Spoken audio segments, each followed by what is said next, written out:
You know why I'm muted? I didn't even put my mic on. So that's the thing. I didn't even do it. Hi. Here I am. I really like these colors. Aren't those pretty together? Hey, Ocean's hosting.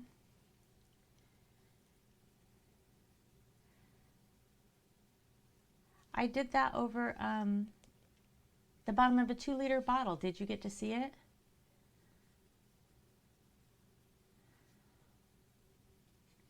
Yeah, so I took I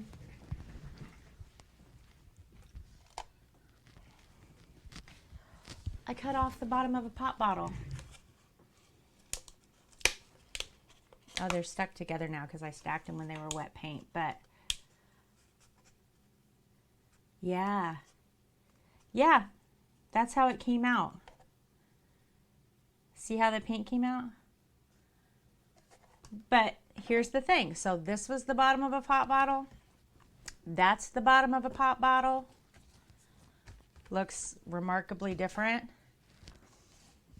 And so's this. Doesn't look anything like it. It always amazes me how different they come out. And the only difference between these two paintings is I added green instead of black. I did the exact same process for both of them.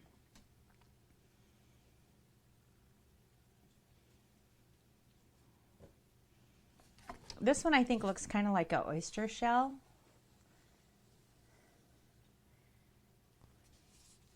Like that opalescent oyster shell from the ocean. I think it's kind of pretty.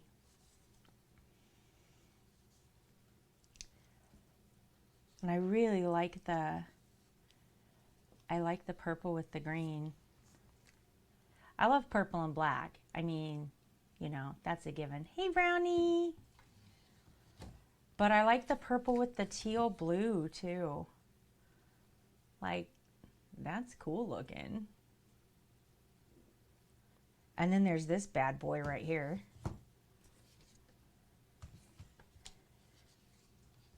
Looks a little angry.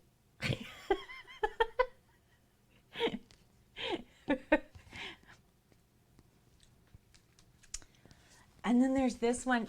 Okay, so I don't know. Oh, thanks for the follow. I don't know if you guys saw the end of it. I literally picked up the paint that was on my tarp after pouring all of these paintings. I picked up the paint with a palette knife and put it on this canvas just to see what would happen, right? All that extra paint and all those colors. So this is the blue and black, the green and purple, all the colors, right? An auto host, thank you. And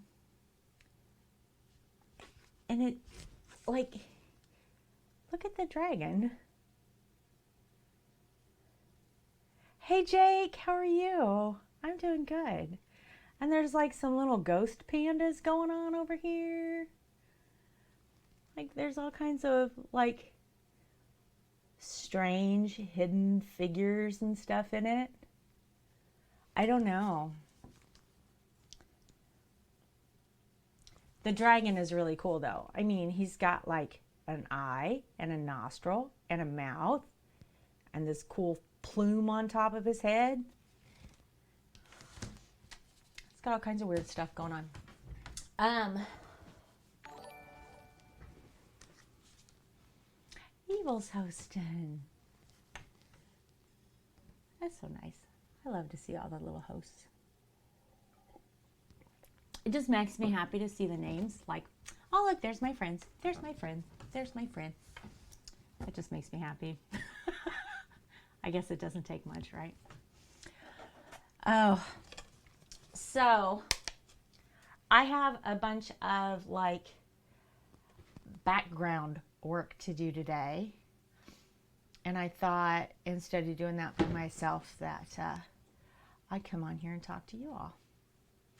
Hey, Lady Brittany, what's up? So I figured while I was working in here that I could talk to you guys and we could visit.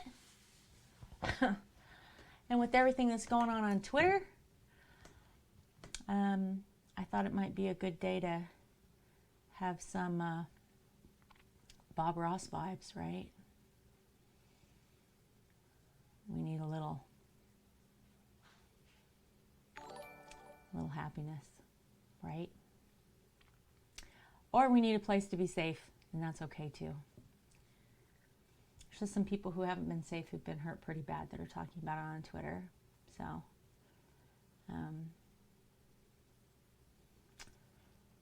title still says What the Craft. Does it? Victus is hosted.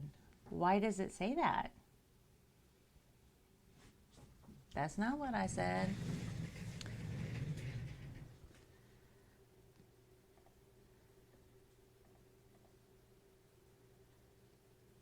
That's not what I said.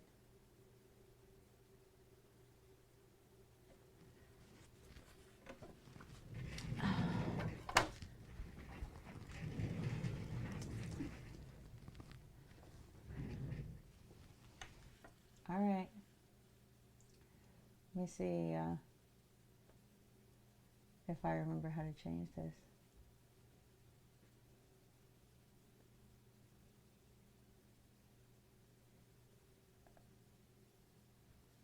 I suppose this is going to pop up all the way over there.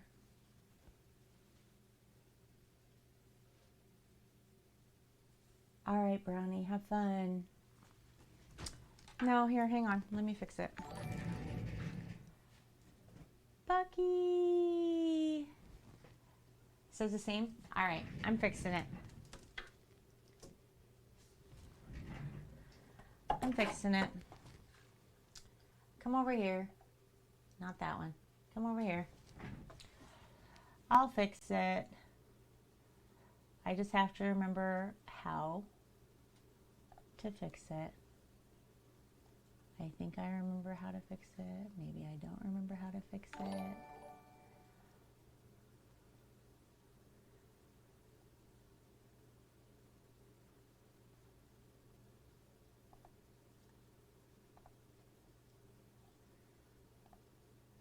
Maybe I don't. I knew at one point.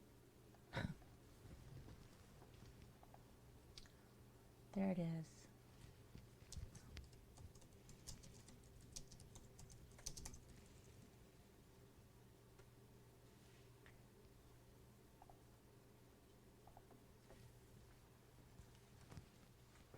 Yeah, that should fix it.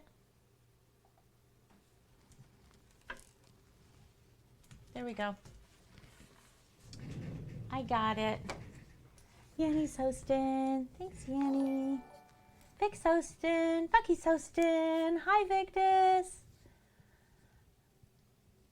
No, you're fine. I had it set that way in Streamlabs, and it says it in Streamlabs, so I don't know why it didn't. Hi, Vic. I don't know why it didn't show up on stream. How are you guys doing?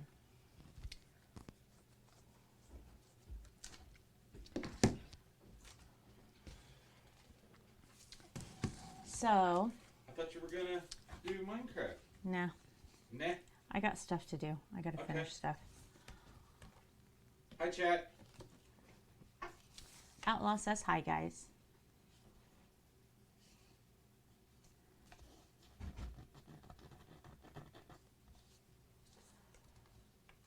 Yeah, I really like these colors, right? Yeah, it's all right, Vic. I just changed it. And Victus, you get to meet my beta cat. My beta cat that looks like you're familiar. Yeah, I just fixed it and mixed it up and it's fine. Well, I'd show you, but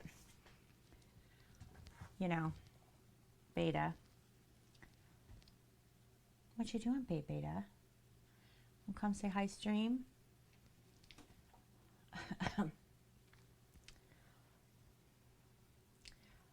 He likes his tail to be in my face. It's rude, but you know, here we are.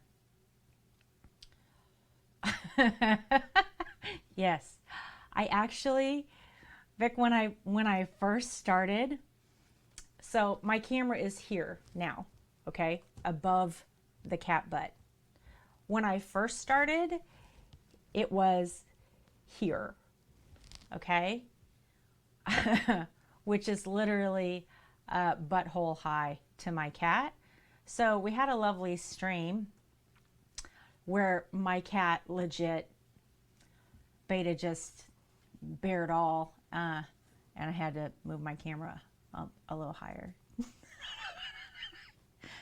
So, you know, lessons learned, right? Go ahead and lay down. Lay down. Lay down, buddy. Lay down. All right. So anyway, I have some stuff to do today. So I need to put the second coat of clear coat on these paintings here. I need to finish a wood burning. I need to sand down some frames. He is a bit of a jerk. And apparently play with my cat because he's just completely starved for attention.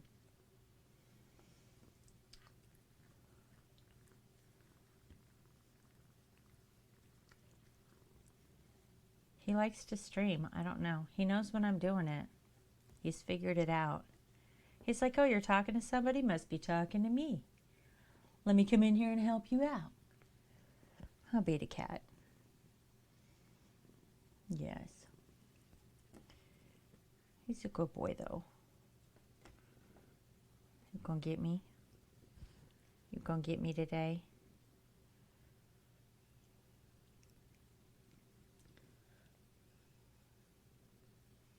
He wants to play.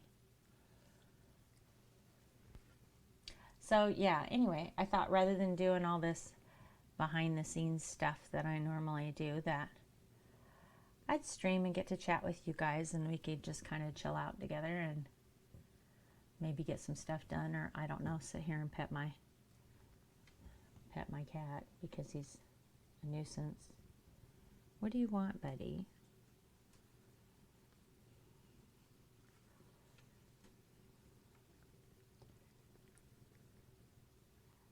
Yeah, I think he's, get out of my coffee. I think he's streaming Tarkov, yeah. But I'm not sure. I'd like to be able to read your comments, Beta.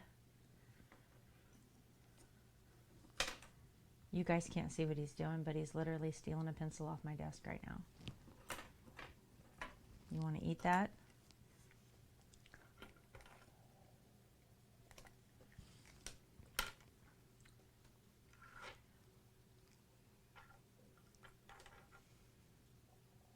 Can't even have a pencil. It's my pencil. It's my pencil, Beta.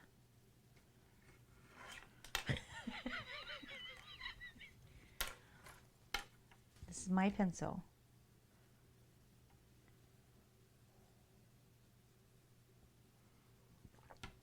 Is that my pencil? Is that my pencil? Is that Beta's pencil? I know. He just wants to play. Let me get you a toy before you eat that eraser. Let me get you a cat toy. Here you go. We'll play. All right? We'll play. Vic, exactly right. That's what it is around here. Gonna get him? You gonna get him, Beta?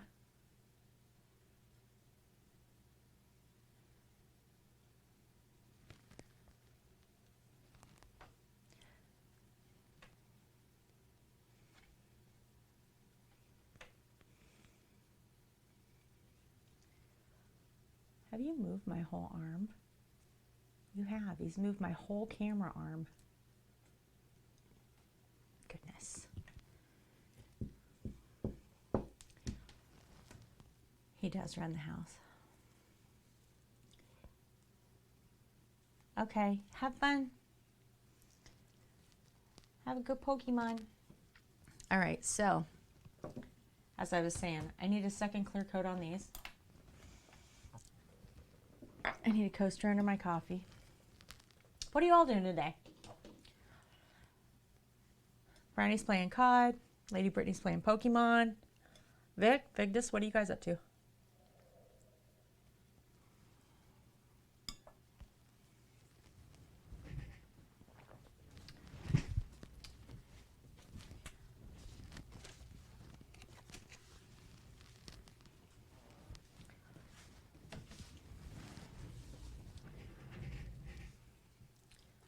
Okay.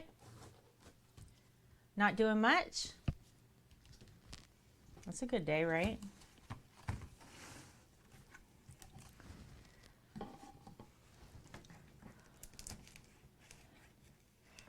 It's all right to take a break, right? Got a lot going on in your life regularly. Nothing wrong with taking a break. Breathing for a second.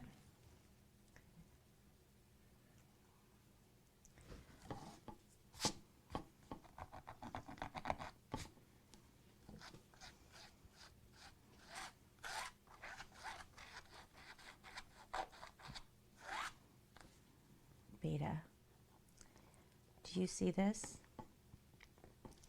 Do you see this, Beta?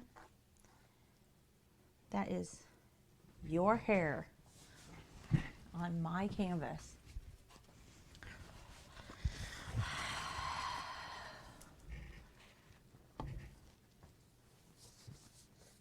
Did you, Lady Brittany? You'll get better at it.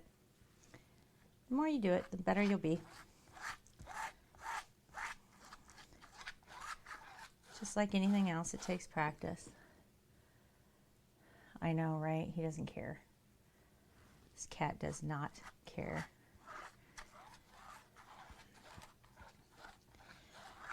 I'm pretty sure he's convinced that they probably have more value if his hair is in them. He's wrong, but I'm pretty sure that's how his worldview goes, right? Nothing is complete until it has beta hair in it. I mean, this cat ejects hair like a porcupine. Just everywhere. All the time. He doesn't even have like a season. He just sheds.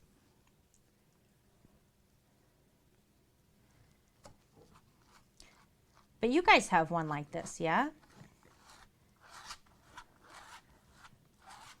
I don't think I've got to see your kitties on stream.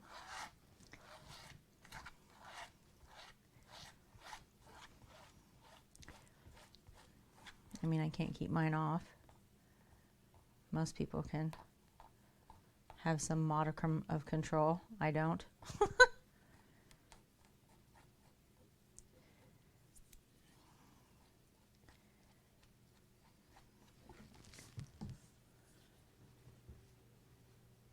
Right? Exactly, Vic. That's how it is. I mean, I try to keep it under control, right?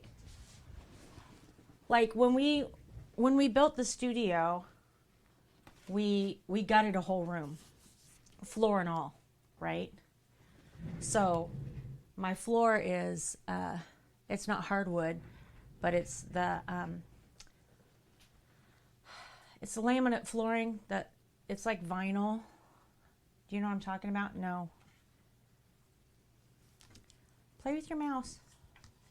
Here, go play with your mouse. Beta, Beta. Come here. Can you get down for a little bit, please? Go get your mouse. Go get your mouse.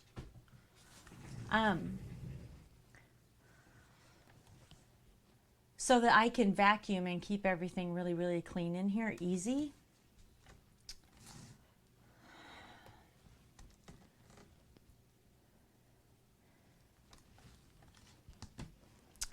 just for this reason. Because I paint, because I, clear coat, because I do things that I don't want cat hair in. So I can't really have carpet up here because it collects it. Not to mention like making jewelry and all that kind of stuff. You can't get everything out of the carpet.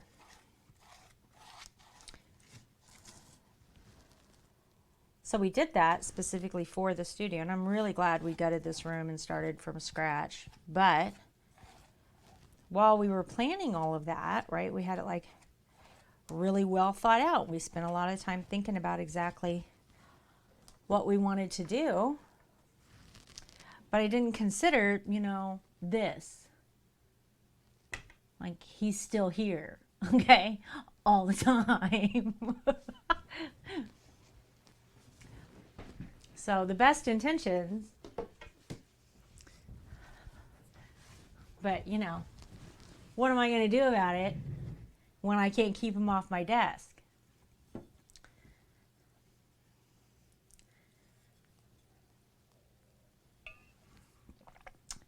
You have a husky German Shepherd. Oh, I bet. Oh my goodness.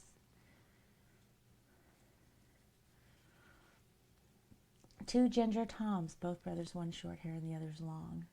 Yeah, so Beta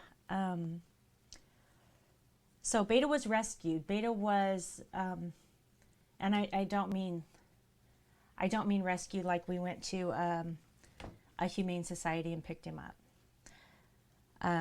Which is normally how we rescue animals. So Beta was found at in the middle of winter, very cold, freezing rainstorm, as about 5-week-old kitten, and he was lodged in a gutter. So one of my daughters and her then fiance, now husband, pulled him out to save him. And he has one broken rib that's never reattached.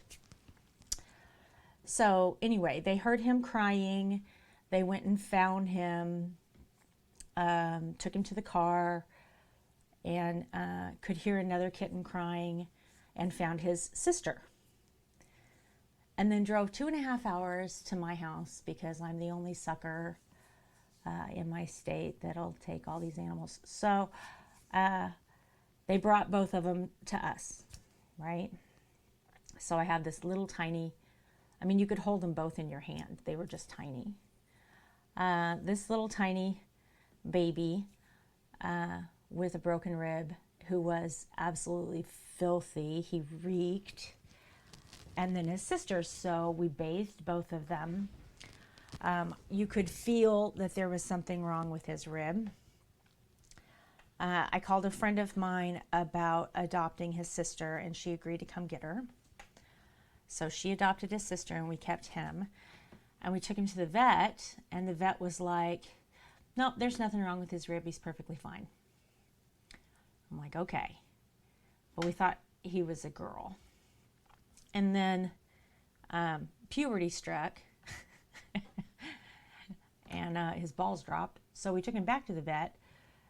He was no longer named Bella. He was now named Beta. And we got him fixed. And he's a pretty big cat. He's almost 13 pounds, right? His sister, and he's super long hair. He's got really, really long hair. His armpit hair is almost 4 inches long, right? So his sister, so he weighs almost 13 pounds. His sister right now, exact same age, weighs under 1 pound. She never grew. She is shorter than the length of his tail. And she has short, super shiny hair. So it's funny that you'd have a long hair and a short hair that are siblings. But yeah, so we kept the shedder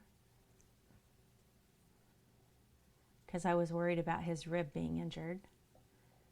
And she ended up getting the female that has hardly any hair, doesn't shed, and weighs, I mean, that cat's maybe this big, and she's an adult cat. Perfectly healthy, nothing wrong with her. They were just malnourished, and they had been weaned too early. So she never grew. Her growth was stunted. Obviously his was not.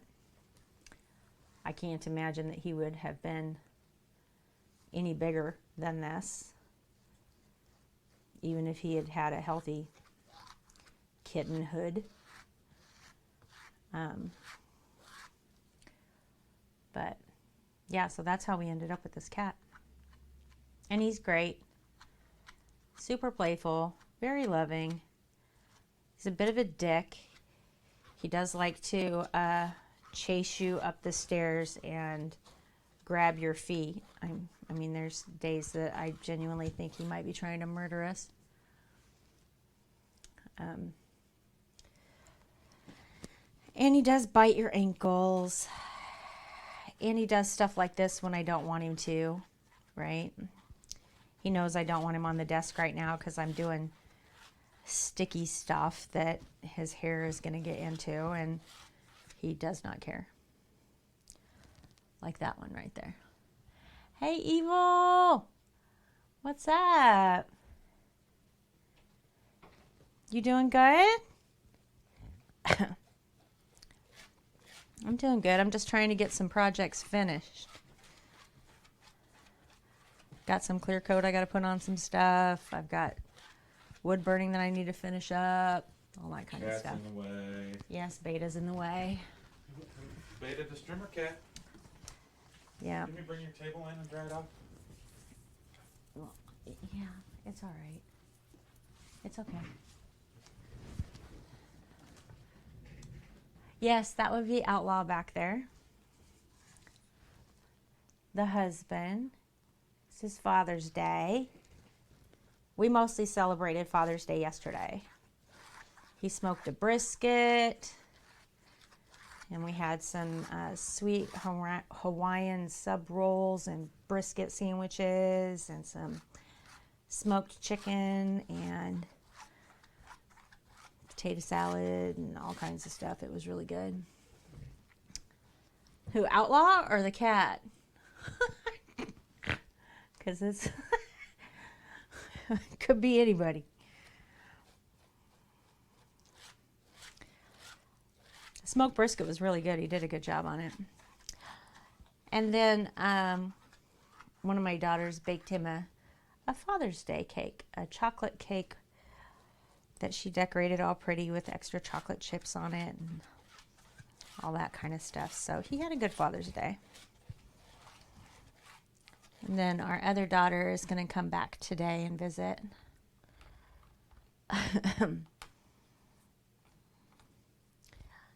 So he'll get to see them again.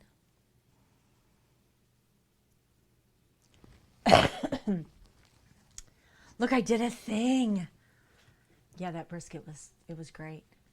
Look at that. You see that right there, you guys? That link tree. I just got cat hair all over this little sponge brush. Great. I put Louie's hosting.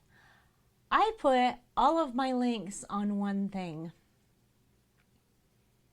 And Simon's hosting. That's so nice. Thanks, guys.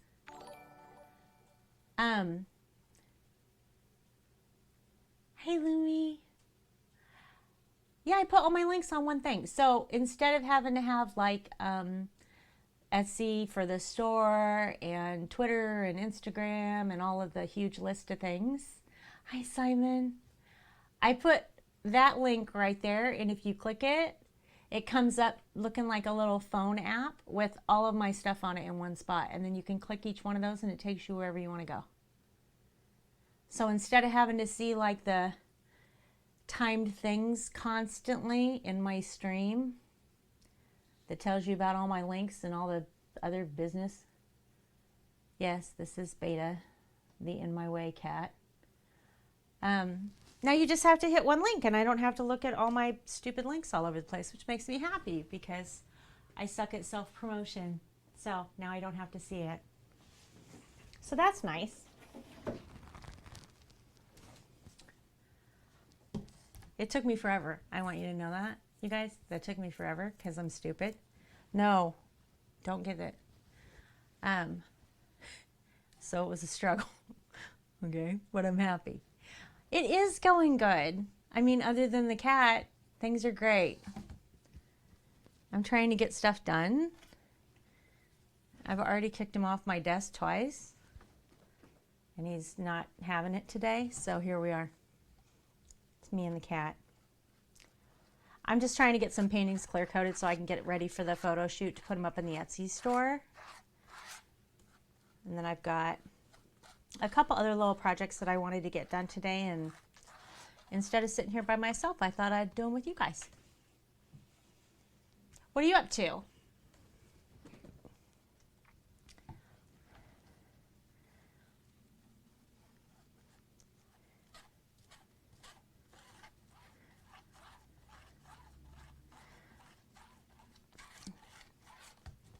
Are you guys streaming today, Lumi and Simon?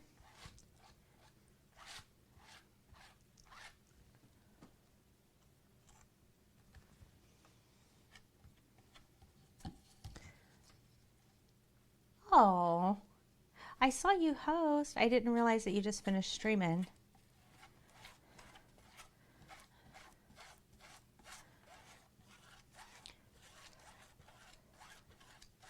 So I missed you today. I'm sorry.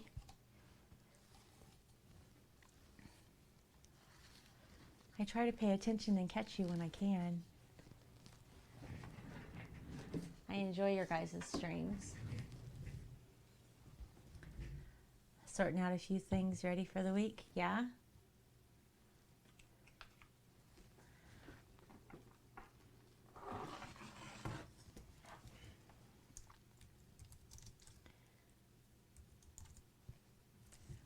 What? Am I typing someplace else? What's happening?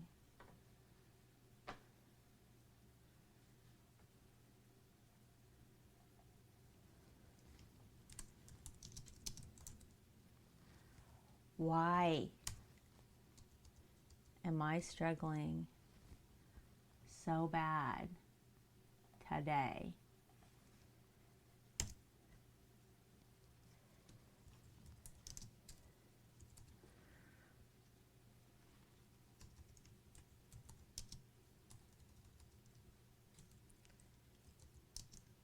Hey, Outlaw. Okay, so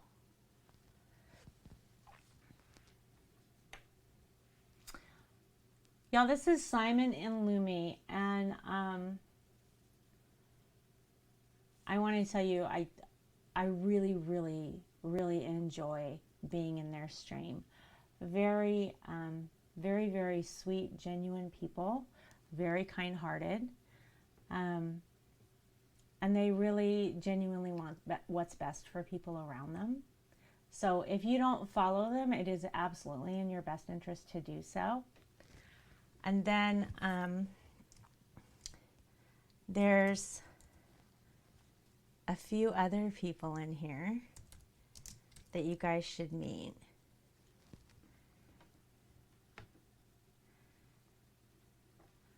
My mouse will not work. What is happening?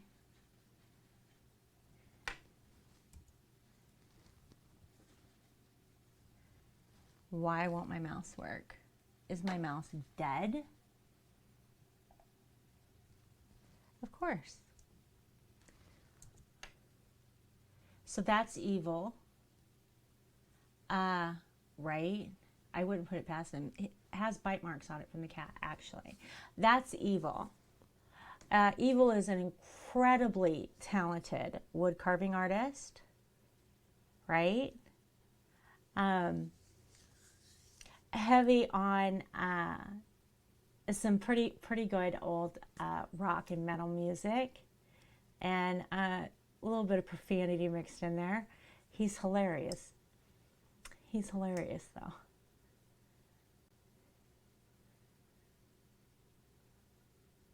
Yeah, I don't doubt it. I don't doubt it, Outlaw.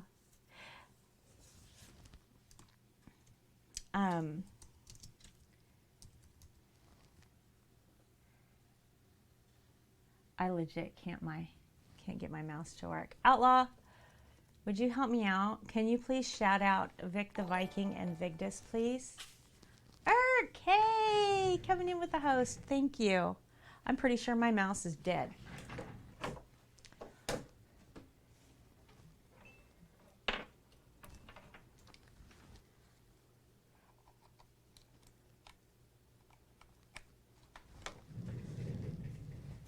How are you? Vic and Vigdis are also creative streamers, as is Irk.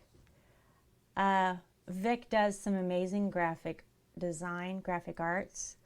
Irk is a leather worker.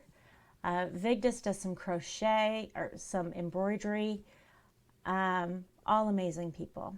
All amazing people. You know who else is in here? Just Say Maybe is in here. You're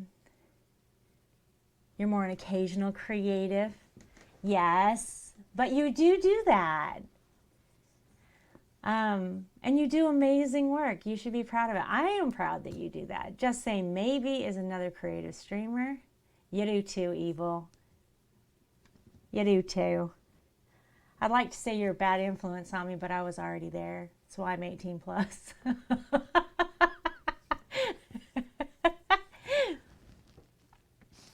I mean, I'm not going to lie, right? I'm going to tell people what to expect so they're happy when they get there.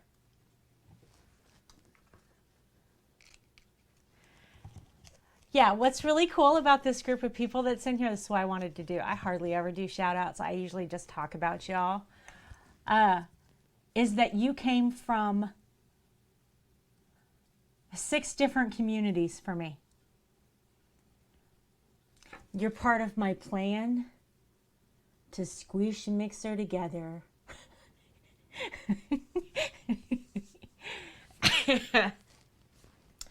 I'm going to take everybody and squish you all together and make all the communities be one huge community.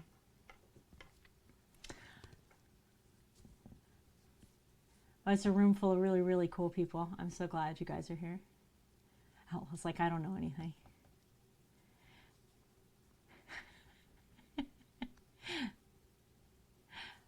Vic also does play some different games and stuff like that. He is the default husband mod. That's what he is. He's my default mod. I have real ones. But he's the original default mod. Yes.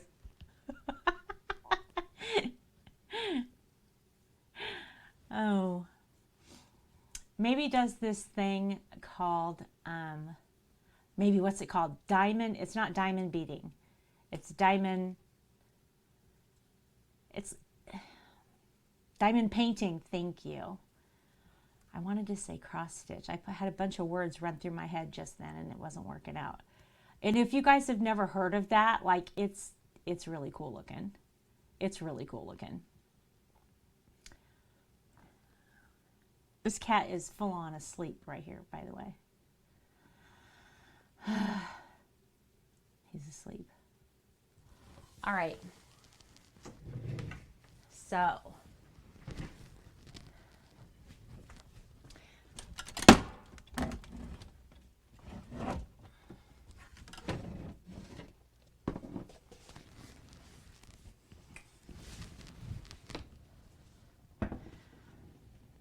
Yes. Right?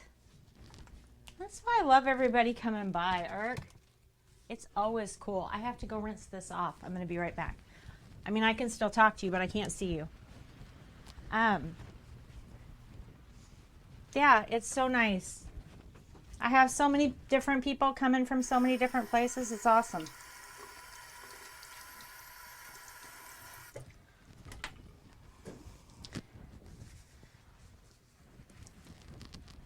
And I absolutely love the fact that we can all get together and like discover new people that share interests, have different interests.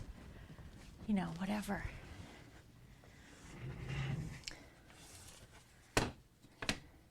And how would you ever know if somebody didn't tell you, right?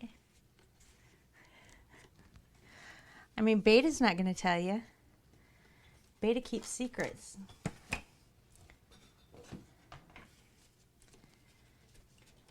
Beta's not so secretly evil.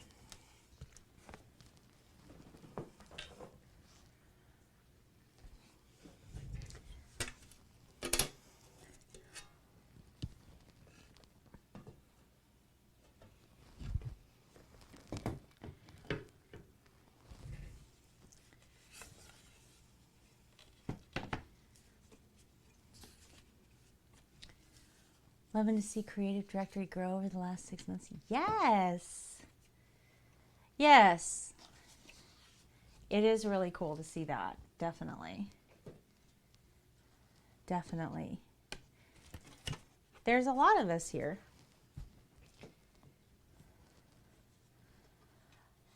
What I really enjoy about it is how different, how many different types of art there really are, right? Trying to get this stuff set up for tomorrow's killing you. What are you trying to do, Evil?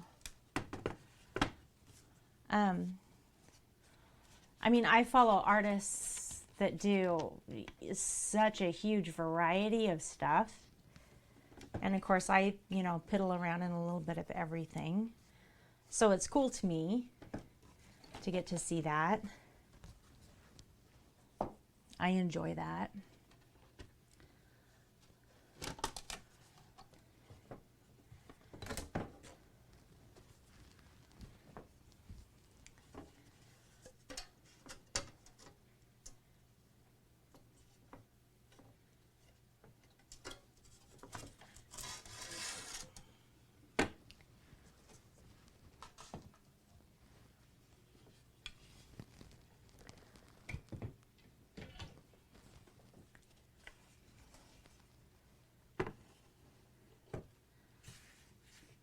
Stop, take a breath, count to 4, take a breath, exhale, count to 4. Oh, look at you, outlaw. That's right, breathing exercises are good for you.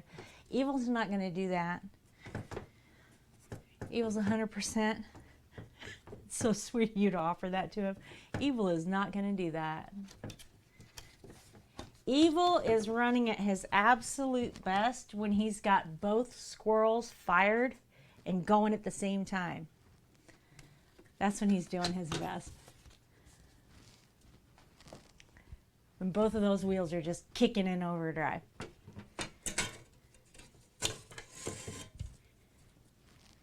Then he's moving as fast as he can, and he stops overthinking stuff. So these frames, I'm going to stare at the metalworking tomorrow. Oh no, don't you let that intimidate you. Evil. You're going to do great.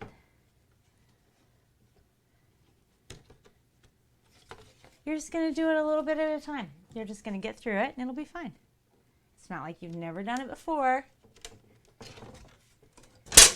Ooh, that was loud. I'm sorry. Ark, I'm tearing apart these frames. I'm taking these old canvases out of them. Because I'm going to rework them for a series that I want to do.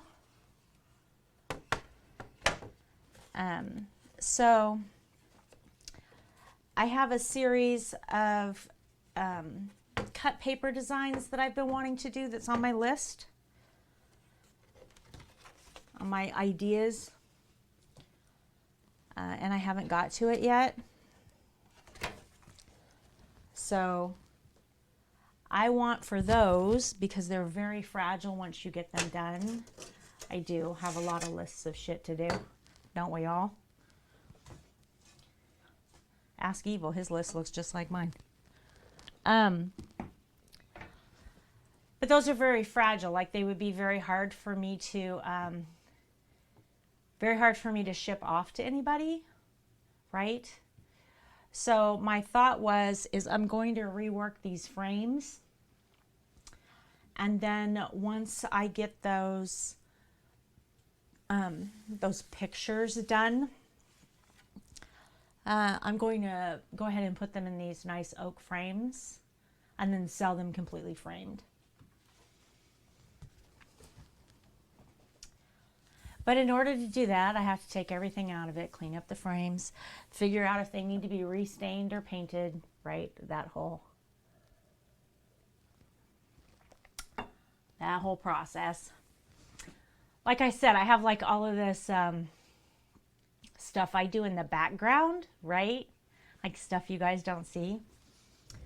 That I thought I would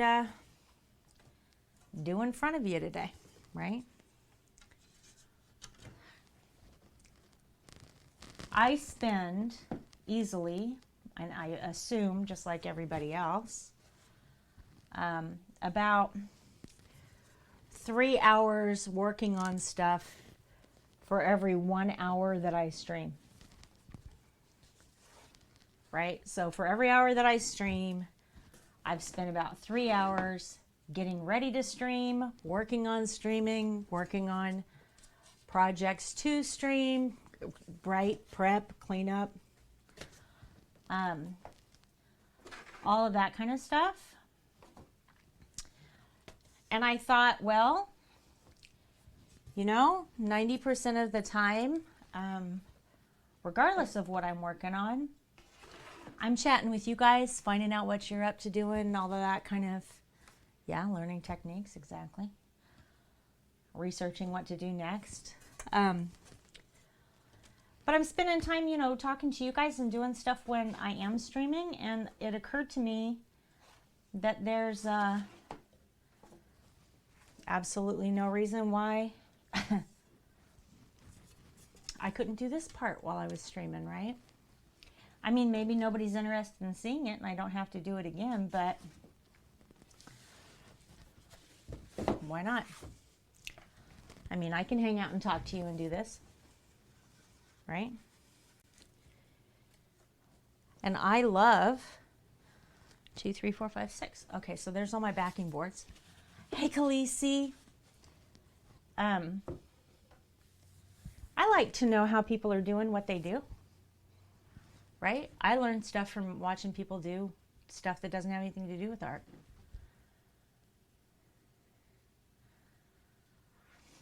Yeah, so you're, 100% irk. So I've asked the question, right?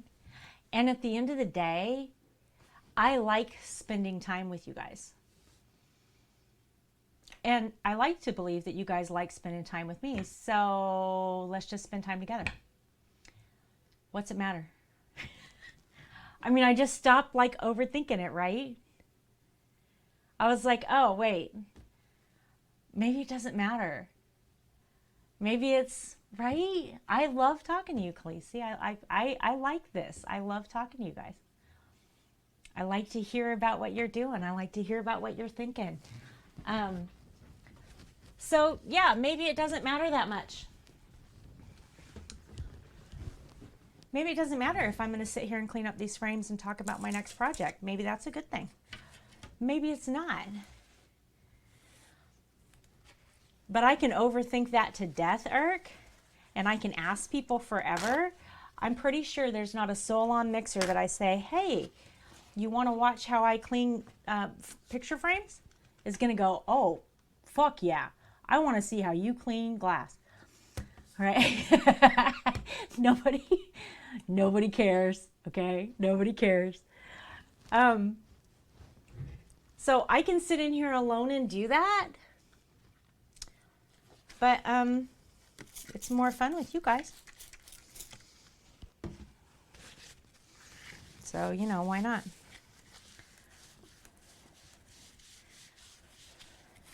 You guys want to learn how to clean glass? Because I'll tell you right now, this is the most effective way to do it. I don't use Windex.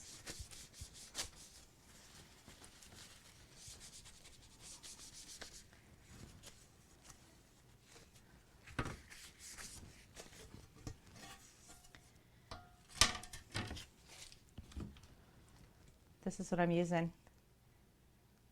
It's rubbing alcohol.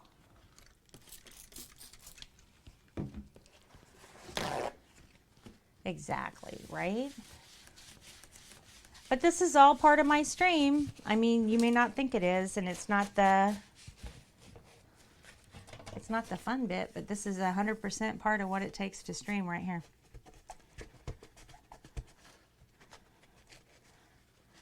And maybe for people just starting out, it's good to see this. Maybe for people who've been around for a while, they don't care. Maybe. I don't know.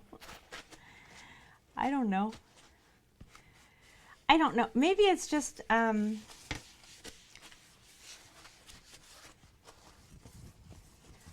don't know. I mean, at the end of the day, I care more about, talking to you guys than I do, you know, putting big numbers on the board.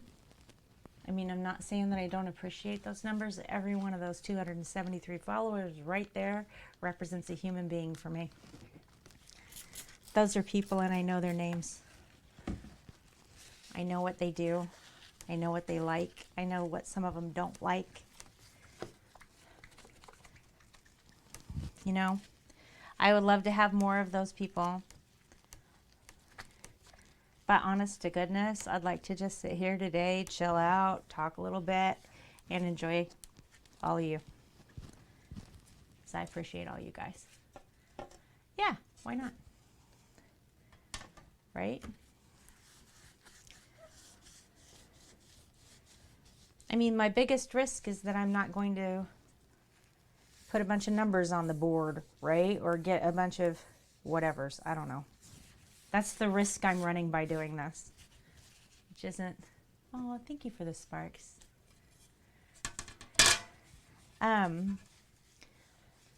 It's not a hard risk if I'm sitting here in a room full of people I already like. I mean, you know. How can I lose with that, right?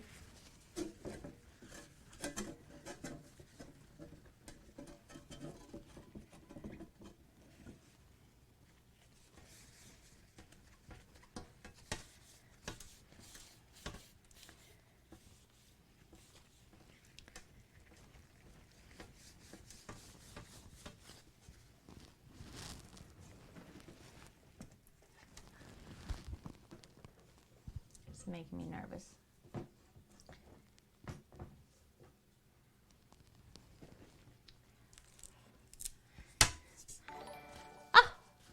Oh, thank you so much. I love it. Egg puns, yes.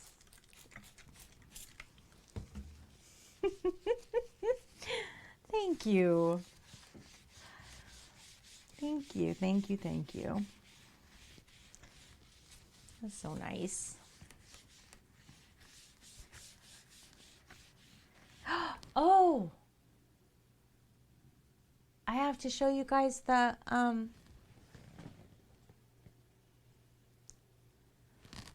I finished the, why can't I speak English? You know, it's the only language I speak. The sub giveaway painting that I just did. I finished it and I haven't got to show you guys yet. Do you want to see it? The one that we were working on Wednesday. I finished it off camera. Okay. It is downstairs because I have it in a box already because I wanted to make sure that Beta didn't touch it. Because he's a dick.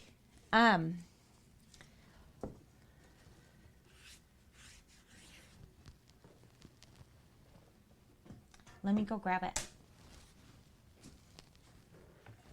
I'm going to grab some coffee while I'm down there too. I'll be right back.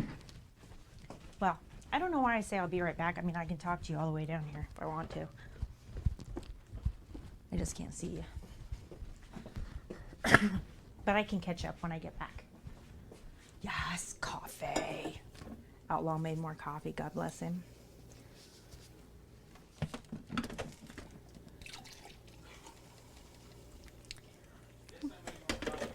No, thank you. Thank you. I knew you would need some. I do. I appreciate it.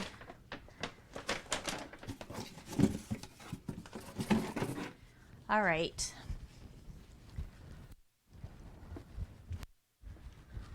So,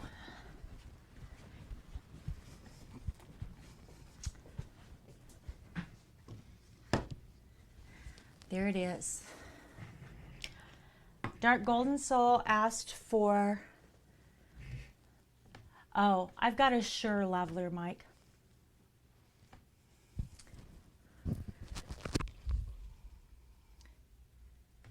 You see it? It's little.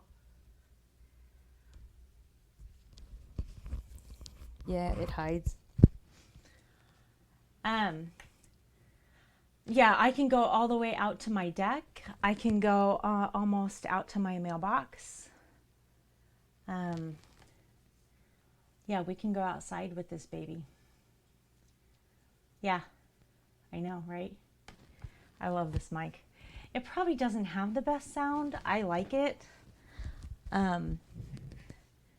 mean, I'm sure there's better things out there, but I don't have a mic here. I don't have a cord. I'm not stuck talking here. I like that I can walk around, right? Like, because I'm constantly grabbing something from the studio or doing whatever, and I like that I can walk around and take you with me. Yeah, that's hotter than hell. I just steamed up my glasses.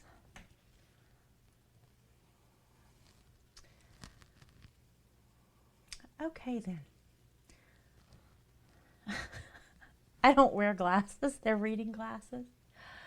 But something bit my eye, and my eyes are blurry today. So, Dark Golden Soul won the June giveaway. So she asked for an 8x10 of a grotto. So she said that she wanted it to be very, very dark. She wanted the grotto to be in stone and look like it had light coming out of it. Thanks for the host. And then have some seaweed and coral and stuff like that in bright colors, little things. So here's what it symbolizes to her. She went through 2 years of infertility treatment to get pregnant. She's been hospitalized now for going on 3 weeks. She will probably be there for another month. They're estimating that when they do induce her, that the baby will be very small and will probably be in NICU for about a month as well. So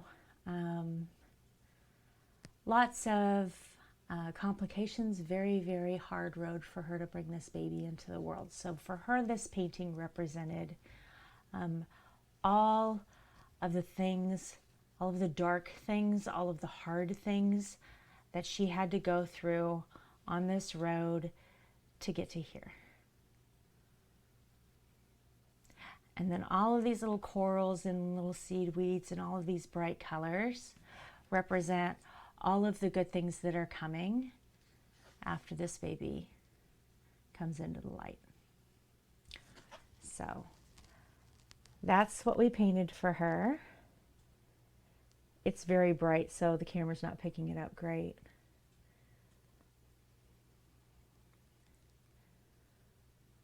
So there's all our chaos. There's our little bubbles coming up from the seaweed and all of our little coral.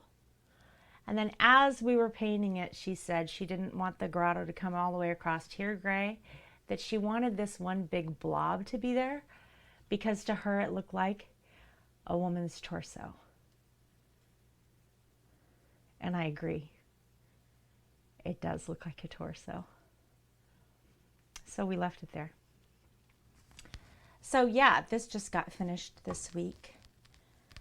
And we're going to go visit her in the hospital. So we're going to take that with us and deliver it in person.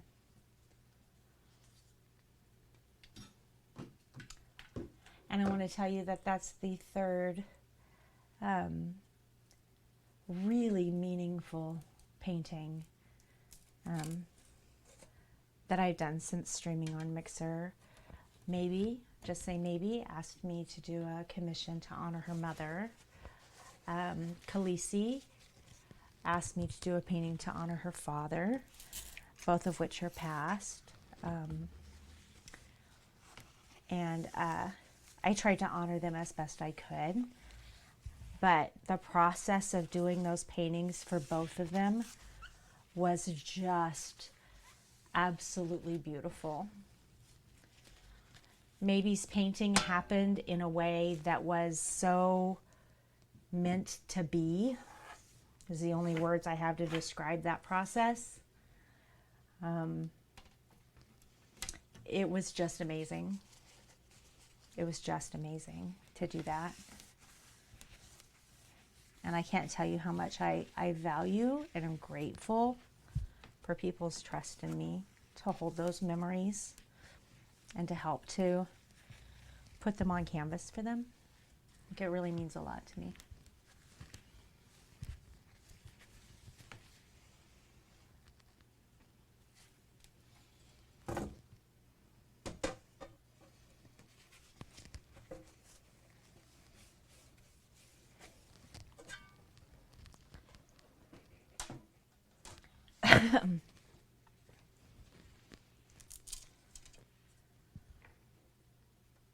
Yes, it's so wonderful. It's the best part, right? That's the best part. Having the privilege to meet all of y'all, I mean, you know, Eric, you, everybody, to get to know people from all over the world, to get to see all this talent. I mean, and here's the thing, it's not all artistic talent either. Wrecked by Alien, probably the best FPS player I've ever seen in my life. Like, he's insanely good. Like, there's just all kinds of talented people. Wrecked by Brownie, running a stream team, and she has created a community where I literally would trust every human being in it. Her community is a safe place. And she's maintained that community through vigilance, right? She's done a phenomenal job. Just getting to meet people like that I would, from all over the world, that I would never have had a chance to meet otherwise. It's just so freaking cool to me. I'm so glad that I've managed to live long enough to see that we've come here. Because when I was born, that didn't exist. When I was born, people wrote letters. And now here we are.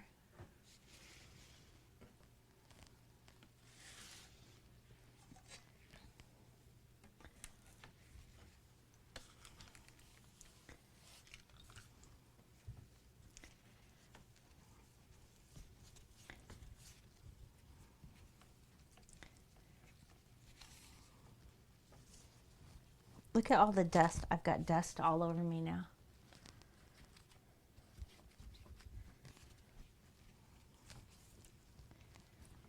These have been sitting in a closet for a long time.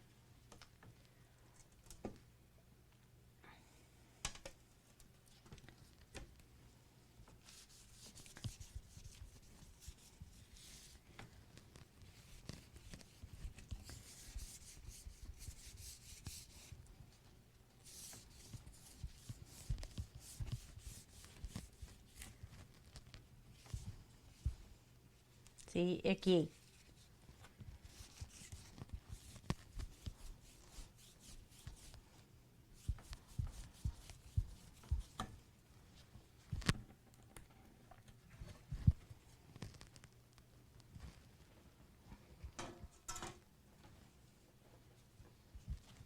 I'm not really cleaning them to put them back in the frames. I'm just getting them actually clean. You know what I mean? Like, they're not They're not streak free and ready to be in these frames with a picture in it. They're just clean. I want them actually clean.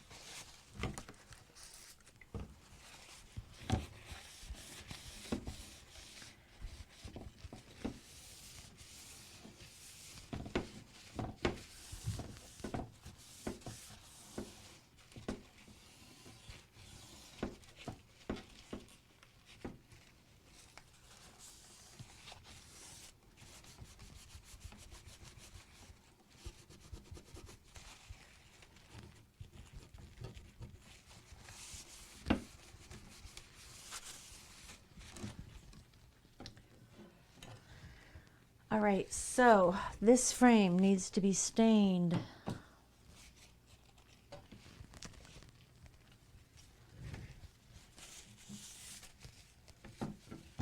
This frame probably doesn't.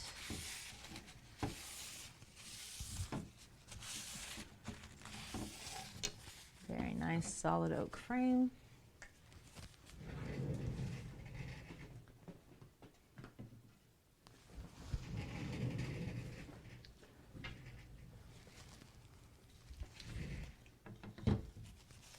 This frame doesn't need to be stained either.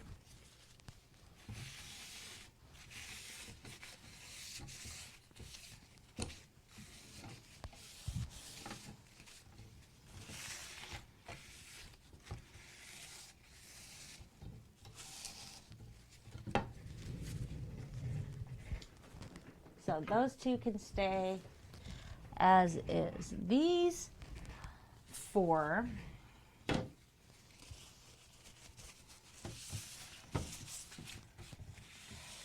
I don't know if I'm crazy about this. These are just pine. See, that's scratched up.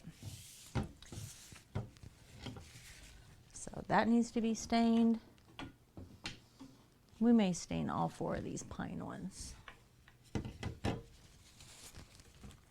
Or paint them.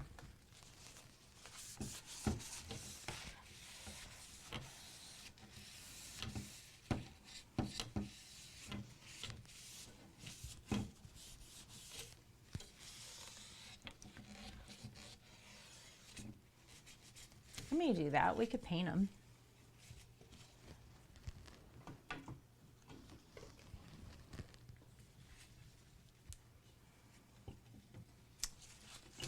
And I think we've got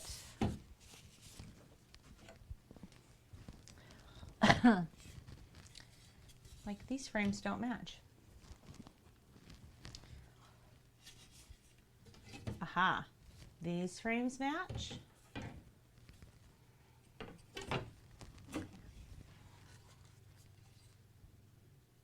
Okay, so I have two of each frame type.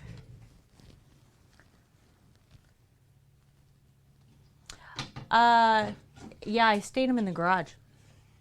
I don't stain them up here. Or I'll stain them on my front porch outside. So I'm,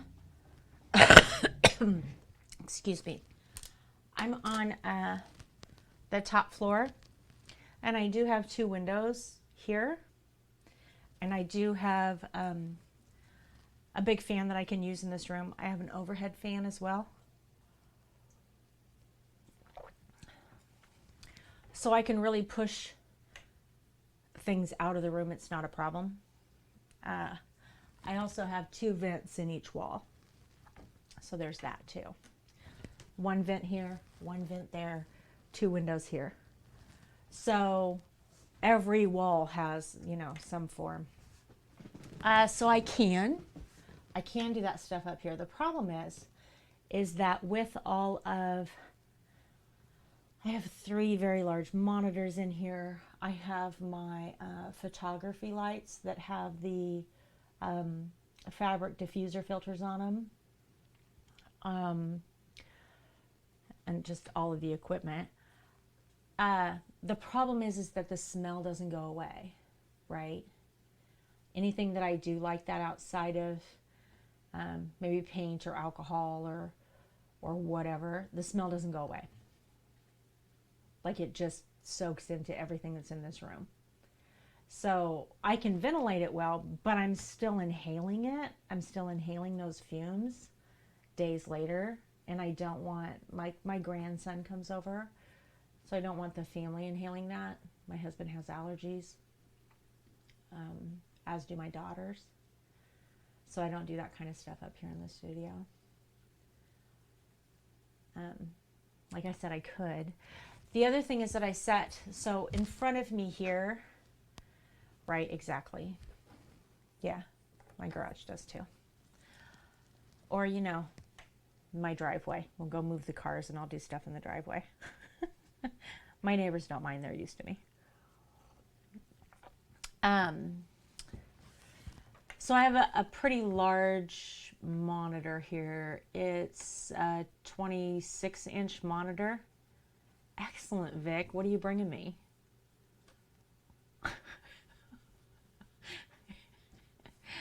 I appreciate you, man. You know, it's just lunchtime here, so this is spectacular. What a nice surprise. So I have that monitor here on my work desk. It's what the camera that you see my face on is sitting on. And I have it upright longwise this way, right? Dan's hosting. Thanks, Dan. Roast chicken, mashed potatoes, and veg. Bring it over, Vic. That sounds spectacular.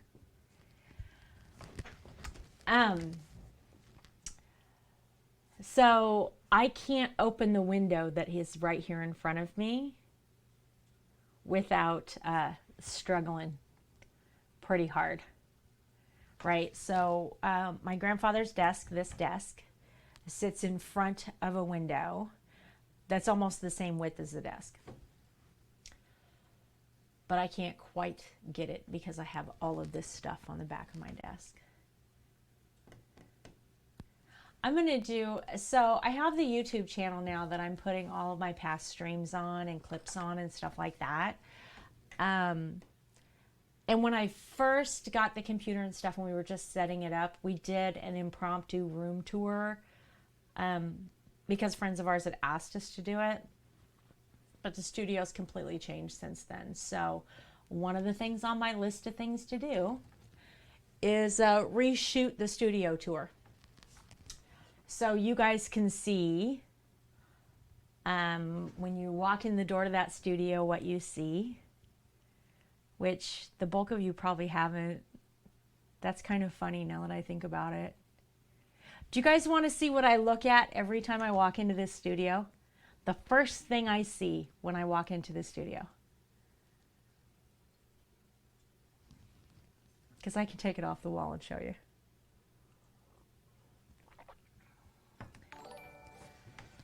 Right, no, that comes later. Miss Ellis following. Thank you, Miss Elle. So when you walk in the door to the studio, there's this little wall. And on this wall hangs, look, you can see my window and my overhead, hangs a mirror. Can you guys read the mirror? Can you see what it says?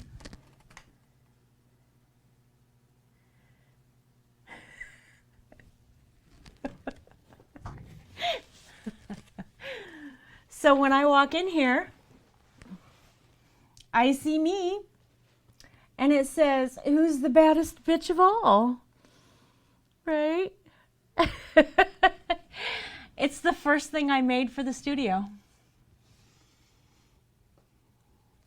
This is the very first thing I made, and it hangs right there at the door. It overlooks the hallway that walks out of my studio, and it's the first thing I see when I walk in here.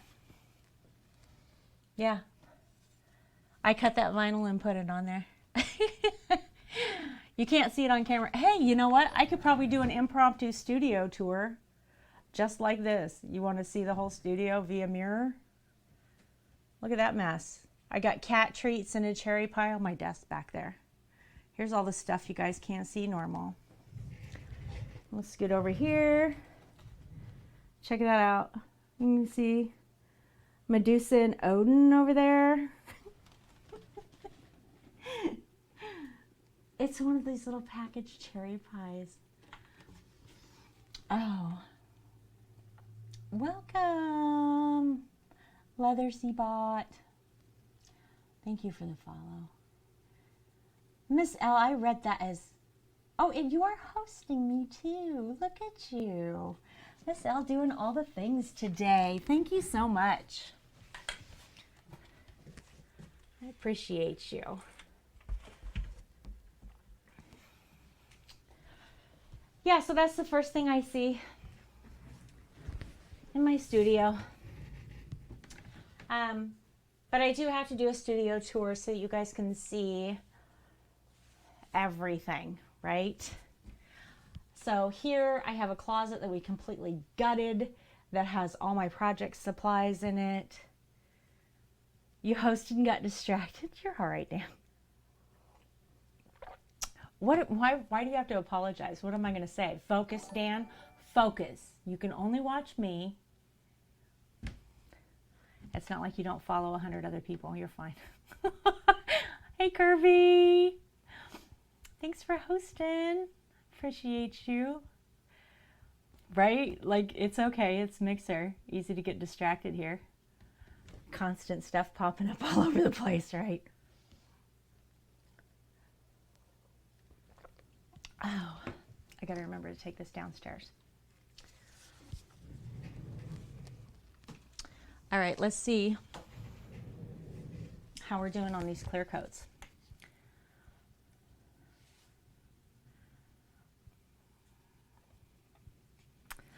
So today we're doing some behind the scenes, in front of your face, studio maintenance.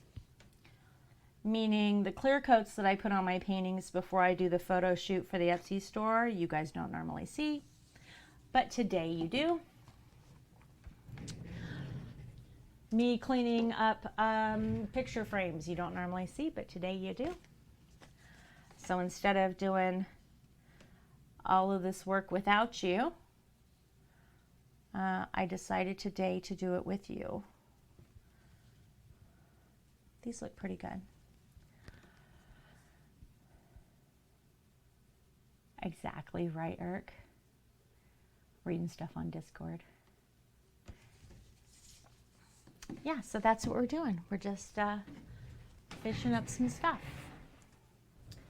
I literally work 3 to 4 hours for every 1 hour that I stream on the stream.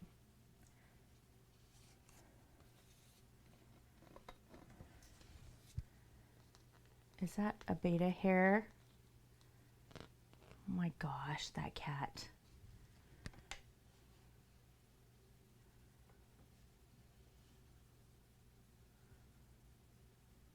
These look pretty good.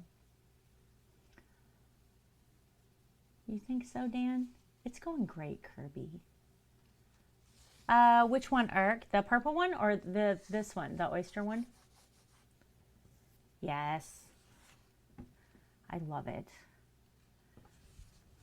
You want to see some of the details in it? It's got this lovely bright green that goes to this bright, bright purple. All of these little, and then it comes out to almost a teal and purple color.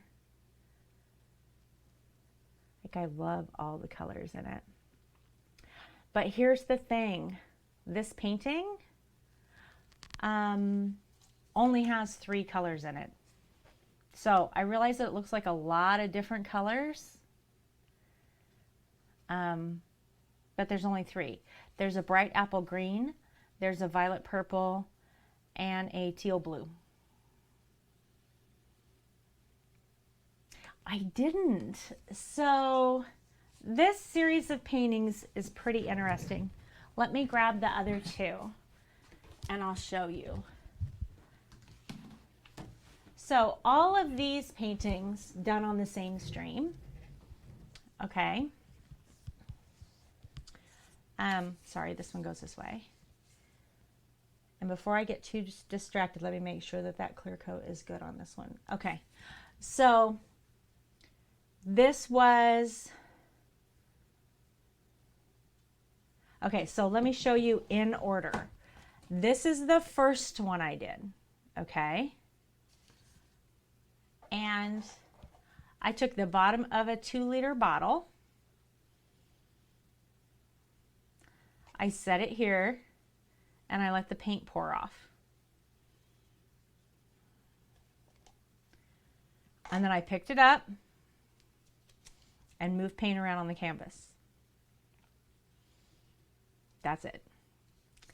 So the only difference in technique between all of these, not this one, this is different, these 4, is how I did the background. So on this one, I put white in a circle like this, and then bled it out by moving the painting around. This is the second one I did.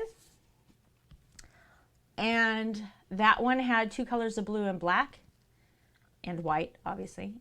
This one, I added purple to it, but it's the same colors as that painting.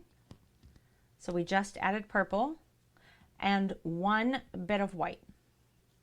This one had a border in black, a border in blue. That's the little blues that you see showing up here. Probably hard for you to see that detail until I pick it up. There's blue under this purple. There's a big blue dot right there. And then we did the same thing. I used that exact same process where I laid this in the center,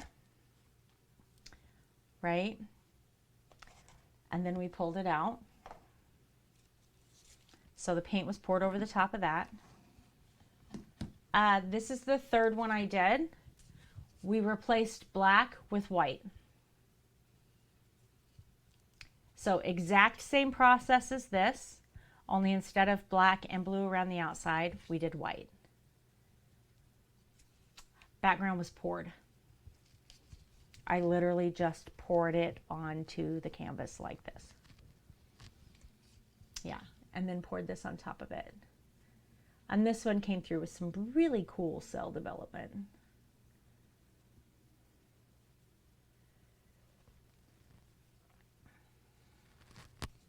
And then we added green. So exact same process, same painting. I added 1 more color, which is green, to these paints that came out of the same cups, by the way. Right? So I changed nothing. It's the exact same paint out of the exact same cups. Added a cup of green, poured it the exact same way, and you can see this is the last one I did. There's still green on top of this, right? Because it dried.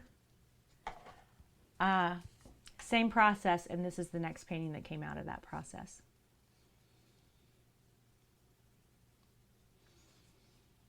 Looks completely different. I think it looks like a really cool oyster. You know how oyster shells are all furled at the end? I think it looks like the oyster galaxy, maybe. Nice, Vic. That's fabulous. Exactly, right? And then there's this guy. This is really interesting to me. And normally this would not be a painting that I would put in the store, but I decided to do it. When all of this was done, I have a canvas or a tarp, whatever, that lays over the top of this desk so I don't damage the desk when I'm painting. And all that paint drips onto it, right? And so I was just sitting here chatting and playing with my paint, like doing whatever. And so I took a brush, picked up some paint, grabbed a palette knife, and picked up paint and put it on a canvas. Mer Panda, exactly, Dan.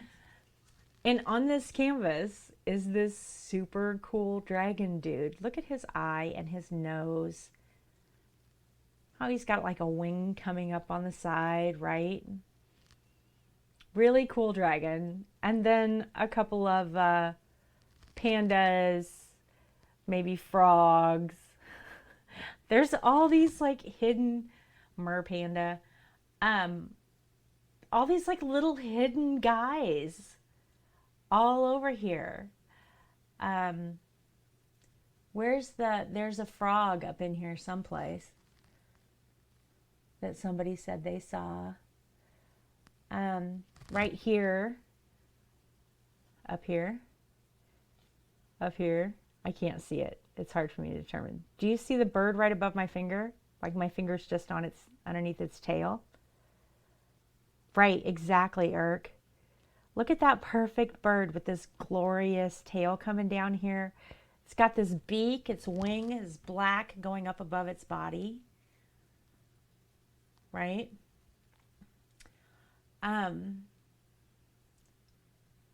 Yeah, there's just all kinds of stuff in it. There's the frog. See the little green frog? He's up here.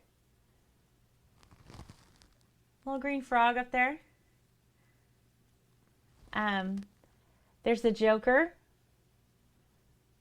Right here. Nope, nope, nope. This way. There he is. That's the Joker. Like there's just all kinds of stuff in it, right? These guys look like the little eels from The Little Mermaid. And the longer you look at it, the more there is there.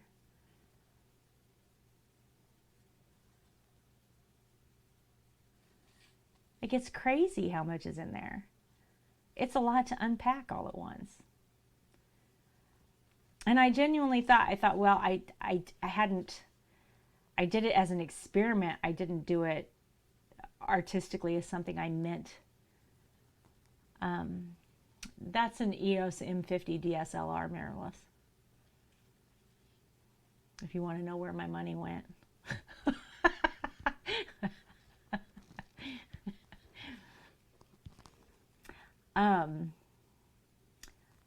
But I hadn't meant to make it to sell. But I thought, how cool is that? That you could, somebody will take this home and every time they look at it, they'll see something different in it, right? Yeah, it's a spendy camera. It is a spendy camera. I didn't buy it because it's an expensive camera. I'll show you why I bought it.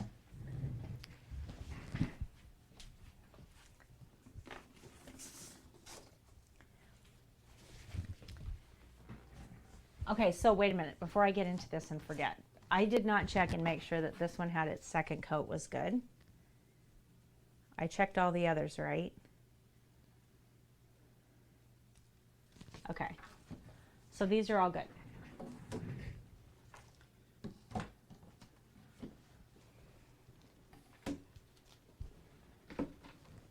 So these are all good and they need to sit over here. They're still a little tacky. We'll just leave that one here for now. Okay, so this right here is a Canon EOS Rebel XT, right? This camera is easily 20 years old. It's got to be 20 years old. And it's just a digital camera. It's not, it won't record video or anything like that.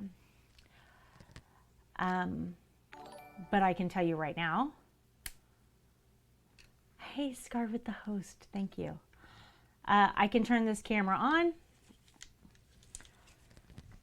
And every time I turn this camera on, it turns on and I can take pictures all day long. Right?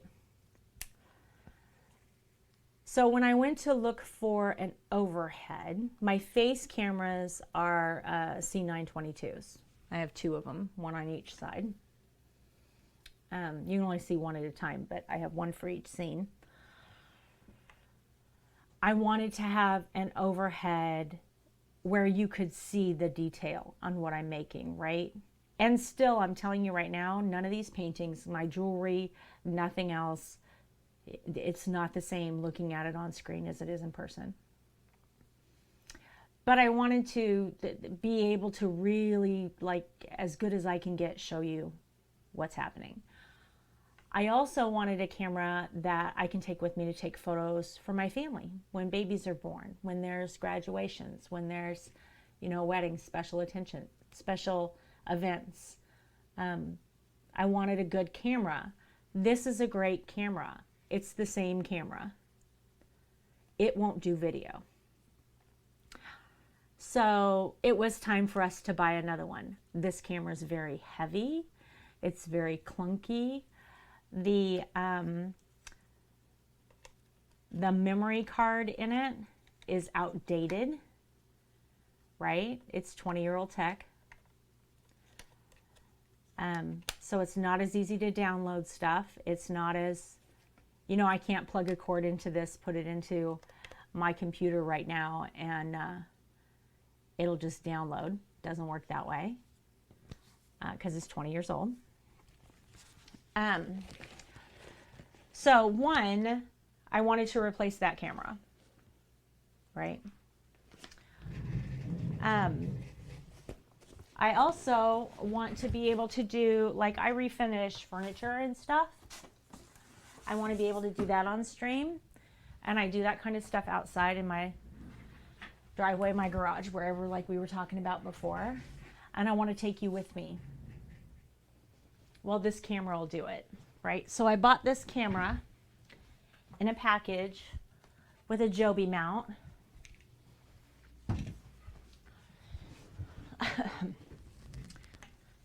Have you ever seen one of these bad boys before? And I'm telling you, there's a lot of mounts, there's a lot of tripods like this. Lots of tripods like this on the market. 100%. Not making any money off of it, but I 100% would recommend this brand. So this is a Joby, right? That camera screws right on here. It has a quick release, so this with the level comes off with my camera. And when I want to put the camera back on, I just slide it back in and out. Hey, Crazy's hosting, thank you, right? So one thing that this brand offers that others don't is that this right here is a soft foam. It's not going to damage my camera, and it stops vibration when it's on here. It's also got this, which means I get almost complete rotation with this little ball, so my camera can go anywhere I want and I can get a perfect shot. And then there's this aspect. I can curve this around a light post and shoot myself, film myself, whatever, right? I can literally put this thing anywhere and it will grip it. It's spectacular. It weighs almost nothing. It's incredibly stable. So when I go to do a stream for outside, I have the ability to put that DSLR on something that I know is absolutely safe. It's got little rubber feet grips. All of these have rubber grips on them, so it hangs on to whatever you put it on. So I bought the two of those in a package. Yeah, it's amazing. And originally, I had my 922 sitting on this, right here, where you guys are sitting in this monitor right now for me. And this happens to be cat ass height. So guess why we're not using that anymore? Because it's exactly camera, perfect cat ass height. So we don't do that now.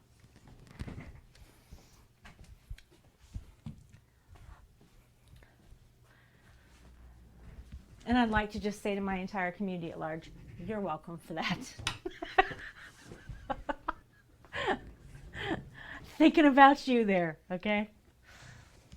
And myself, if I ever want to watch one of my VODs, I don't want to see that.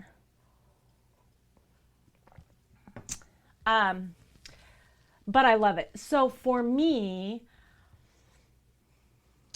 the money thing's a big issue, right? I have to like really prioritize where we spend our money. I'm replacing a 20-year-old camera. You can clip me. I have the command. They're there. Um, that's off. I was nervous about clips for this exact reason. I just say stupid stuff all the time. Um, so I'm replacing a 20-year-old camera. I absolutely know that this camera is going to last me 20 years, right? Like, chances are my kids will inherit these cameras and they'll still function. So for me, it's well worth the money because it isn't something that's going to get so outdated that I can't use it. It's not, right? I absolutely trust the brand. That camera right there has been through almost every state in the country. I mean, it's been everywhere. Been everywhere. Survived 3 of my children growing up, right? And it's in great shape. I can still use it. I just turned it on while you guys were looking and it works perfectly, and this one will too. Oh, yes. Vic. uh, oh my gosh, that was fabulous. Good job.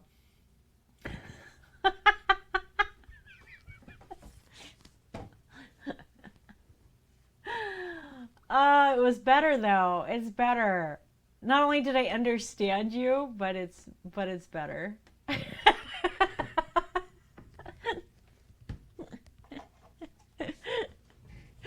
I like it. Yeah, so it was worth the money for me. It may not be worth the money for everybody, right? Like, it really may not.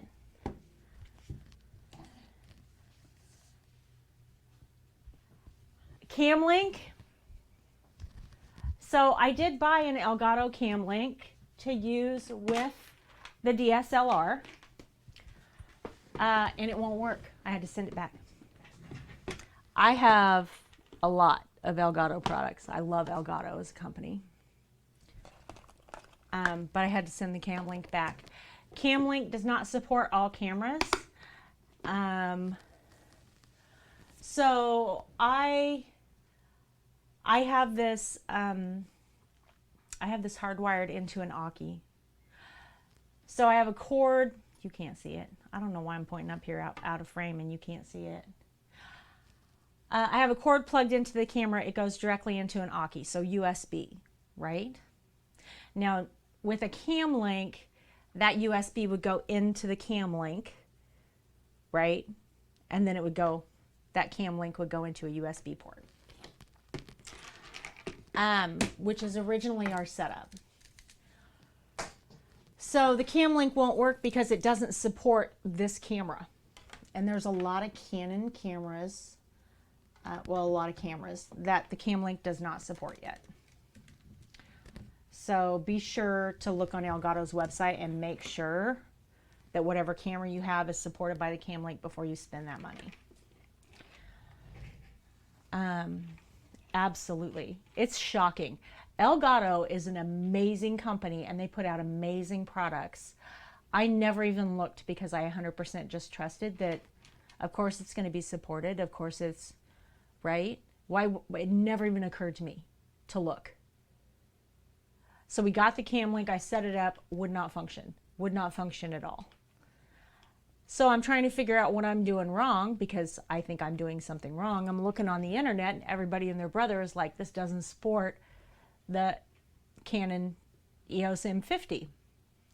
And I'm like, of all the cameras out there, right? This isn't like an off-brand camera that Elgato wouldn't recognize. This isn't a camera that EOS put out that didn't do well in the market. The M50 is considered top of the line for what I'm doing right now, right? So are the 922s and the 925s, Vic. They're really hard to find right now. And if you do find them, they're twice as expensive as what they should be. Both of my 922s were only $99 a piece, American. Right now, if I want to buy them, they're double that price. But I would say give it about 45 days and you'll see that go down. I mean, it's hard to wait, but in about 45 days, that'll be right back down to the regular market. So anyway, CamLink didn't support it. So I had to send it back. Completely couldn't use it. That's true, Kirby. So what I did was I wired the camera directly into the Aki, into my USB port, which then wires directly over to my computer. In order for my computer to process this video with no dropped frames and without delay, right? Because the problem is that you have this huge delay between video and stream. I am running a program called SparkoCam, which I pay for by the month. Not particularly cheap when you start adding that up month to month. But I will say this, I've never had a problem with it. No problems whatsoever. So it's just a program that I downloaded. I pay for it every month. I want to say I pay $8 a month, which, like I said, adds up really, really freaking quick. It's not cheap, okay? Now, the EOS utility has just announced that they will be supporting all of this, and they've run through some updates. I do know some streamers that are running on EOS utility right now, which is a whole package that comes with this camera, and it's free, meaning that makes this camera plug and play. You literally plug it into a USB port and you're streaming, because EOS utility downloads and installs on your computer with this camera. And I agree that you can use EOS utility right now. However, there are some problems with EOS utility that they haven't worked out yet, and until they get some updates in there and I feel that they're stable, I'm going to continue with SparkoCam because I know I don't have any problems with it. I have a perfect image every time. Now, the only problem that I do have is if I put a really white canvas, see that dark? See how dark that gets? See how I lose my light? Because the auto white balance with the camera. If I put something bright white here, it gets darker because it's white balancing. And that's a learning curve for me that I haven't figured out how to fix. It's not happening inside of my program, and it doesn't happen with the Canon utility. It's actually happening in the camera. So I'll get it worked out. You know, it's on my list, on that never-ending list of shit to do.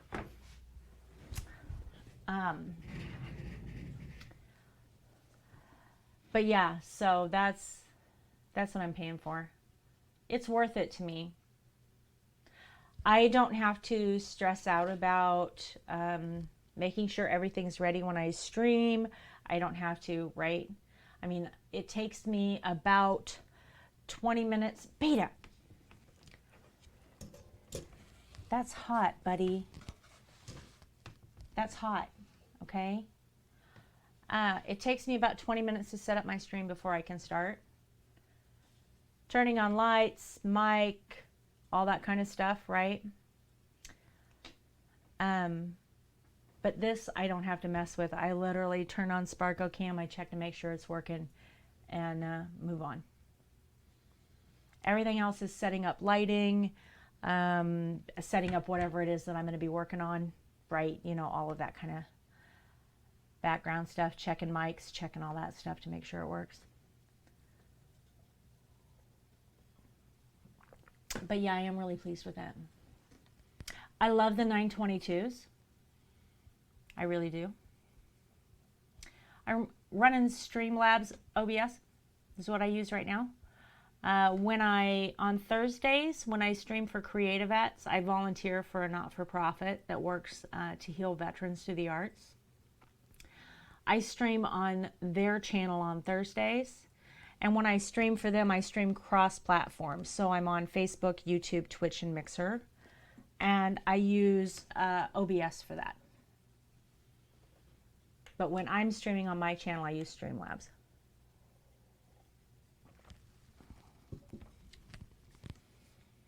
And I'm going to be honest, there's pros and cons to both, but I don't really I mean, I use them every single week, both of them, and I don't know that one is appreciably greater than the other.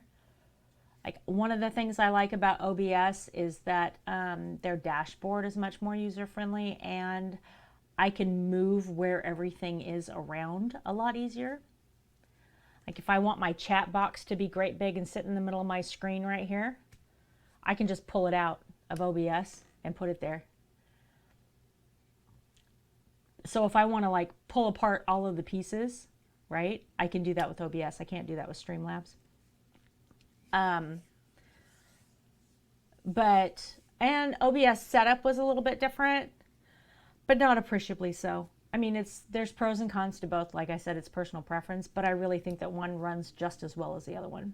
I've never seen that there's a huge problem technically with one as opposed to the other, or I know some streamers have. I couldn't tell the difference. If I looked at my VODs day after day after day, I couldn't tell you which one was OBS and which one was Streamlabs. I don't have any idea. I mean, I know because of content, but I don't know because of quality, right?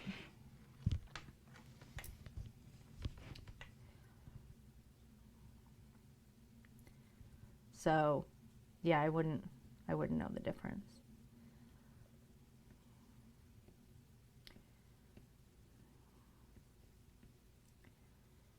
This is hot beta. You can't touch it, okay? I see you looking. You think so? I don't know. I have 6. I have 6 scenes right now. But I have, I mean, my setup's pretty unique, right? So I have,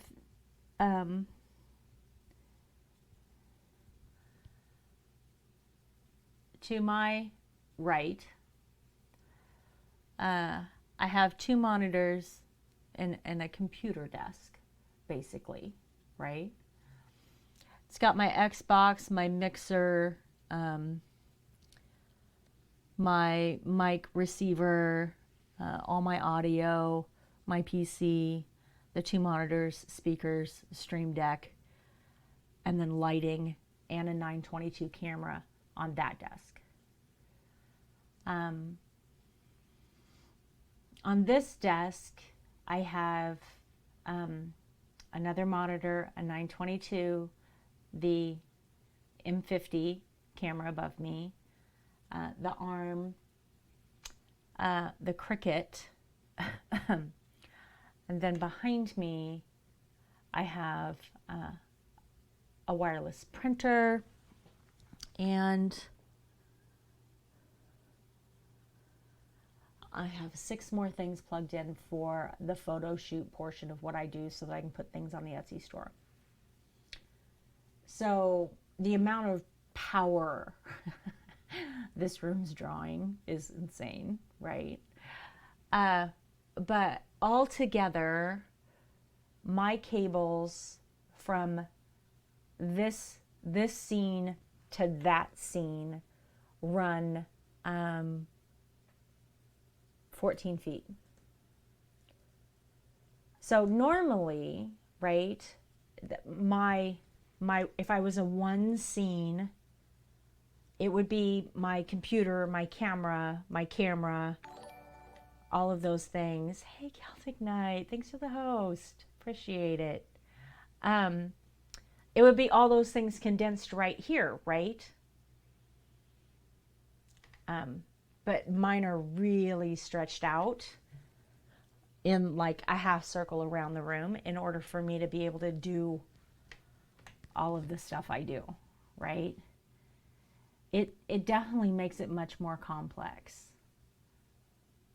Like, it's a lot more complex, yeah. And it's harder to manage that way. But I like that when I'm streaming, if I need to move over to the computer desk, you come with me, right? You get to actually come with me everywhere I go. So you're here in the studio with me while I'm working, and I love that feel of this whole thing. You know what I mean?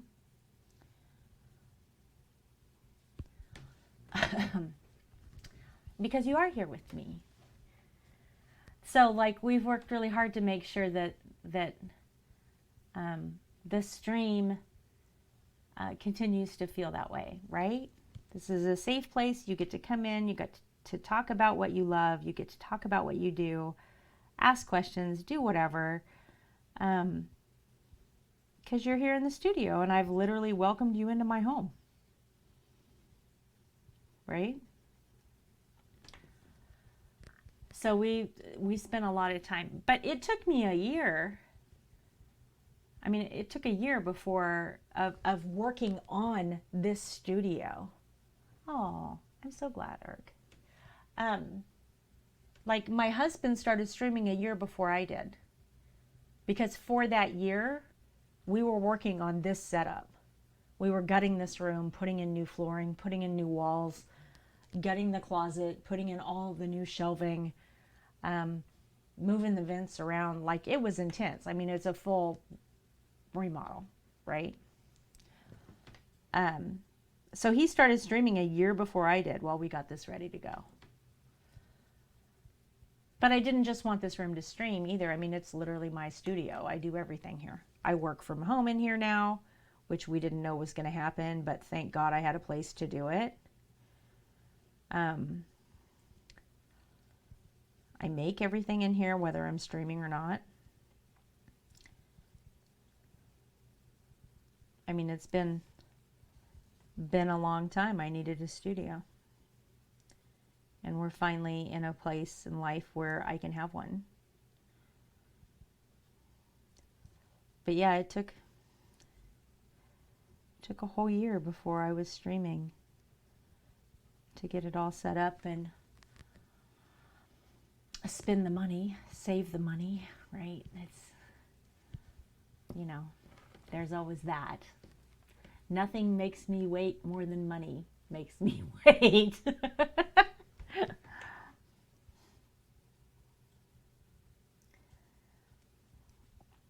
But that's okay.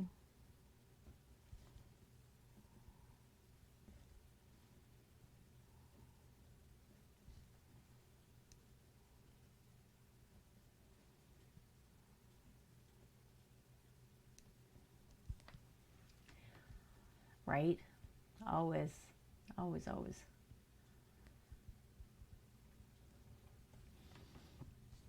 So I started this cutting board, by the way, week before last on Creative at Stream. We did 3 of them. Well, I did one of them on the first stream, and then last week I finished another one and started this one, and I was like, I'm never going to get these done.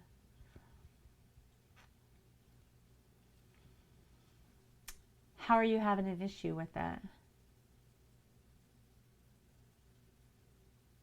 You talk too much? What is your issue with having 2 camera shots in one? You mean setting it up in slobs? So,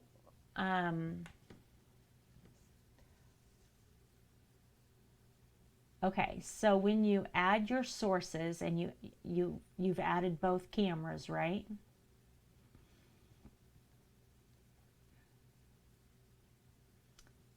It only wants to have one turned on at once. Okay, so one of the secrets, this may not help you, but one of the secrets that I learned about slobs, hey Lomon, is that preference in sources comes from top to bottom. Okay, so you have to think of it as layers. So if I have this camera where you see my face as the first thing listed on sources, it's on top. If I have this camera listed as the bottom on sources, you won't see it because it's behind my other camera. So you may have like a layering problem, right? Hey, Lomon, I'm trying to finish this cutting board. Oh, I was gonna say, would you like to stretch I was talking to Lomon, not you. and continue to talk? I hurt Outlaw's feelings just now. He was like, oh, okay, I was going to ask you to come here. Hi, Jet Airplane. But okay, you're trying to finish your cutting board. Like, I'm not talking to you. Um, he's asking me to run out there with him real quick. So let me run outside. Jet airplane, welcome. So glad to see a new face in Sparks. Thank you. Can you guys give me 2 minutes and I'll be right back? Talk amongst yourselves. Have some drinks.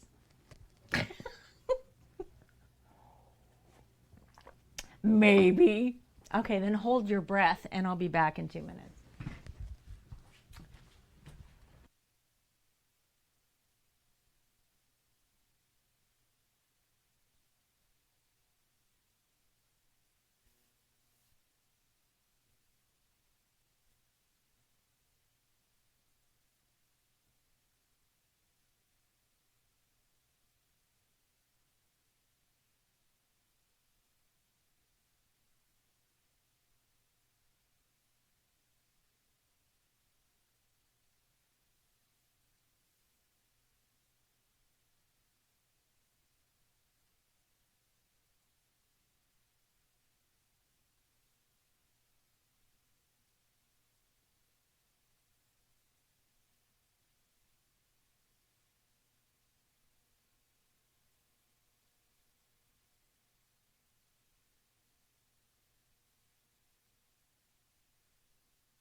I'm coming back, Chet.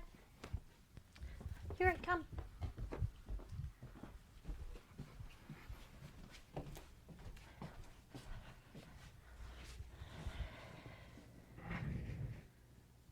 Heat waves? Really? All I hear y'all talk about is the rain.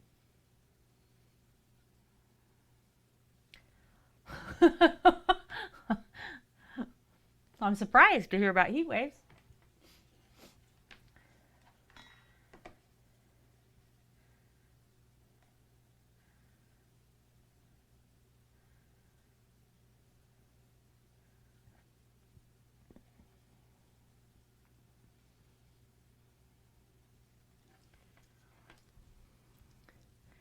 Right? That's what I'm saying. That's all I hear about is rain. I mean, I realize it's 2 different places, but you know.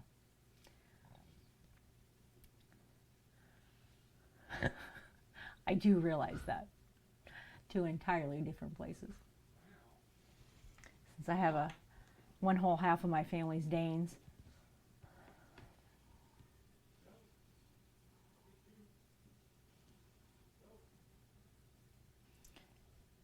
Did you know that, little one? No? You didn't know that's where I came from? Yeah. So my grandparents I cannot speak Danish. I can't. I know. I know. They tried to teach me when I was little. My great-grandparents came over as immigrants, one set from Ireland and the others from Scandinavia. I was raised Scandinavian.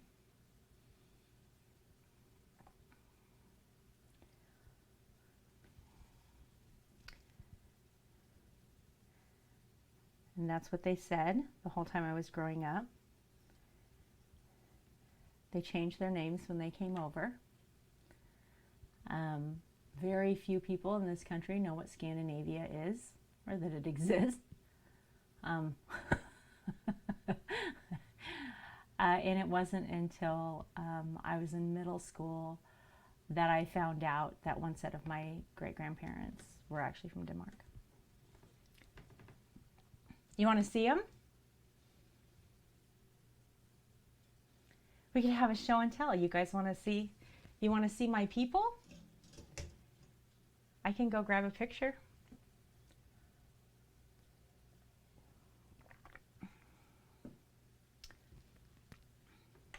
Okay, I'm gonna go grab it. I'm very proud of this, by the way, that I have this. There are very few things from my family that made it over on the boat, both from Ireland, from the Irish side, and from the Danes.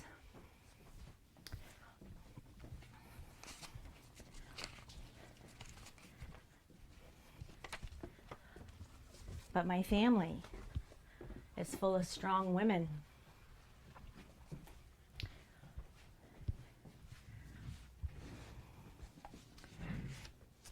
And here's some of them.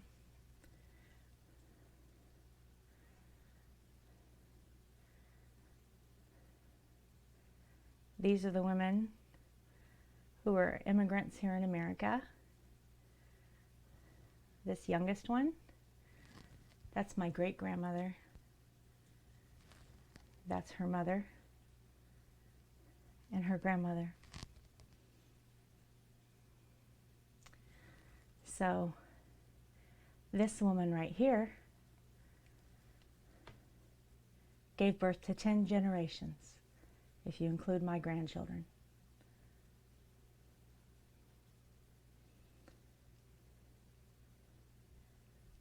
Yeah, very proud of these women. And this is a spiral notebook from 1976. This woman, in 1976, hand wrote her recipes for me.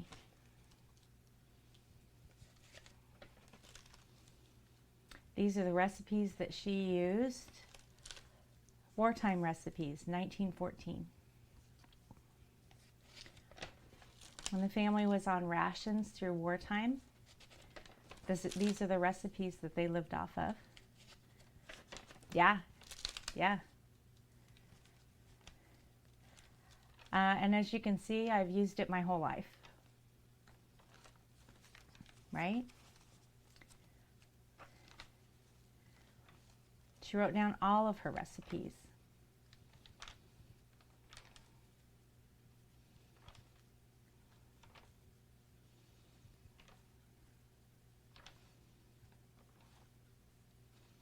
So this is how I do still use them. Of course I do. These are my people.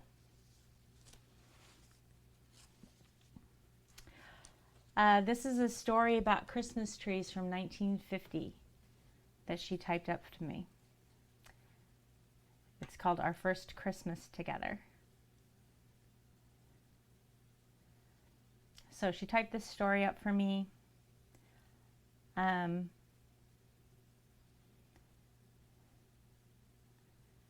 I was 5 years old.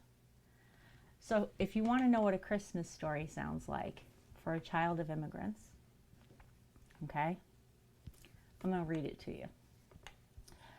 Story about Christmas trees in 1915, our first Christmas together. We lived in a 2-story house on the Pioneer Canal, 14 miles west of Laramie, Wyoming. The only income was from butter made by hand from 4 or 5 milk cows.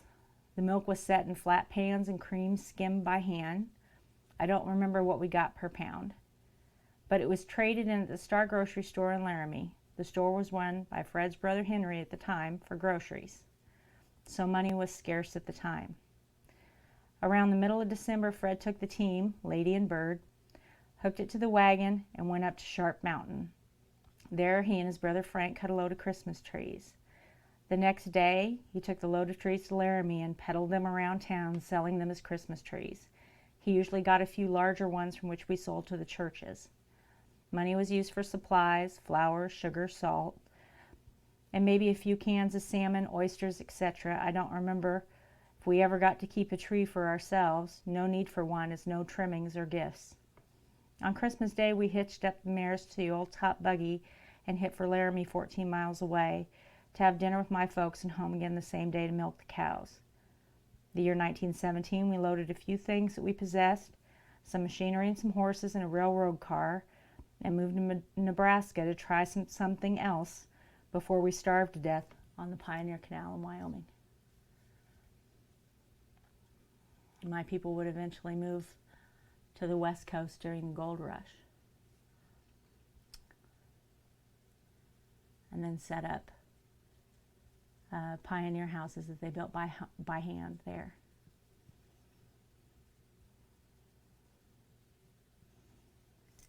Yeah. Yeah. Very sturdy, strong stock that my family comes from. And they survived, and they made it, and they made more of us.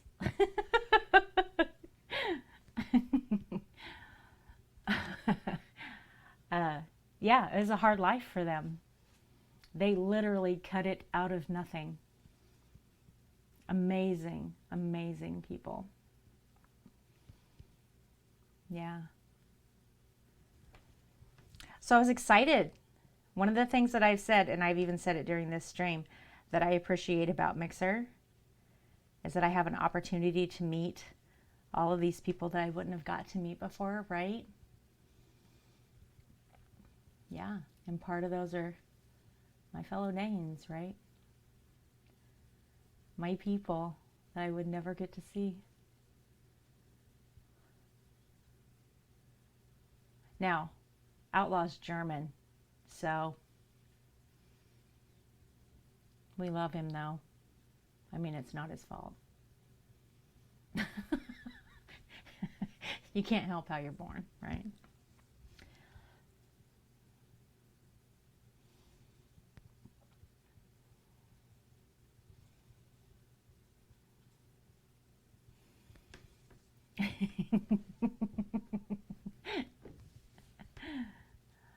Yeah, it's part of my heritage. This desk right here, it's my grandfather's desk, built in 1884. I'm very proud of my family. My family's worked extremely hard, given everything that they could for each other. And I really hope that I have honored that legacy, and that I continue to do that for the people that I meet. It's important to me. We could be. I would never know, because my people changed their names and then refused to tell anybody what their real names were. And they died. Both sets of great-grandparents refused to tell what their original names were. And they went to the grave and never told. I'm pretty sure that the Irish side of my family were either, because of when they left Ireland, were either running from slavery, because of course the Irish were all being enslaved at that time, or they were criminals. But the Danes changed their names when they got here too, and they won't tell anybody. So I can't trace them back. I can only go back 10 generations in my family, which I realize sounds like a lot, right? I mean,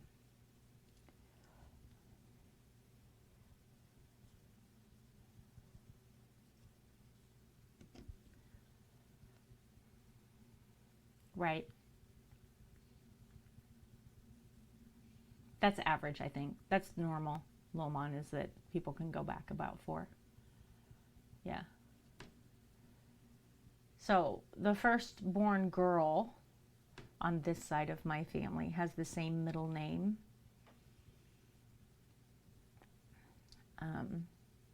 In each generation. So I share that name with an aunt and my grandmother and my great grandmother and my daughter. And I was always told that that goes back 17 generations now. I never met my great great grandparents. My great grandparents both passed away when I was in high school. So, but they lived to be past 100, 109, 110. You know, my people live for a long time. They're pretty strong people.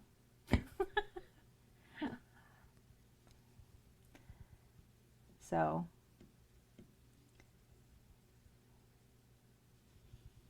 yeah, the little girl in the photo, my great grandmother, she was 109 when she passed.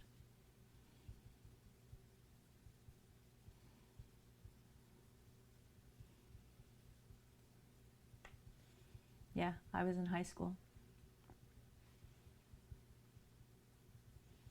Which is amazing, right? Like,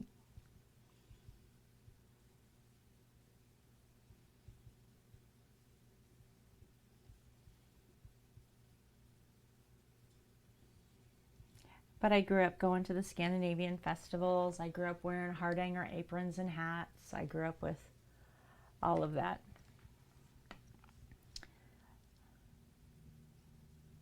I was raised with that culture and that heritage.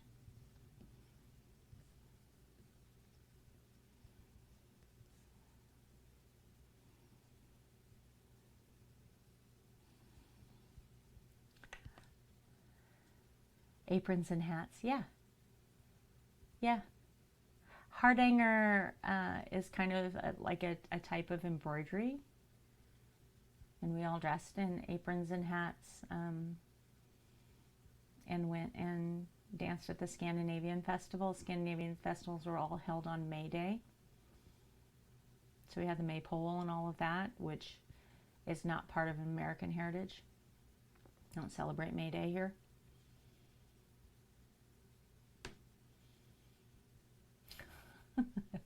We all have stories, maybe. We all have stories. You haven't heard about that before? It's old. It's really old, Lumon. Nobody does it anymore. Nobody does it at all. Hardanger pretty much died out with like my grandmother's generation. It just doesn't exist anymore.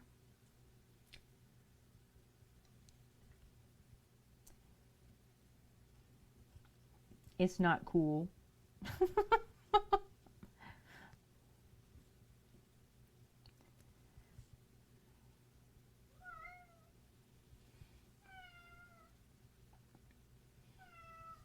What, meow?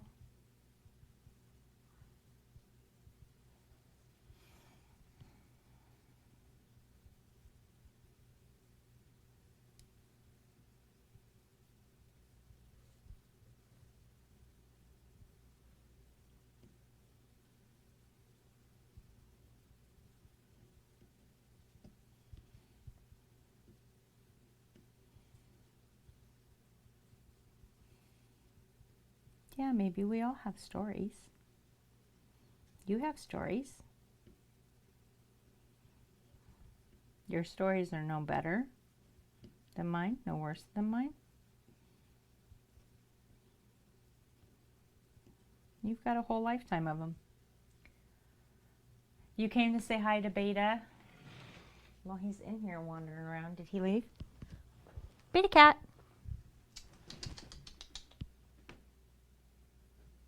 Where are you going? Little Mom wants to say hi to you. Are you gonna come say hi? Get up here and say hi, Lumon. Don't touch this, it's hot. Say hi, Lumon. Or just show him your tail, you know, also an option. Look, Beta, it's a kitty. He don't care.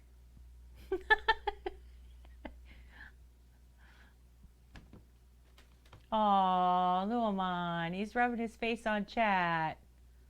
Aw. I wish you guys could see that. That was the cutest. He just walked over and rubbed the monitor with his little face. Beta, that was so sweet. You actually said hi to Lumon. That was so nice of you. Right? He's never done that before. That was the cutest. Oh my gosh, maybe. Look, Beta cat. Look. He don't care. Just when he convinces me he cares. Then he's like, whatever, bitch.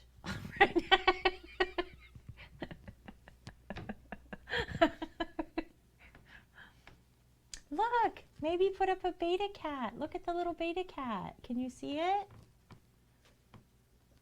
Can you guys hear him rubbing on the monitor?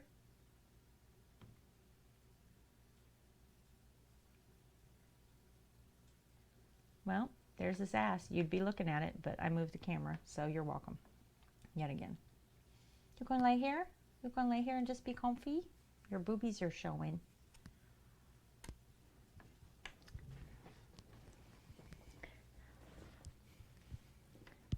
Well, you can't see it like you used to be able to see it. I fixed that. Right? Right, maybe? They all do it. Scoot your feet over a little bit. They all do it. Beta just happens to be a filmed professional at it.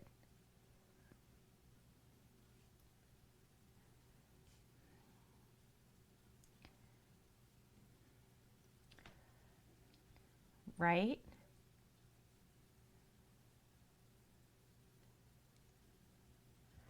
Oh, these are all of the different creatures from the opening scene of the movie Nightmare Before Christmas.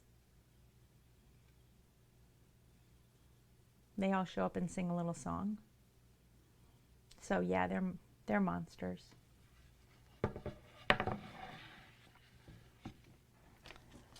I am going to move this though because I do not want this cat to damage it. Or for me to burn it with this wood burner.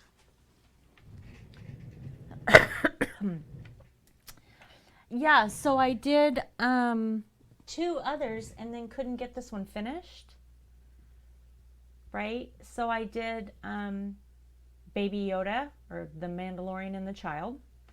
And I did one that's Queen of Shenanigans. Did you get to see them from when I did them before? Okay, hang on.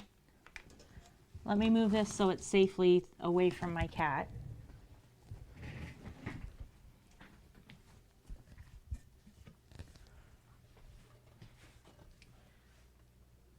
So there's Baby Yoda on a cutting board. Mandalorian and the Child. And there's a littler cutting board that says Queen of Shenanigans.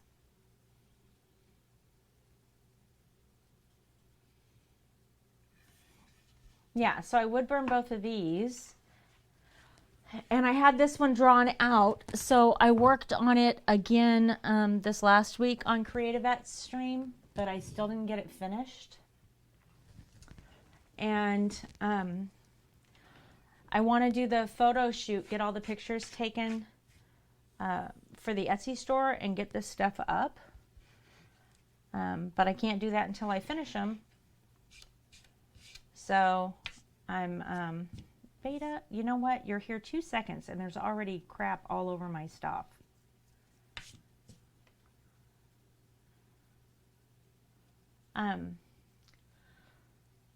Yeah, so I wanted to get this finished so that when I do the photo shoot, because I have to take down this camera and move the lighting and all of this stuff, I'll shoot the 4 paintings that I have to go up in it, and then these 3 cutting boards. But I wanted to get this one finished first, so I could just get them all up at the same time. So I was trying to get this one done today.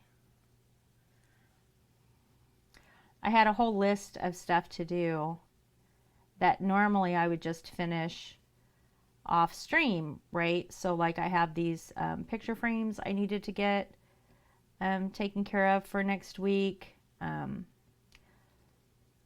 need to do the photo shoot. I need to finish this.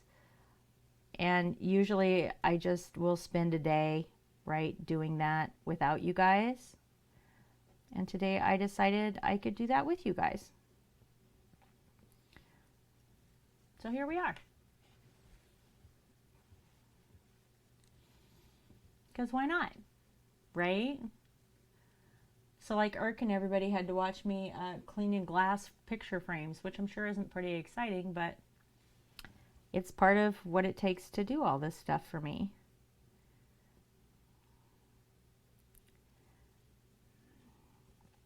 I mean, I spend, 4 times as much time not streaming,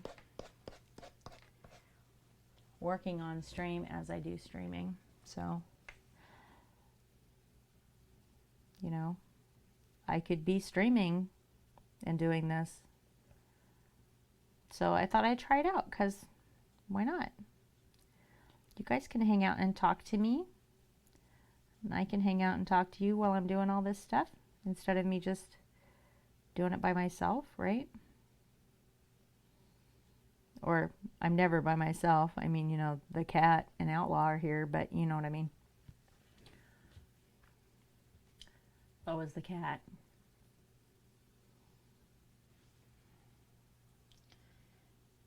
You guys can almost see can you see how long? He hates me touching his feet. You see how long? See these tufts of hair right here? Why not? Right? Exactly. Yes, he has like inch-long hair that grows between all of his toes. He has toe hair. He don't like me messing with his toes. Yes, he is an indoor cat. He did get outside. He's been outside twice in his whole life. The first time he got outside, he walked out the front door. We were sitting watching TV downstairs. He walked out the front door, walked around the house, went to the window closest to us, and screamed nonstop until we realized he was outside, and went and picked him up and brought him back in the house. Like, he literally walked maybe 10 feet and was like, "No, help, save me." And then he didn't go outside again for like 2 years. And then he snuck outside again and ran for it. Like, he panicked and ran. And I went outside and called him, and he came just like a dog. He comes when you call him. Just like when I called him to come in here, right? Come say hi to little mom. He'll come when you call him. He also greets us when we walk in the house like a dog. He'll twitch his tail. He doesn't wag his tail, but he twitches it. So when you walk in the house, he'll twitch his tail back and forth and come meow at you and say hi. Just like a dog. I've attempted to teach him fetch, and he will run after stuff, but he won't bring it back to you. So like his little, I don't know if you guys can see that little See that little feathered mouse thing that's on the floor over there? I can fling that across the room and he will run after it as fast as he can, like super excited. He'll go play with it for a second, drop it, walk back to you, sit in front of you without it, and wait for you to get up, go get it, come back and throw it again. That's his version of fetch. So he does half of it, but he'll legit sit in front of you and look at you like you're an idiot because you haven't got up to go get it yet. And then if you don't get up, he'll sit there and start meowing until you do. Because he's kind of a jerk.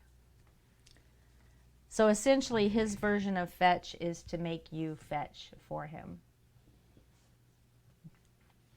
A little demeaning, you know, but whatever.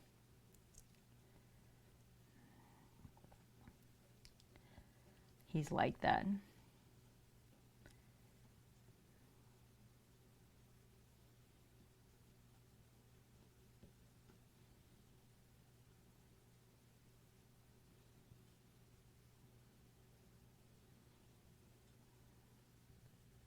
This is hot and you can't play with it.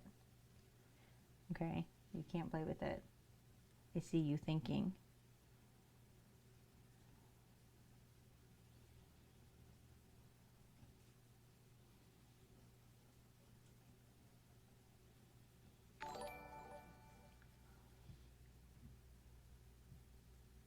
Hey, Epic Clan Master.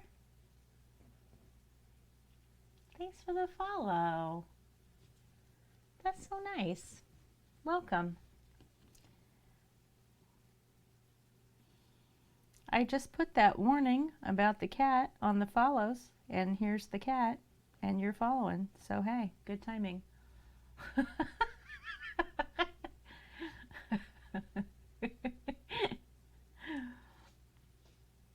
That's the cat.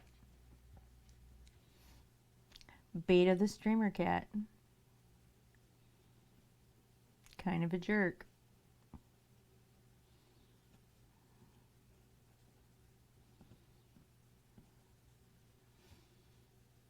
Oh my goodness. Oh my goodness. Oh, you're gonna kill my bot. Sparks, sparks, sparks, sparks, sparks. Everybody, sparks, sparks, sparks, sparks, sparks.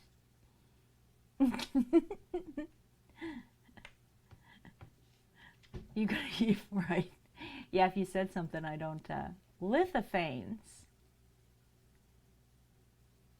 I do. Vaguely. I know what lithographs are. I'm not sure if I know what lithophanes are. Tell me what is. Look at all these sparks. This is spectacular. Thank you so much. I appreciate it. Yes, Lulmon. Yes, I do know what you're talking about. I do. I appreciate the hype, Epic Clan Master. I really do. Thank you. I'll take it. I love that energy. Yes, I have seen those.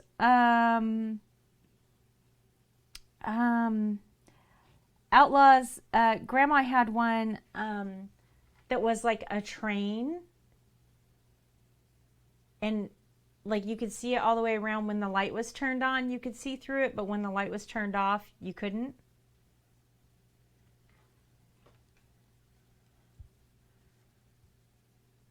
Ah, wow, Lil Mel, what a cool idea. For my cat when he gets burnt. He's not going to get burnt. He listens pretty good, or I wouldn't let him up here. Oh, honey. Do you know I've never banned anybody before? You have to be 13 to be on Mixer. This is an 18 plus stream. Pretty sure you wouldn't be asking me if you didn't already know.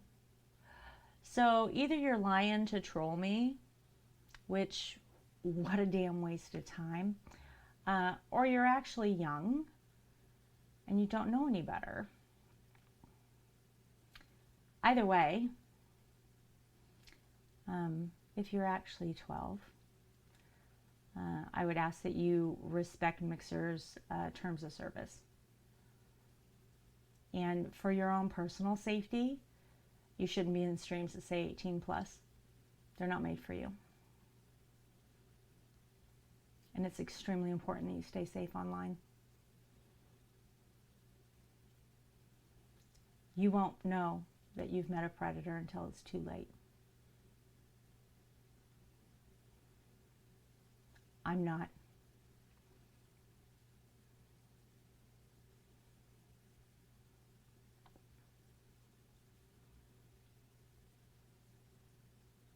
I'm not playing at all. Hey, Bucky. How are you?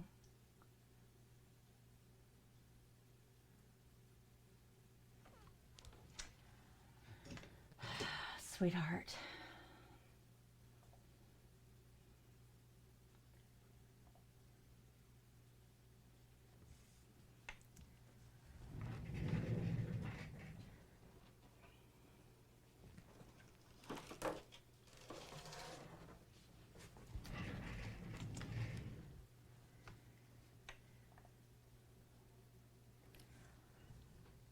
Okay, so I was serious in what I just said to you, and it is extremely important that my community stay safe.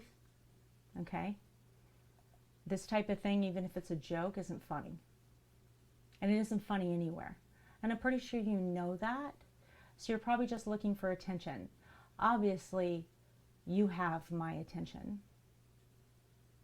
I would much rather give you my time and my conversation. I would rather get to know you as a human being if you actually are 18 plus than to do this. So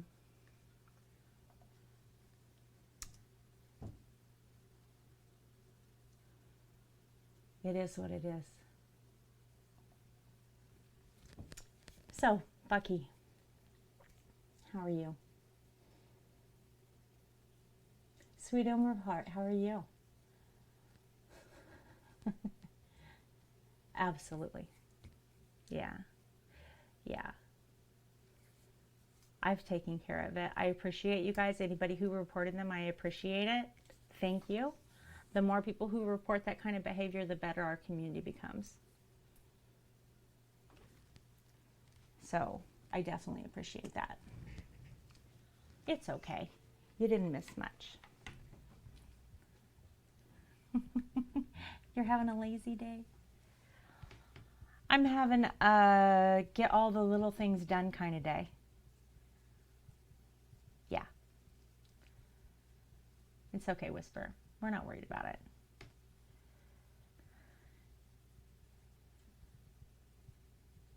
Oh. Well, good. Did you see something you liked? Or see something you didn't like? Because I want to hear both. I want to know what you actually think. I am a fan of real conversations, right? Obviously.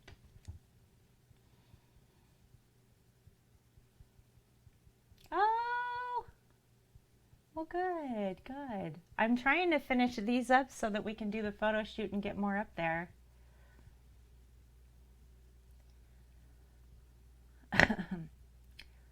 Doing something like wood burning, Simon,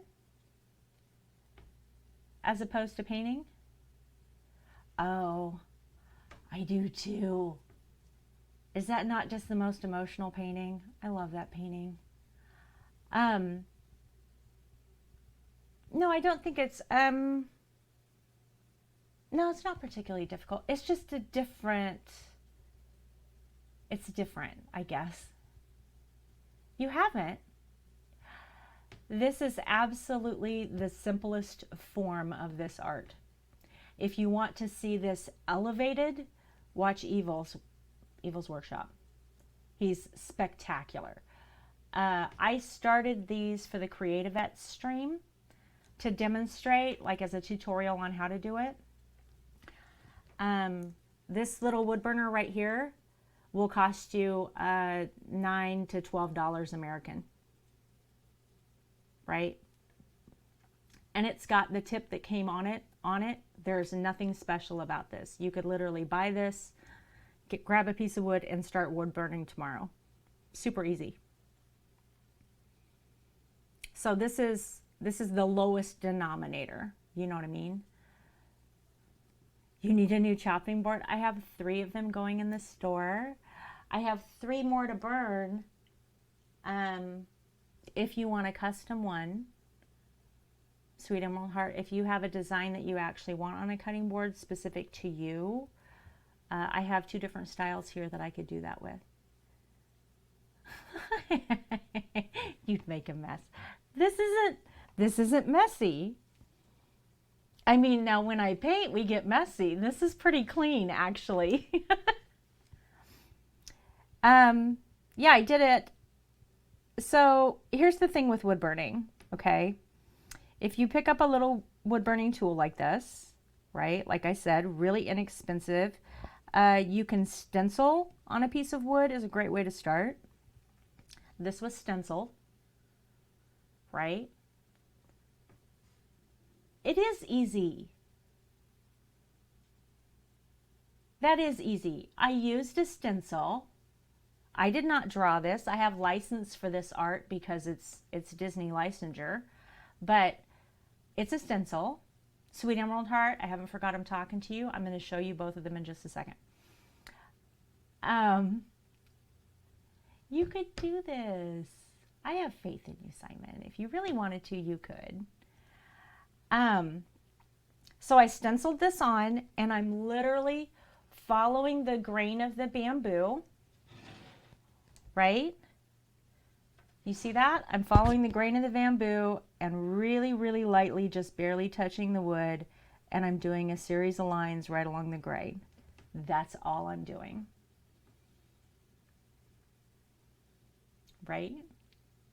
You have talents that far exceed mine in that area. And yes, you're right. There are very defined rules. There's no guesswork, right? It is or it isn't.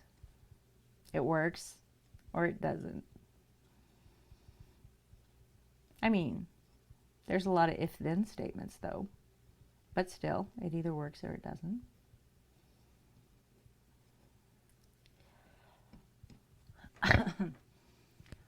Skynet run, really?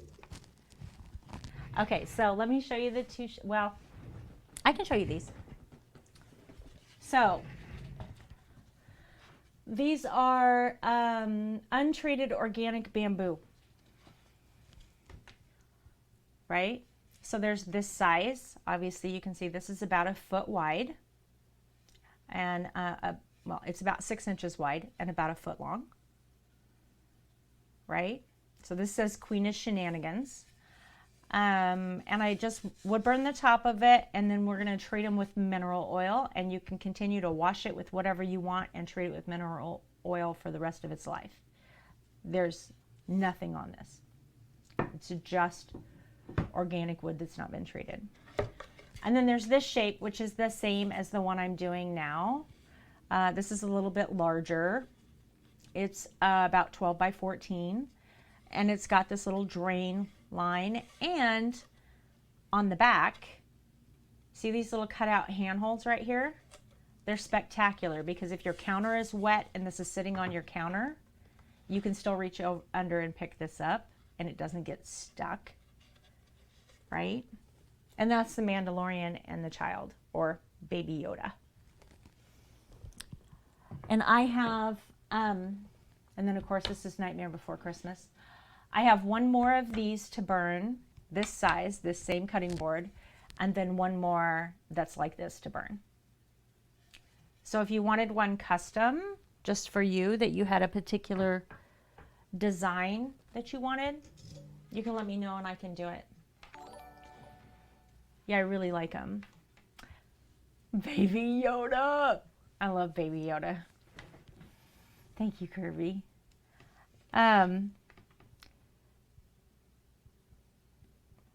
Yeah, and I'm happy to do that. So these are going to go up in the Etsy store here in the next couple of days. As soon as I get this one finished, I'm doing the photo shoot for the 4 new paintings in these 3 cutting boards. And they'll all go up there. And the cutting boards will come with a custom option. So you can order one custom if you want. Or you can order one of these, and if you wanted like a monogram or a family name or something like that on it, or something added to it, I can do that as well.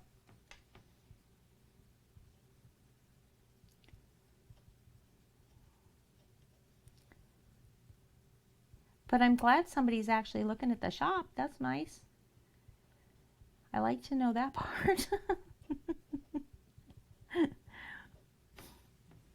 I appreciate it.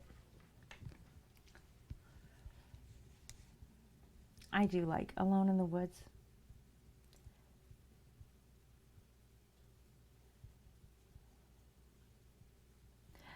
Sweet Emerald Heart, you probably weren't here when I created that painting on stream.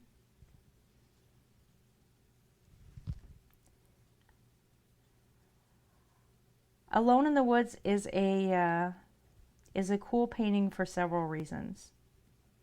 One, I love how it looks, right? I love the brushed gold foil deer.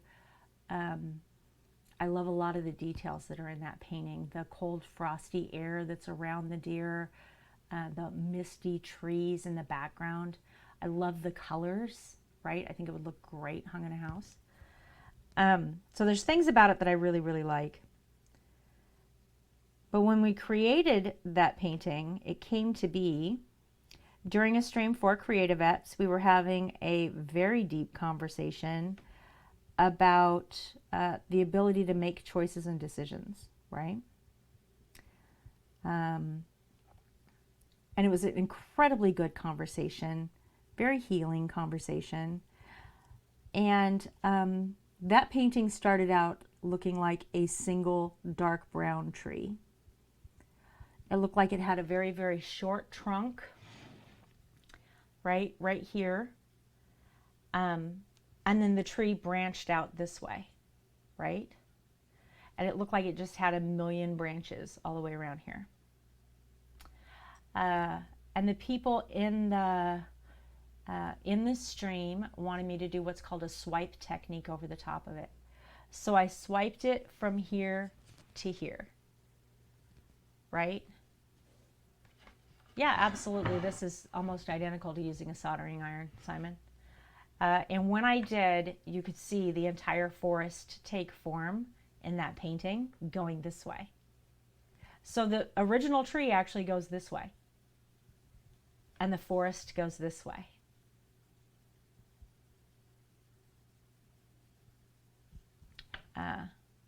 And then the little frosty air stuff that's all the way around here made this perfect little place for that deer to go. Like that painting became what it wanted to be. But it's so cool to me that it started as a tree and became a forest as we were talking about how to make choices and decisions and how easy it comes and how we tell ourselves that we can't do it, right? Okay, I'm gonna let it go, Simon. That's fine. You don't have to become a wood burner, but I think you could. Right, exactly.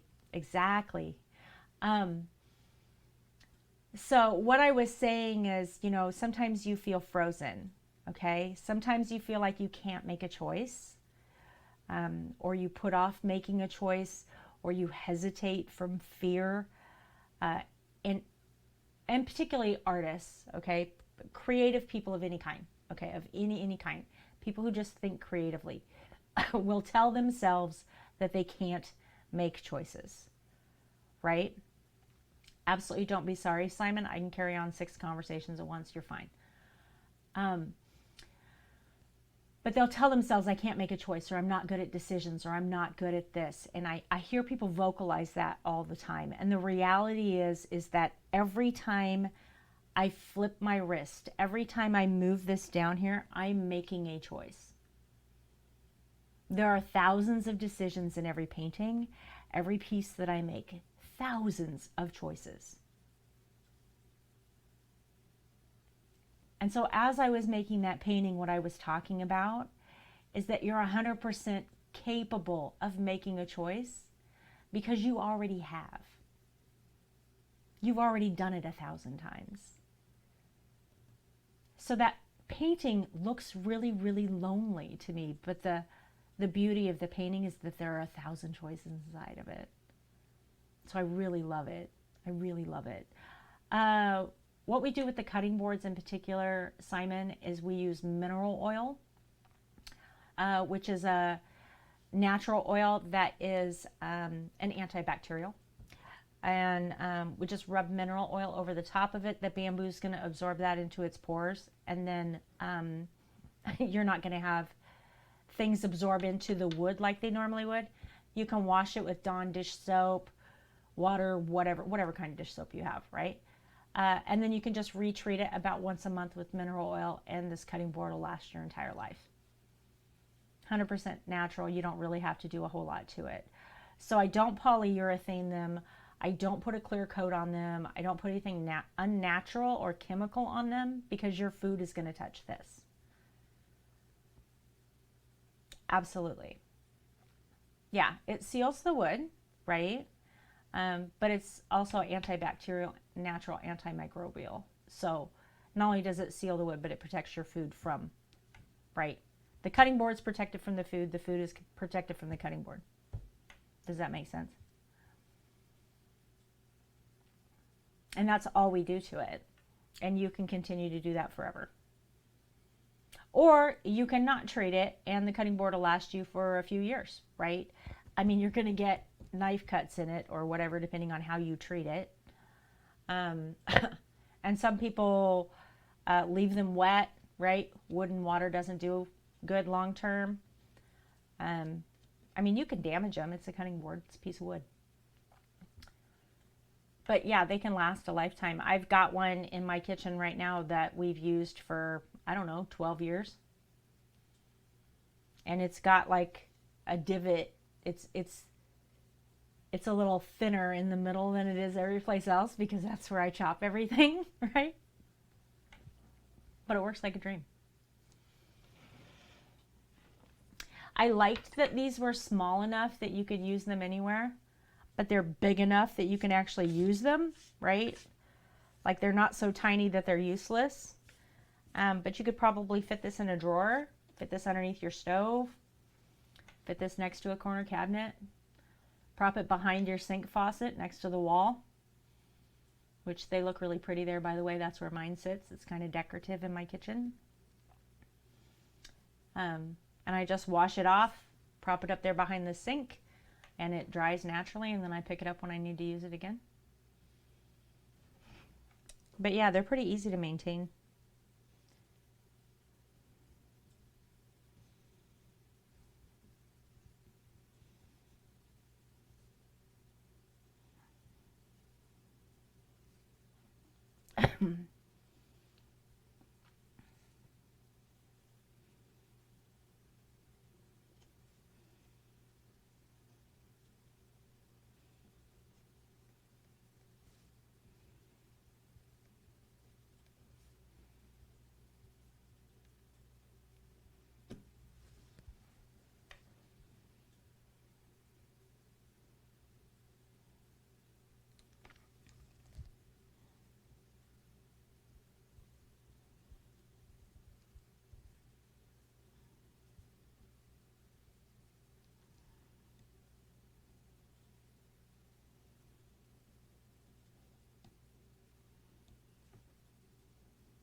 This thing has taken forever.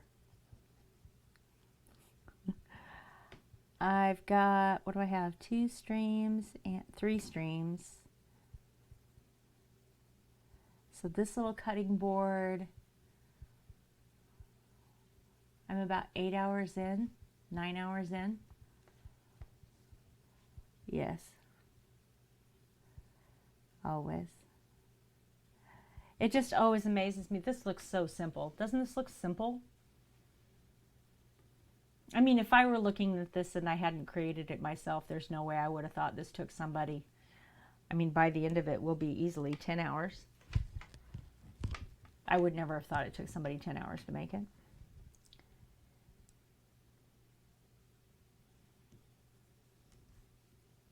I mean, it's not like I carved the cutting board. It probably took the company that made this cutting board less time to make the cutting board than it took me to put the design on it. I'm sure it did, or they'd be out of business.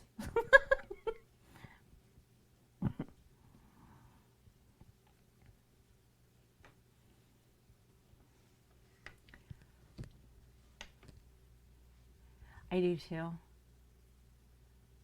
I really do. I love how it looks.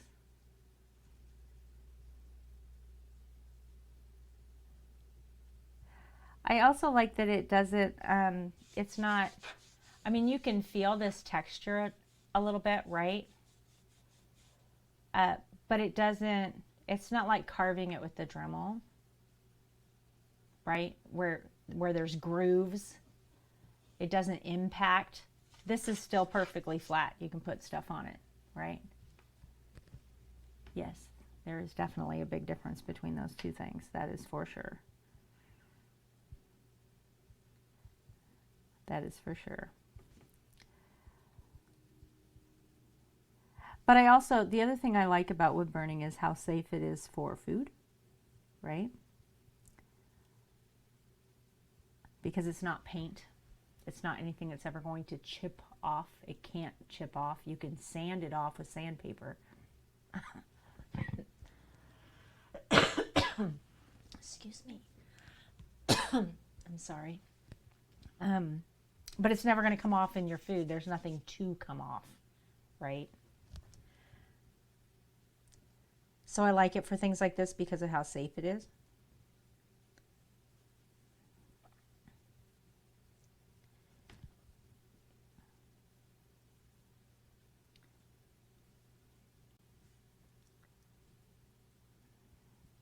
And I don't want to ever put anything out there that, you know, I wouldn't use myself or I wouldn't trust to be safe for people.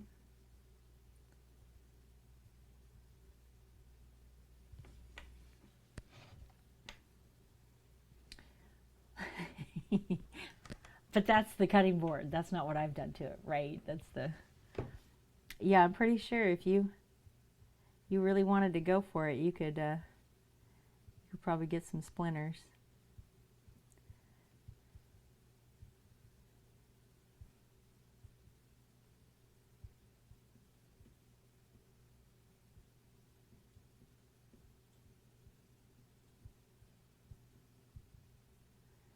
You're probably right there.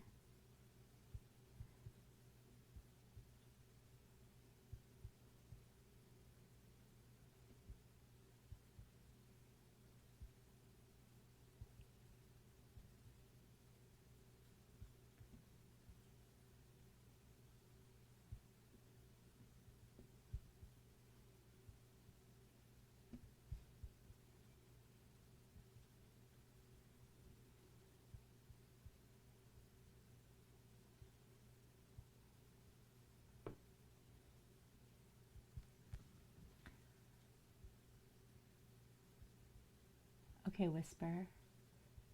Imagine splinters if you did. Wood bats. Oh my goodness, can you imagine? I know there's these really cool Japanese wooden, they look like a giant barrel, like you sit in them. They're super cool. I don't remember what they're called.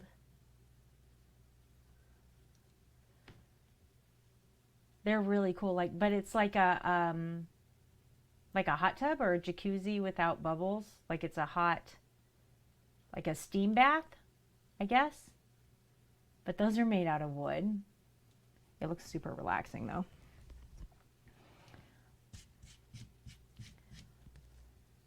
Yeah, sort of like a wooden hot tub. I don't know how to describe it. Yeah. But they don't have like jets in them. They're not like blowing water or whatever. You're just sitting there boiling, stewing. I don't know. People soup. I don't know. You're just sitting there in the warm water, I guess, relaxing. But they're really cool looking. But no, I can't imagine what the upkeep would be. I'm sure they've got to be like water sealed with something, right?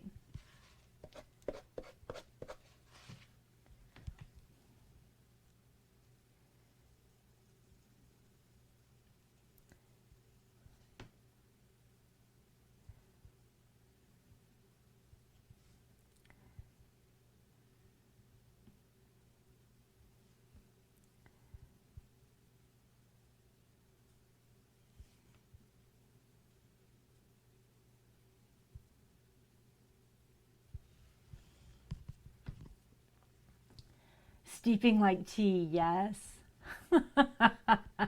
That's better than being soup, I suppose. It sounds nicer anyway, doesn't it?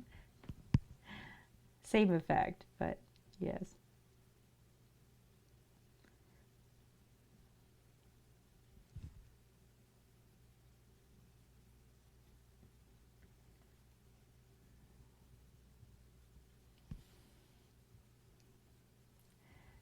Maybe they should make them look like giant teacups.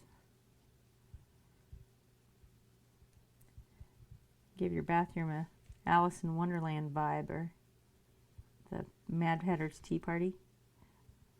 You just take a bath in a giant teacup.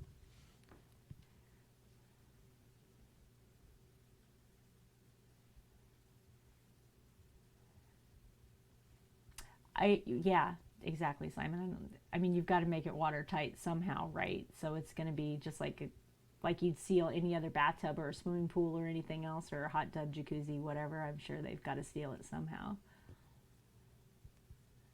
There are plenty of cutting boards made out of food grade silicone or covered in food grade silicone sealant, that kind of stuff, right? It would be, wouldn't it, sweet?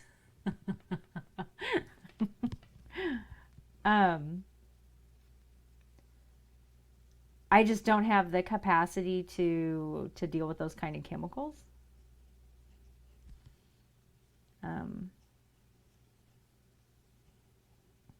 And it's a little scary putting out a product when you're a little tiny business like mine that possibly people could have reactions to or whatever. That makes me nervous. So I'd rather it just be as pure as I can keep it, because you never know. Mrs., did you see my whisper? I did see your whisper. Okay. What happened there? It's a charity stream. Okay. MP, and we've all been talking about it, so. Okay. Just letting you know. Thank you. So. I appreciate it. Chat, here's the thing about wood burning and her crafting.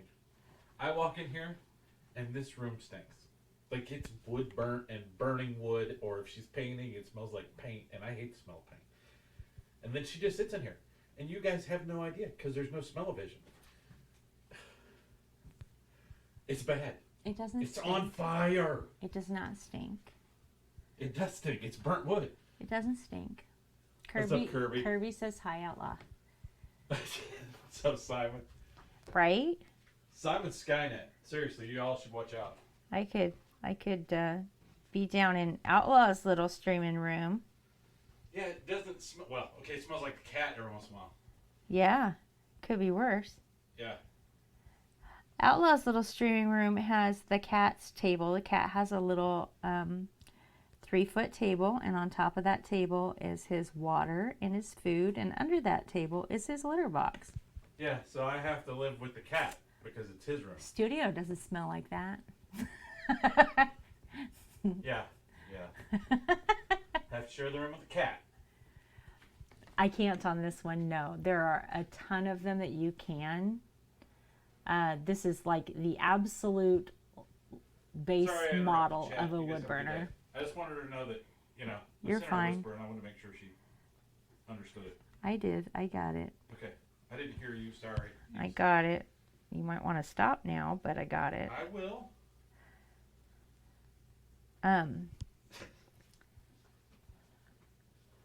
There's, you know what the upside of it stinking in here is? Outlaw's not here, and it's my own room. I love that man, but come on now.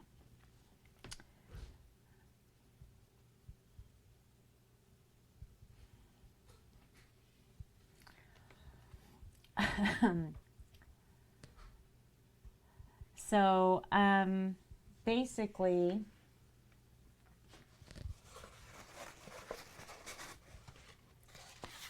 I'm going to use this cardboard to demonstrate. Watch me catch it on fire. This is a bad idea. Don't try this at home, y'all. If I use a really, really light hand and barely touch this, you'll barely see any color. You see that little tiny color? The harder I push on this,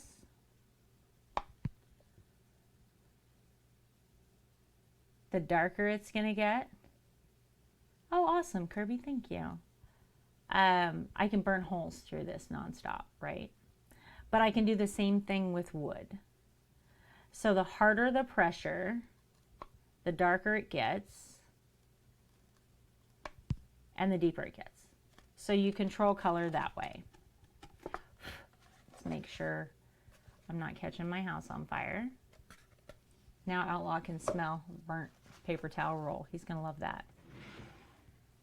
You're welcome, Outlaw.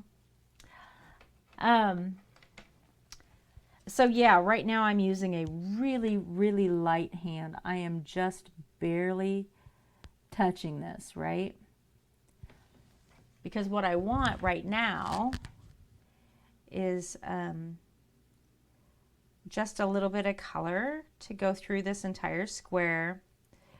And I chose this pattern 1 because I love the lines of the wood up here, and I wanted to echo that down here. But I wanted it to look like the texture of the characters. Hi Wayne, welcome. So I couldn't really do like werewolf fur when there's an alien looking guy and a vampire and some kind of squid creature here, right? So I figured to tie all of them together, I would just do this nice design that started with them dark and slowly faded to the bottom, right? So I started with a heavier hand and I've slowly gotten lighter and lighter as I've come to the bottom, so that you can see that they're there, but they're just a shadow of the wood. That's what I was going for. They're just silhouettes. So you can see this dark line of wood here. See how it's still prevalent all the way through? Right? This light, you can still see this light line all the way through. They're just a shadow on top of that wood. So that was the idea here. Because these guys are supposed to be, because they're from Nightmare Before Christmas, they're supposed to be a little creepy, a little shadowy, a little, you know, strange, different. So I was kind of trying to convey that in this pattern too, if that makes sense. So I am touching this wood so lightly that if I do this same on this paper towel roll, you'll notice it doesn't burn it. In order to burn this cardboard, I would have to put, I don't know, twice as much, 3 times as much pressure on it than what I'm putting on this bamboo. Okay. Thanks for hanging out. I hope to see you again soon. I appreciate you being here.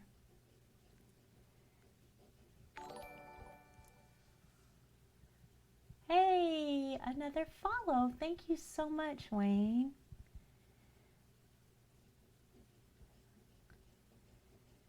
I love it. That's so nice.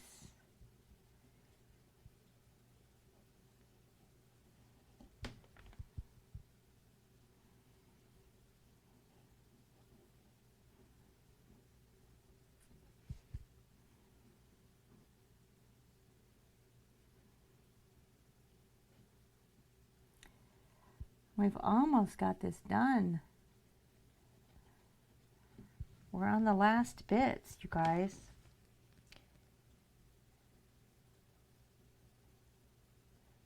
Pretty excited. So I think in the Etsy store, I have, thank you.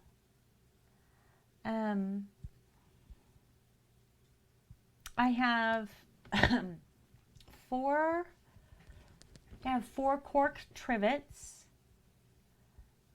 They're round cork trivets. I can show them to you if you want. And then I will have these 3 finished cutting boards in the Etsy store here in a couple of days.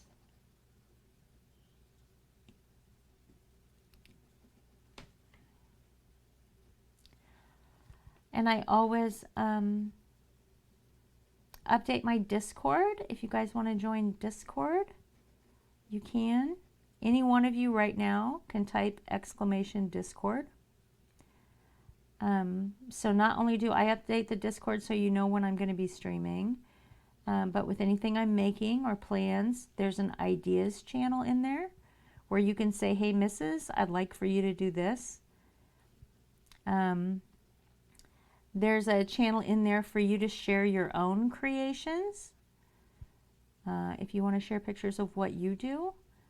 And then if you or someone you know makes things, does things, whatever, doesn't want to maintain their own Discord, once you're part of the community, or if you already are, I'll make one with your name on it.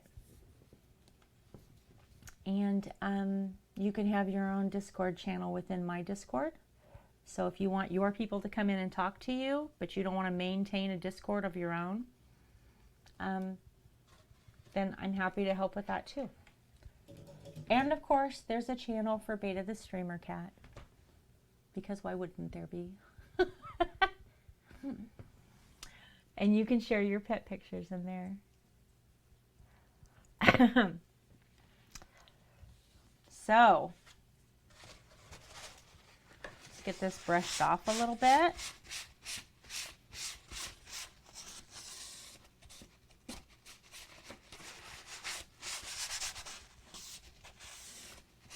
And see what we think.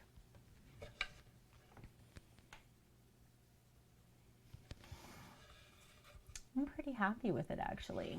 You guys want a close-up? So, I'm going the wrong way. There we go.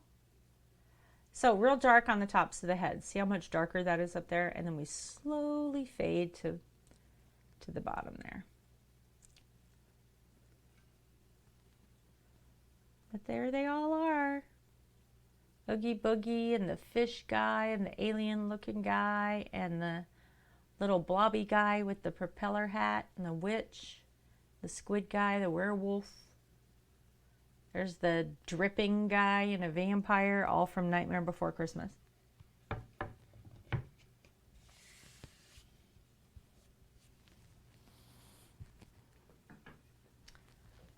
And the other two that are going up is this one, Queen of Shenanigans.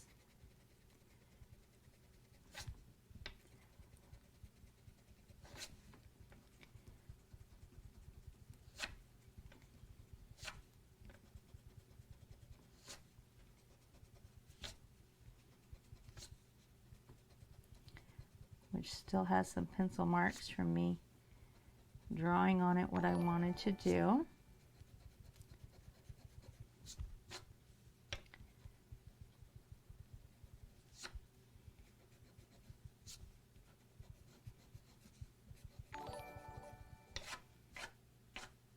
Outlaw's hosting and MP is hosting. Look at that. That's so nice. Hey, Victus. Thank you.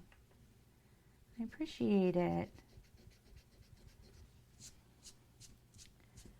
Just trying to get some of these pencil marks off of here. Because once we put that mineral oil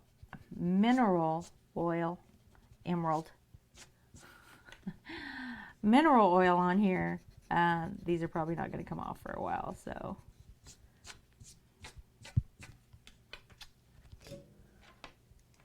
And I actually think this part of this end needs to be a little more defined here.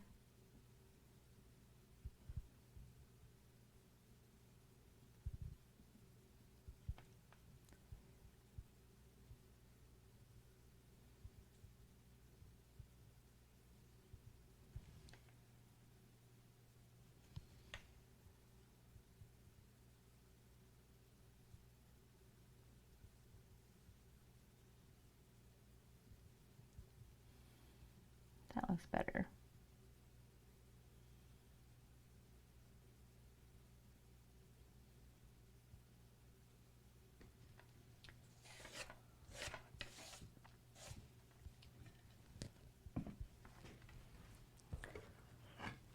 And then let's see if this needs to be any details on the Mandalorian and Baby Yoda need cleaned up before we put mineral oil on it.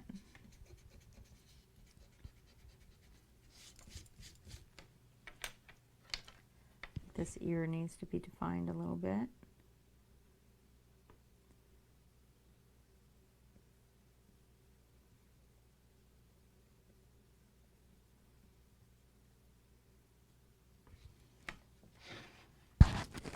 Oh, sorry, hit my mic. Hope that wasn't too loud for y'all.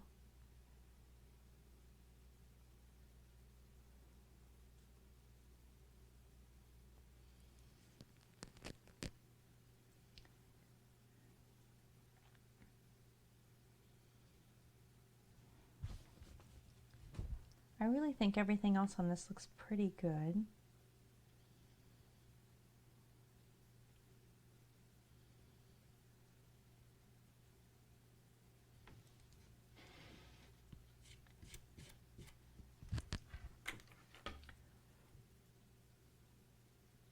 You're good, don't worry. What you can do with the Western theme? Well, I was just telling Sweet Emerald Heart, I have one more of this size cutting board and two more of this size here. And if you want to order one custom made for you, I can do that. Just have to tell me what you want, and then once I work out the design, I'll send you pictures of it in like a Discord DM or email or however you want to communicate. We'll work out exactly what you want, make sure you like it, and then you can watch me make it on stream if you want. So you can see the whole process start to finish. Okay, little mine. Thanks so much for hanging out with me. I always appreciate you.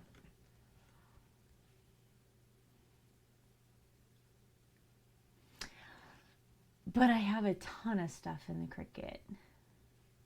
Yeah, I love it. Definitely. I have a ton of Western designs. I mean, a ton. Thousands. Like, it's crazy. Every time I do a search in design app, I see another one. I'm originally from the West Coast of America, and everything out there is Western, right? That's the default.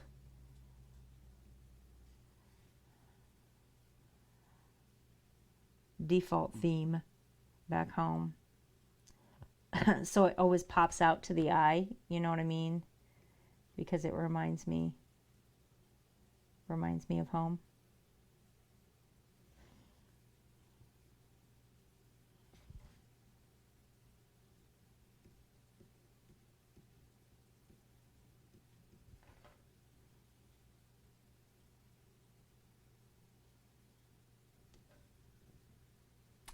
are you?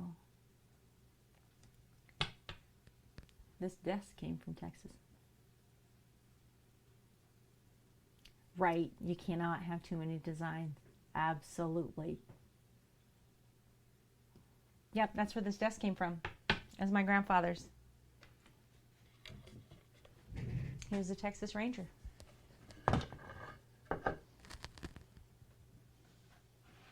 And this was his desk.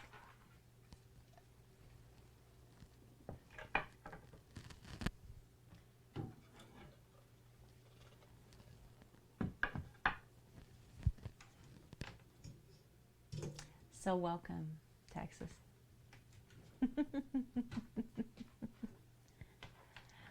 I love this desk. I grew up underneath this desk. My grandfather moved north, and he had a foreign auto body shop. So he's a mechanic, built dune buggies. And I grew up in his little shop, hiding underneath this desk and smelling like grease. And then we moved to a farm, and then he farmed for a while. And my first job was moving handline irrigation in an alfalfa field. I was in a state called Washington. He went way north as you can before you hit Canada.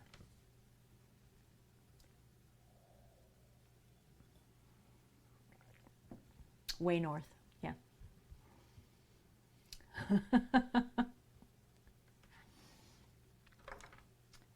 Yes. But he taught me all kinds of things growing up.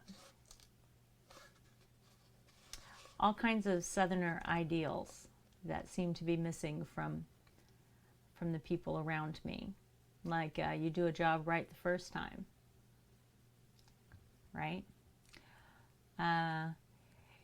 When I was 6 or 7 years old, he taught me how to say Lord love a duck instead of son of a bitch, because it wasn't okay for me to say that. And I still say Lord love a duck to this day because of my grandpa.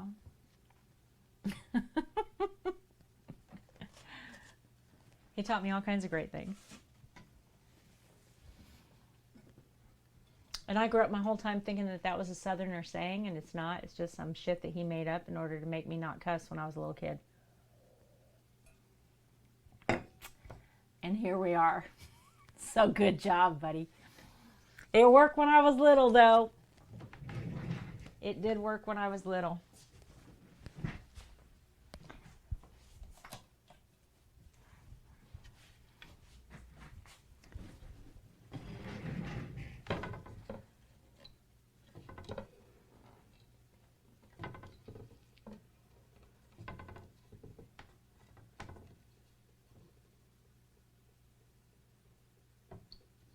Why am I hearing static?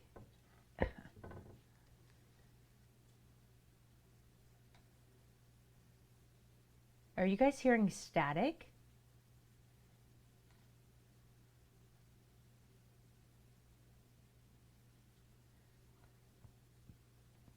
Where is that sound coming from?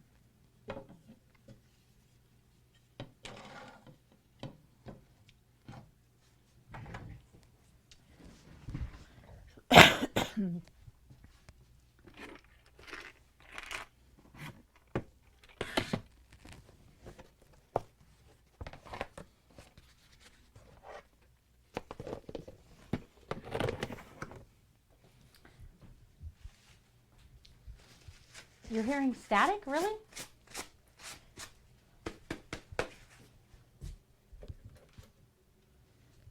How about now?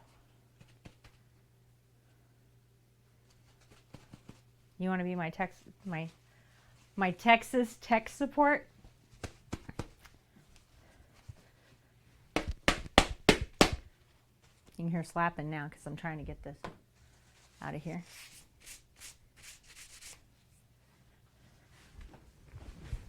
Let me see if you can still. Not now. Interesting.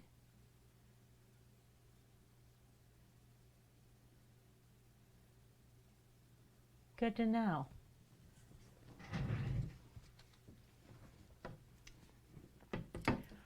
Well, we're going to see how loud sanding is on stream, and if it's too loud, I'll do this off stream.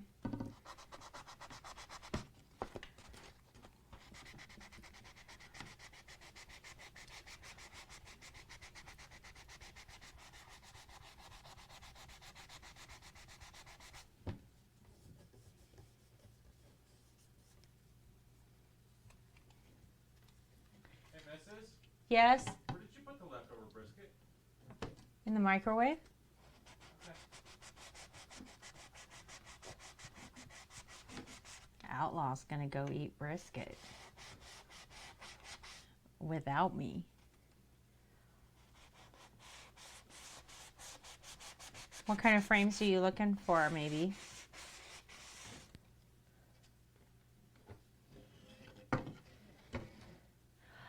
I could hear static coming from my speakers. I'm not sure. I didn't know if you guys would be able to hear it if it was coming from my desktop audio. But that, I've got kind of a complex setup, so there was a possibility that you could hear it. That's why I asked, just to make sure. How dare him? I know, he's going to go eat brisket without me.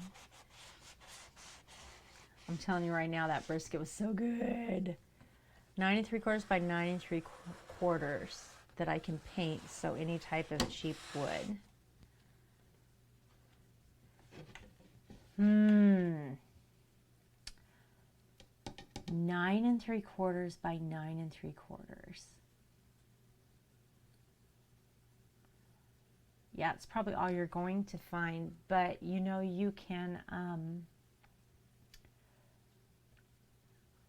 cut yourself a 1/4 inch mat to go to the inside of it.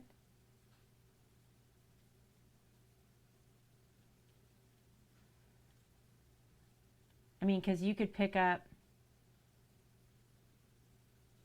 because if you can find 10 by 10 and you're looking for 9 3/4, you can cut a mat.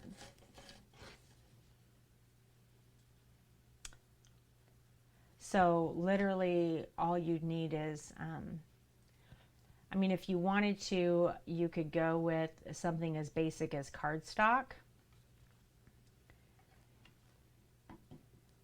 Or you could do that, yeah. You can felt the background and set it on top. But you could do a 2-color cardstock mat, which is really easy to do. Here, let me move these and I'll show you. So when you're talking about something that thin,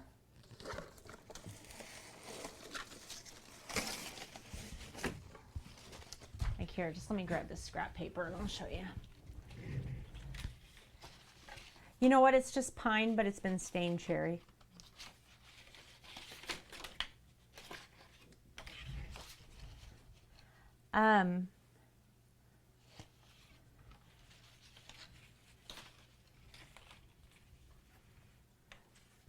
So if you did cardstock and you did 2 pieces, right?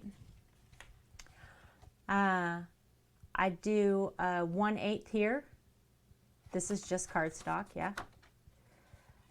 So 2 pieces of cardstock, 1/8 of an inch here of the yellow behind the grain, and then cut the whole thing, right? So that you've got 3/4 of an inches total from here to the edge of the yellow.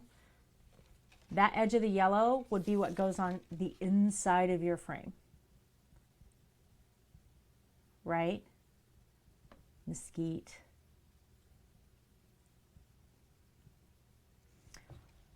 Right.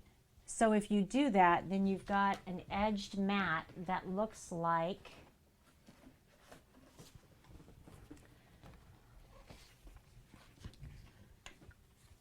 this with a secondary border, right? So you do it 2-color, just like this, where you've got that little border to the inside. See how nice that looks? It looks very clean. So to find cheap frames in custom sizes,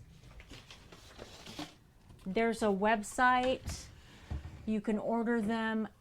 They're all USA made. And then I have a second website that comes out of China that might be hard right now.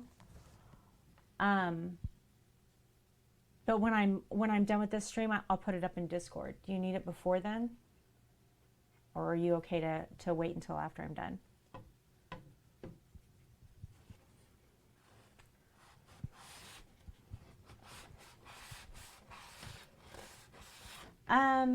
I don't think this is mesquite. This is quarter sawn oak.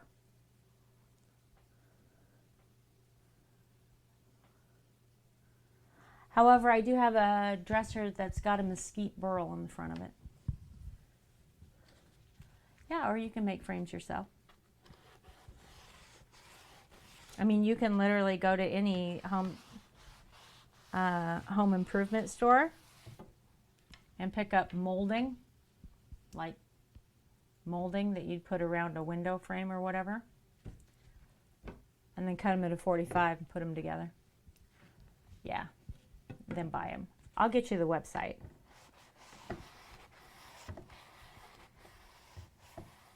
Okay, so you need the interior of the frame to be at least 9 3/4 by 9 3/4 to fit those, right? I mean, the interior measurement inside the frame has to be that.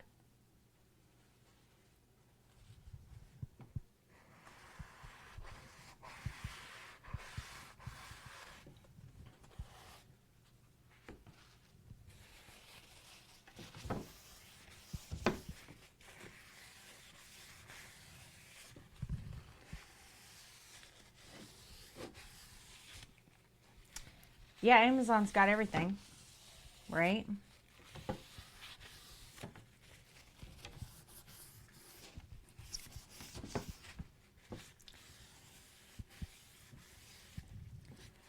Amazon is not always the most cost effective, and unless it's being delivered by Amazon, it's not always a reliable source to get the exact same brand, exact same type of item over and over again for resale. I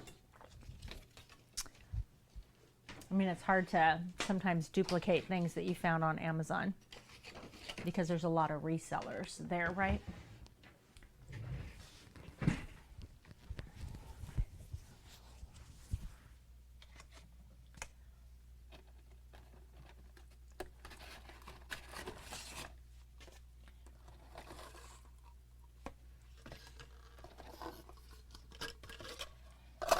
But can't say anything bad about Amazon because I use them constantly, like all the time. I need to grab a cup of water. We're going to antique these. I think all 4 of these pine that are stained cherry, we're going to antique. So let me grab some water. Take a quick break. Do I need more coffee? What time of day is it? It's 2:30. I need to stop drinking coffee, she says as she drinks more coffee. I'm going to take my great grandma's recipe book and put it away. Grab some water, grab a drink, and I'll be right back, okay? So you guys hang tight for me.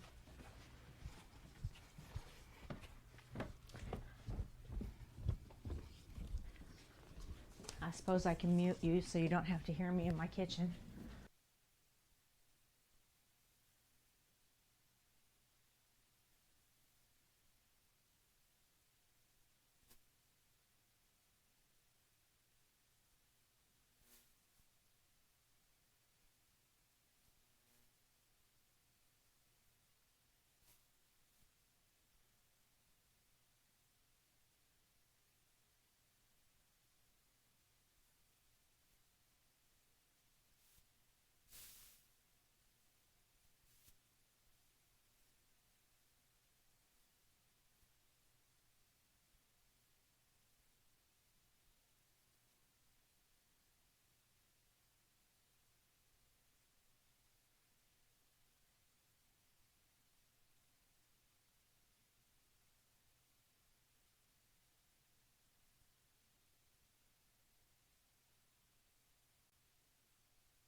You know what, you guys? I'm hungry. Hey, Famer's hosting. Thank you, Famer. Appreciate you. All right, so we're going to test this and see if we like it.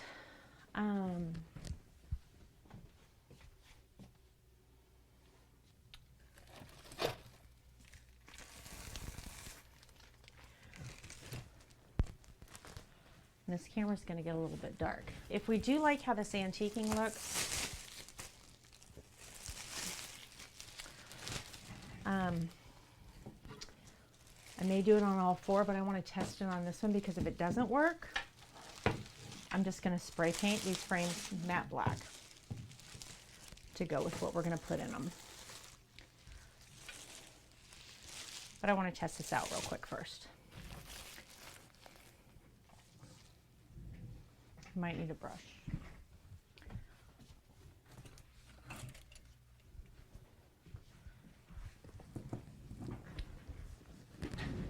One of these days I'm gonna fall right out of that chair. Do I have a chain?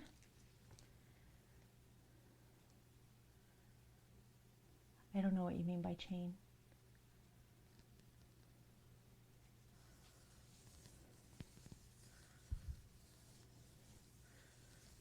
You mean like a chain to beat this up? To stress it?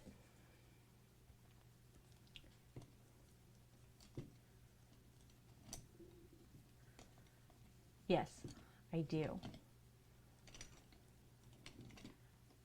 I have a whole little kit of woodworking tools.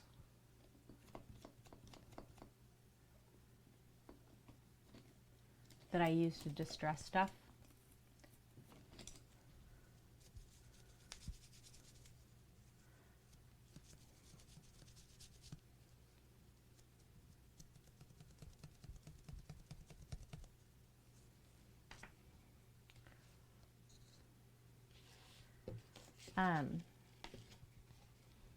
But I just want to darken this up a little bit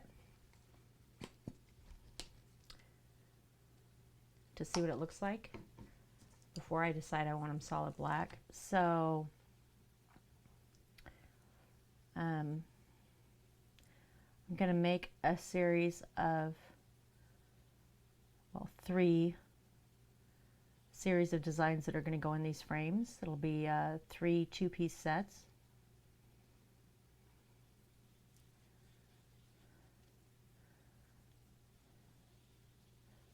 So for 2 of these, 2 of the frames are oak. I'm going to leave them regular oak, and they're stained honey. For these pine and cherry, they're a little too orange for what I want. So I'm just going to darken them up a little bit. It would be perfect if they were black frames, but I'm not real sure if I want to do that yet.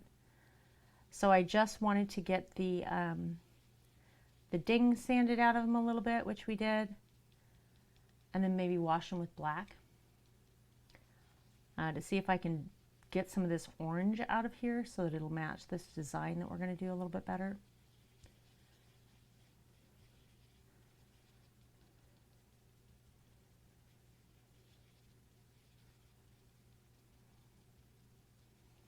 But it's just a test. I just want to see. I just want to see color-wise if this is going to be close enough to what I want.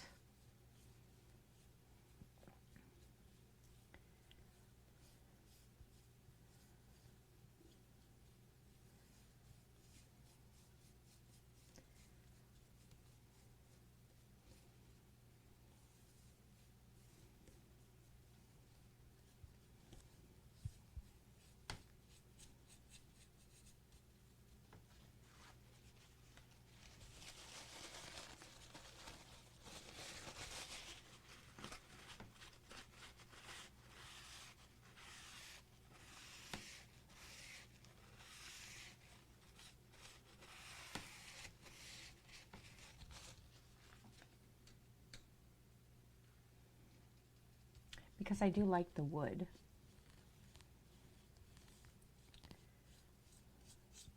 I love cherry. I do like the stain. It just doesn't work with what I want to do in these frames. It's just the wrong tone, you know what I mean?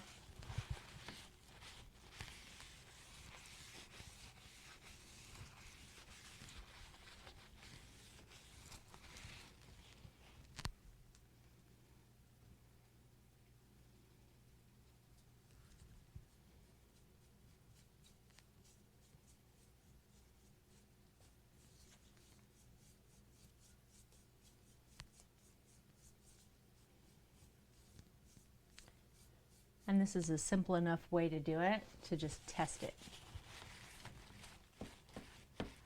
Because once I decide that this clear coat's got to be stripped off altogether and I've got to spray paint them black, there's no going back, right? I mean, I could citrus strip them and start all over again with plain wood, but that's a whole lot of effort.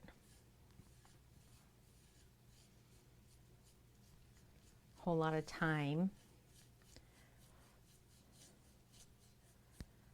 for me to go through for something I don't like. Exactly. And I'll never get the wood back.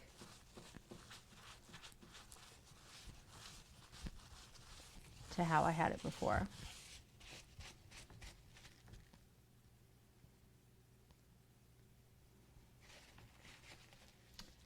Yeah, I think I'm gonna like this.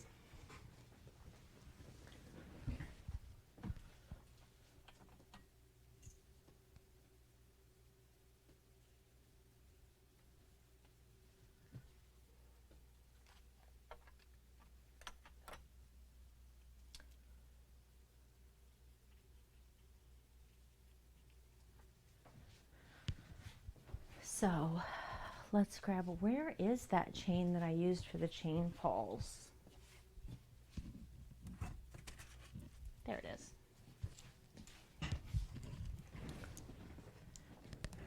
Yeah, it looks better, right? Okay, so I'm going to test this out, and this turns out to be really loud on mic. Let me know and I'll mute, okay?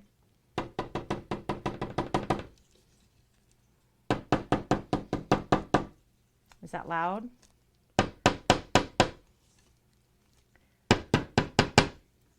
It's okay.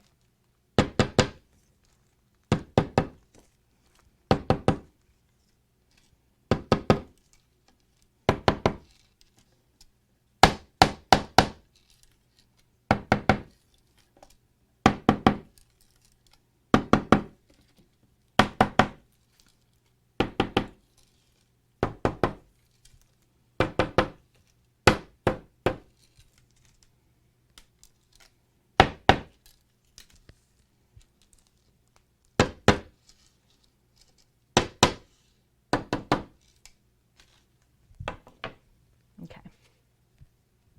Thank you for letting me know, guys. I appreciate it.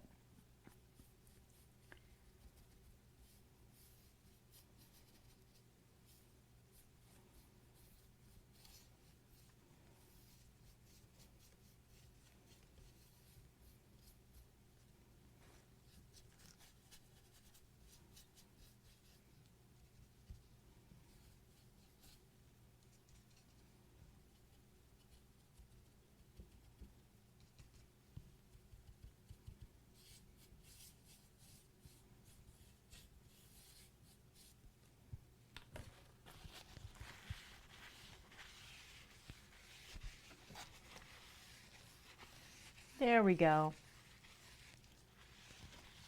That's what we're looking for.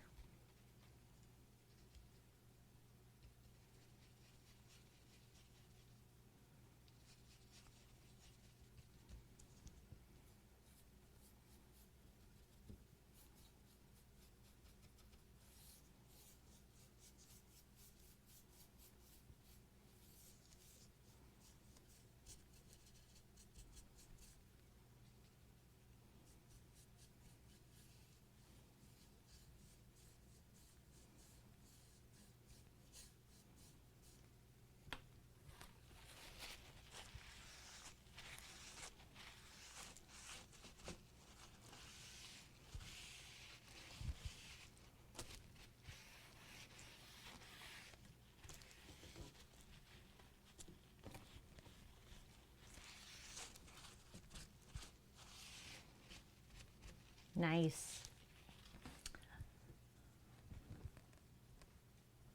Oh, that's awesome, Wayne. So, original frame.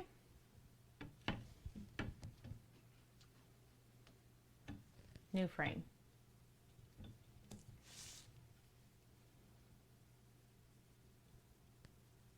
See how that orange is gone? See how orange that looks? Oh, you and your dad made it together. I thought you meant had. That's cool. Yeah, we've taken all that orange out of there. So it's much richer looking now, right? It's got a little bit of that dark tone to it, which I like. And you see that wood grain? See that nice wood grain coming out? See that pattern? That depth? I like it.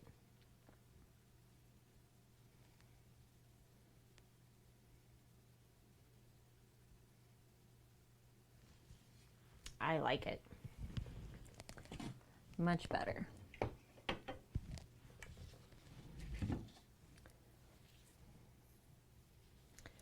Much better. That's what we're looking for.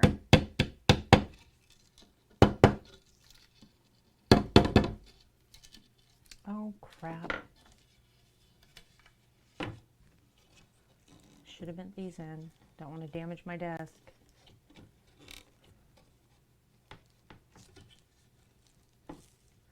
It's a really easy way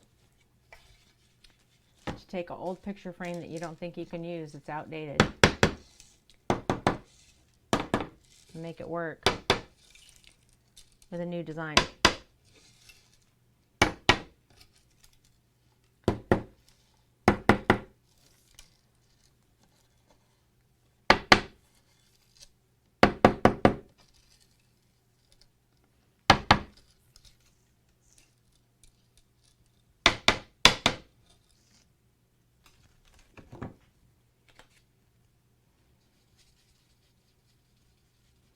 Or if you have a series of picture frames that don't match and you want them to match,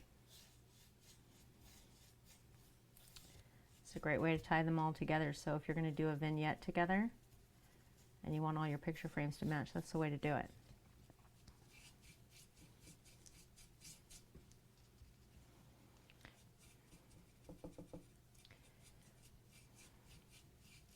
You know, maybe if you're going to mat those diamond paintings, and they're 9 3/4 by 9 3/4, you might want to buy 12 by 12 frames. I bet those would be really easy to find. Mrs. And it'd look really good with the mats in them. Yes? I'm headed outside, but I just want to say the point brisket is much better than the flat one. Yeah? Even after a day on those sandwiches was good.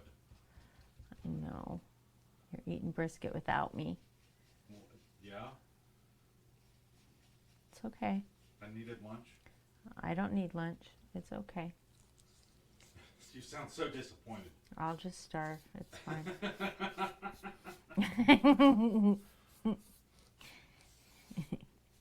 You go ahead. I can't stop what I'm doing. Huh?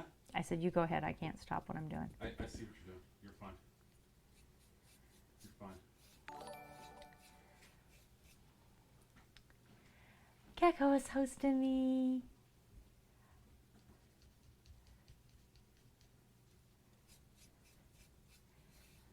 Well, the designs that are going to go in here are fairly modern.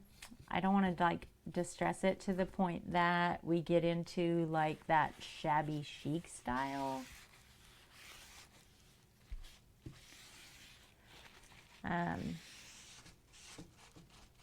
But yeah, they could use a little more distressing. I like the subtle, personally.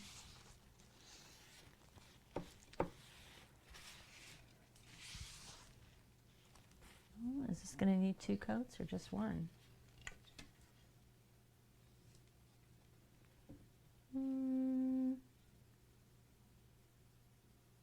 I think that's only going to need one coat. Is that a darker frame to start with? It must have been. You're fine, maybe.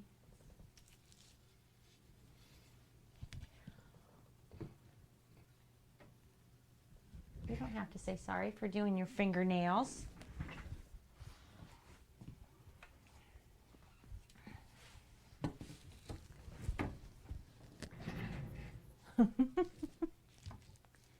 Good on you for doing them. I'm horrible at it. This is loose. Nope, that is broke.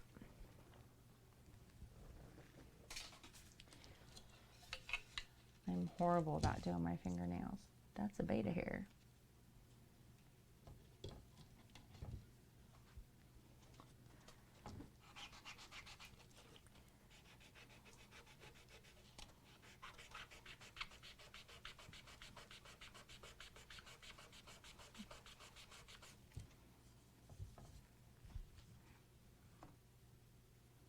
So these two, as much as I'd like to do this to them, are probably going to end up, well, we'll see. They may end up painted.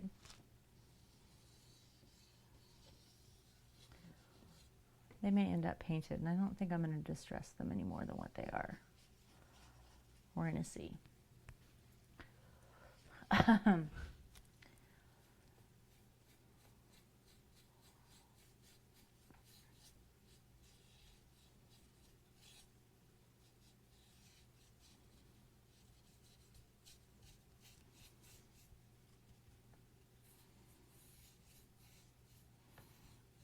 I gotta say, this is the biggest mashup stream of things that I've ever done. This is this is what a regular day in the studio actually looks like. It just isn't normally the part that you guys see. Because usually if I do a stream, it's, okay, I'm gonna paint this thing, right? Or I'm gonna wood burn today, or I'm gonna do, you know, one thing. A commission.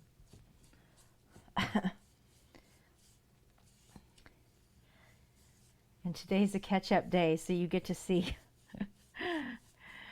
you get to see all the little stuff that I usually do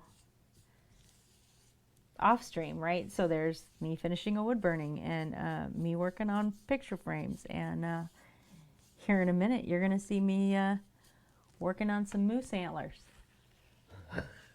It's good. I feel like this is all over the place.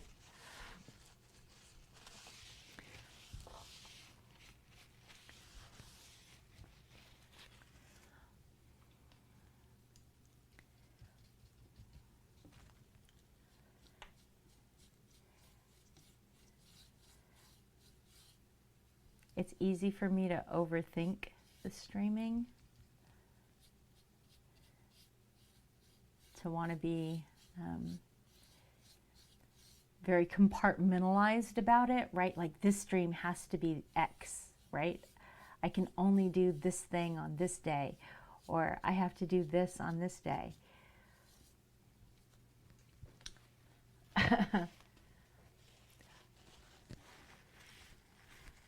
But the reality is, you know, I spend all of these hours doing stuff like this that I'm not streaming, and it just occurred to me, I was like, well, why?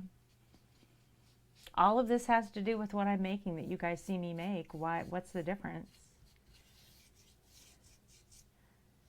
Right? Like, maybe somebody wants to know that it's okay to antique a picture frame or to redo something, or maybe that's good information for people. I don't know.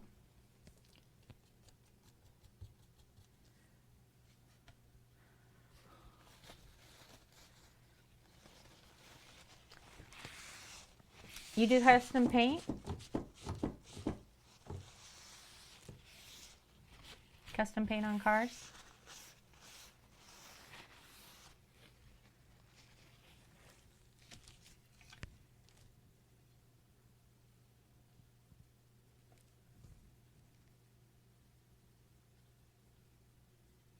Do you see this light spot in the center of this frame? How weird is that? It's not even a separate piece of wood.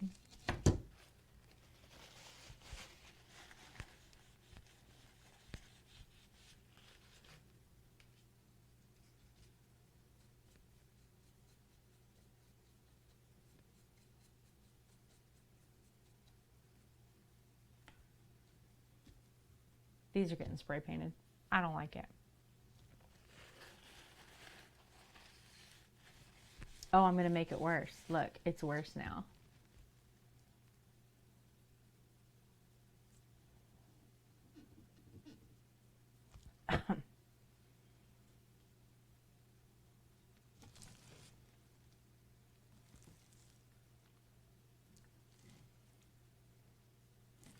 Yeah, those are getting spray painted.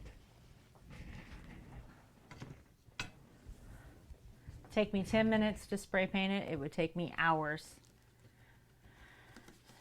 to sit here and have an issue with perfection on that one spot on a wooden frame.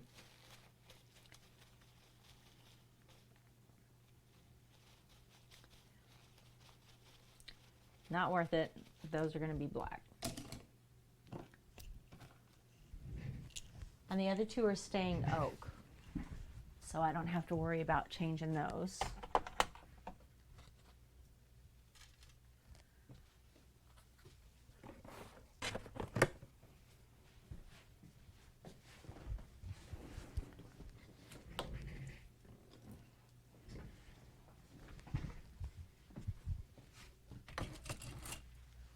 All right.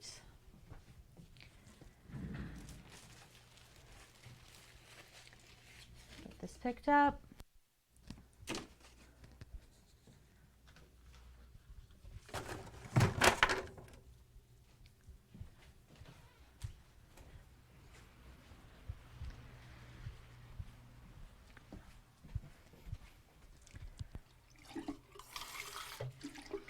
Clear coat on those, or the clear coat on those paintings ought to be dry by now.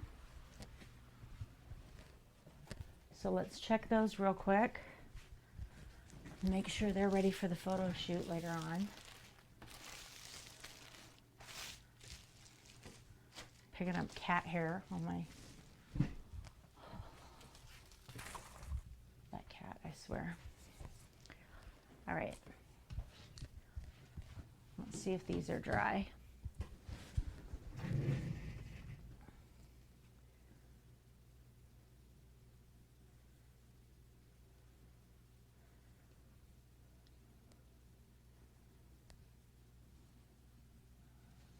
So that one looks good.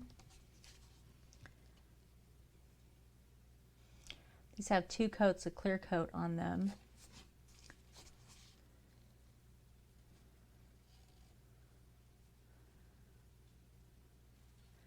And they are dry, so they're ready.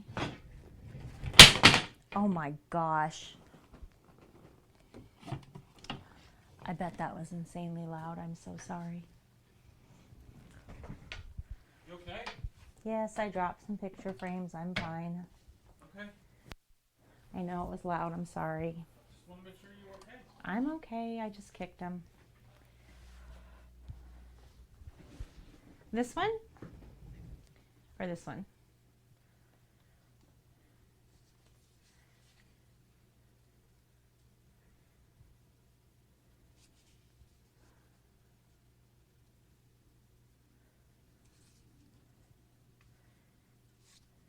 Yeah, it would. It really would. I love those colors together. Look at that color.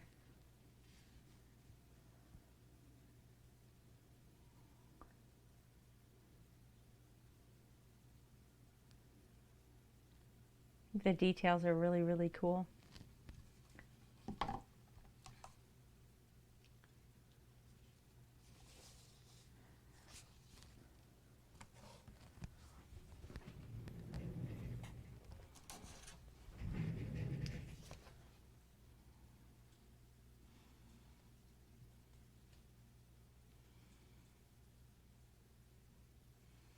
I think these are good. That second clear coat did a really good job. And they are dry. This one's kind of freaky. I don't know about this one.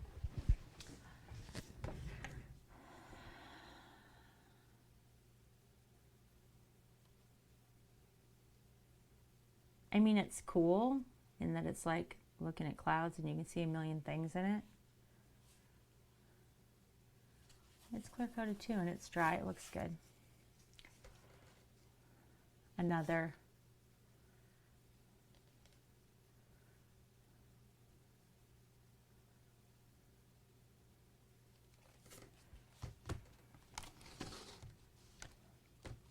So those are good. And the commission.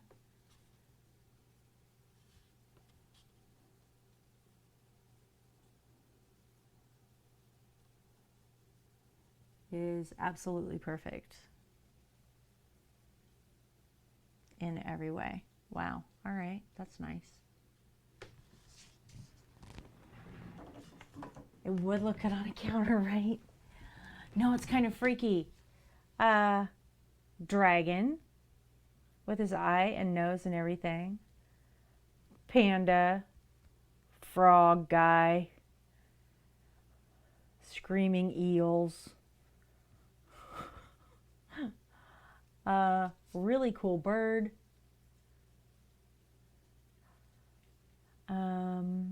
Another frog dude. Oh, it's up here. There's all kinds of stuff in this. It's bizarre.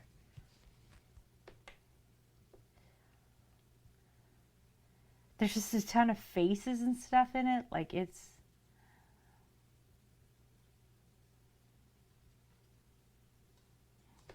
There's an alien dude right here.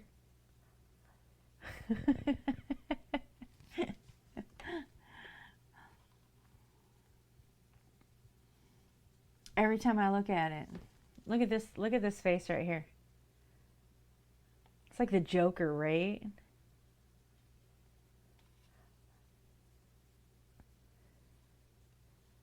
Yeah.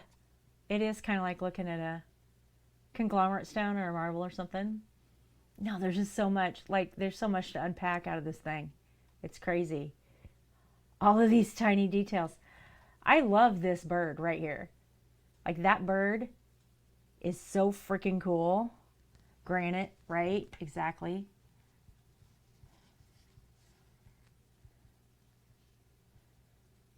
There's just so much.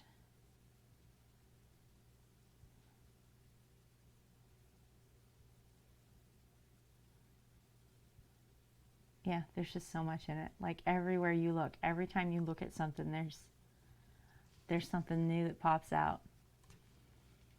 The one that's under the flower, this one?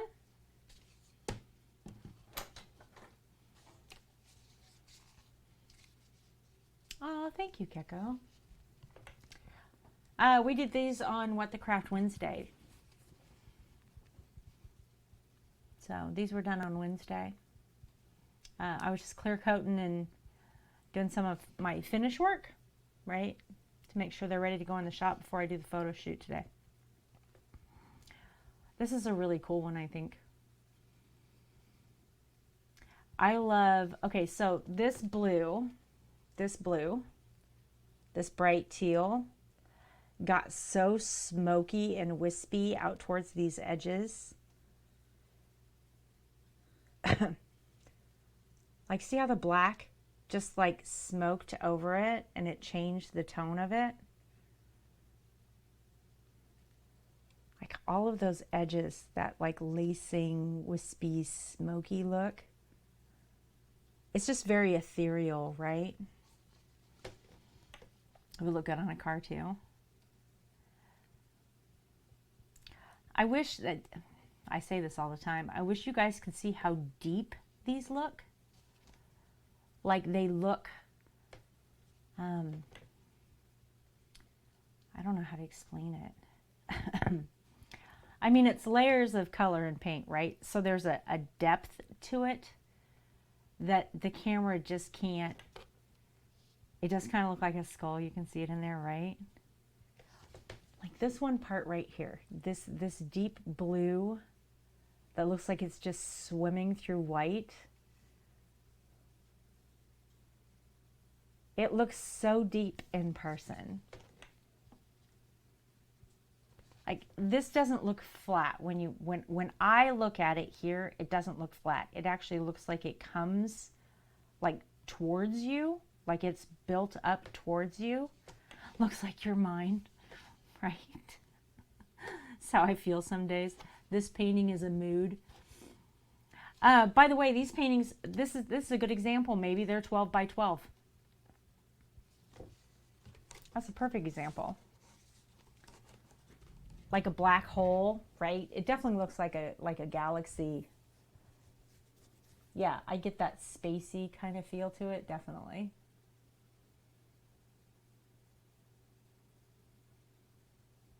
Yeah.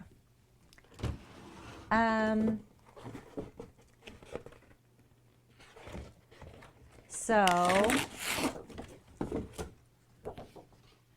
let me do this.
So if you were to do a 12 by 12, your 9 3/4 approximately would be here. And then this would be that 2 layers of cardstock that you put around it, right? So that would be a nice front. You can buy it anywhere. Order it on Amazon. I bought this book of 40 sheets of textured Hobby Lobby. Absolutely. Yeah. Hobby Lobby, Michael's, Walmart. I bought this at Walmart. 40 sheets. It's textured cardstock, so it has a linen. Can you see that? Not really. Sort of linen texture, right? Which would look very nice with what you do. $5 for 40 sheets. Buy it in all kinds of colors. Look really good probably if you were just doing a either a cream or a white, and then maybe brown with cream and black with white, so you have a black on the interior, or and white, or if you did like navy blue and white, depending on what your stuff looks like, right? But yeah, it would be really easy to do. You have one of these, don't you? And a straight edge. You've got a rotary cutter and stuff, right? Yeah, use these. I use the crap out of these. I bought one of these guys because I cut a lot of paper. It is Cricut brand because I use a Cricut. I bought this particular one. And it's just a cutter, right? So this has got a little blade in it. And you cut paper, right? This particular one is 12 inches. So it works with the 12-inch cardstock. But it also has this that comes out. So I can lay a piece of paper on here. I have measurement this way. I have measurement this way. And it cuts a perfectly straight line every time. I paid $15 for this. I think it wasn't very expensive at all. But one of the things that I like about it is that I can put a 12 by 12 piece of paper on here. It's always straight because of this straight edge right here, right? So my cuts are always perfect every time. But it doesn't take up a ton of room because that snaps back underneath it, and it just hangs on my wall underneath my pegboard, so it's out of the way. And then this little guy here, these blades, the blade that's in this, are replaceable. So this snaps out and you get a new cartridge and pop it in. And those are pretty inexpensive. They come like 4 to a pack. But the one I bought that's like this, that's a little bit smaller, is a Fiskars one. I'm a huge fan of Fiskars. And this little blade here, they make in a larger one. And these blades fit in the smaller and the larger one, which is really, really nice. And it works exactly the same way. This little guy flips up, you put the paper in it, and you cut it. Super easy, pretty inexpensive. If you're going to do it a lot. If you're not, use your rotary cutters in your quilting stuff. I mean, I separate out scissors for fabric and scissors for other stuff and all that, but you know what I'm saying. You can use an X-Acto knife if you want, whatever. But you can cut a lot of mats in a short period of time that way. Yeah, right. That's what I'm saying. You've already got all that stuff, so use it. Yeah, you can use a box cutter. Yeah. The rotary cutters are great, though. They go so quick. And they're just so smooth. And you can replace those blades, so they're easy. But yeah, for $5, you're going to get 40 sheets. So if you buy 2 of those, it's $10, right? So for $10, you can make mats for 40 frames. And it doesn't get cheaper than that. I mean, as far as making a nice looking product that people are proud to hang on their wall, that's cost efficient for you to make and duplicate, like that's the way to go.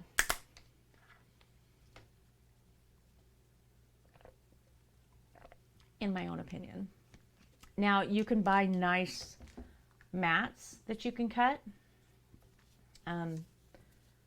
You know, like regular photo mats. The only issue that I think you're going to run into is that in framing those, because your base has some depth to it, that mat's not going to want to sit on it right. So you're going to end up with too much in a frame to be able to close the frame. You see what I'm saying? Because you've only got so much room in a regular frame from here to here, right? That's got to fit your glass, your product, and your backing. So if you add a mat to that, thank you so much. Look at that, you guys, brisket sandwiches. So if you add this, this is about the thickness of about 5 or 6 pieces of scrapbook paper together. So you add all this weight to it, right? And then you can't get your back on your frame. Does that make sense? So that's why I was recommending go with the scrapbook paper, because it's only going to be 60 or 80 pound weight. So you have room for the product and then, you know, a nice looking mat to make it look finished, but it's not so thick that you have to buy a custom frame to do it, right? You can still do it with a regular frame. That would be my idea anyway. Yes, so Outlaw smoked this brisket yesterday. We have a smoker. And he has put this on a King's Hawaiian sub bun with mayonnaise and German spicy honey mustard.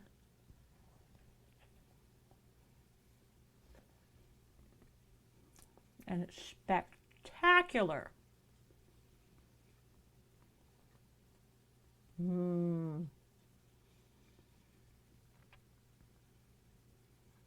It's so good. Sorry, y'all. I gotta eat it.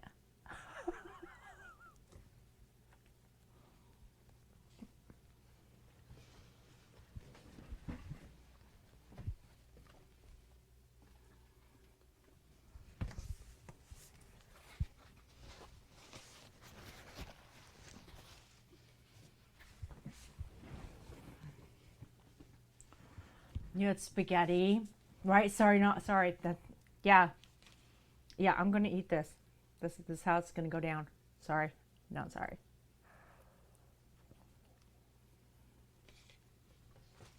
We smoke a lot of pork butt.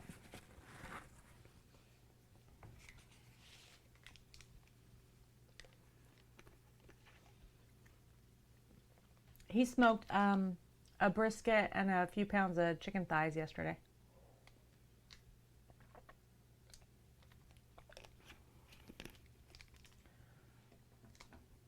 And I'll tell you what, this brisket is just as tender and juicy today as it was yesterday. You can give me a piece with a bunch of fat in it. I think that's fat. Is that fat?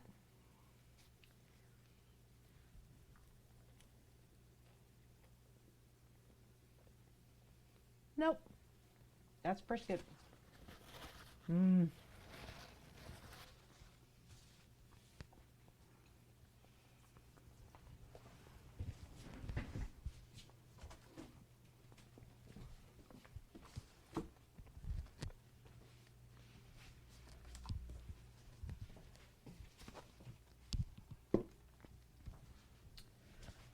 All right.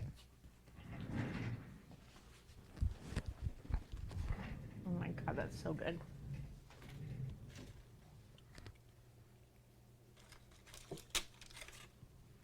All right, so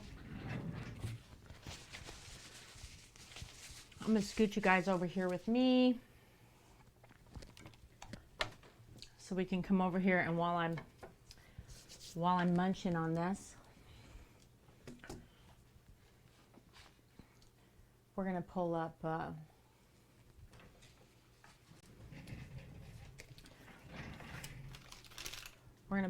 Cricut design app. Did I put you on my whole face?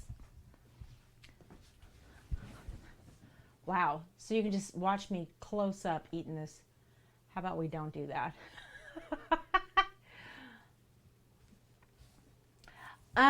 He doesn't do barbecue cook-offs. We haven't done that yet. But we have volunteered, done all kinds of stuff. We've done all kinds of stuff.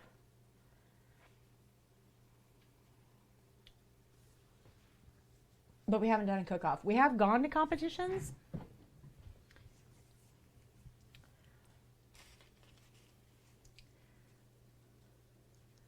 But we haven't done one yet. He could. I promise you. He 100% could.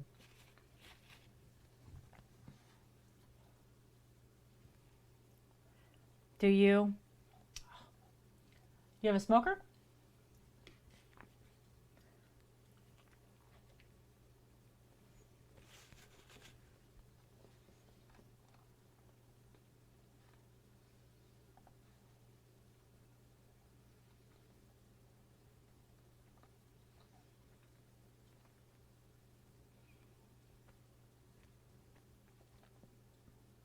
Okay. He's got a stick burner that he had. It's a pull behind that he had custom built for him.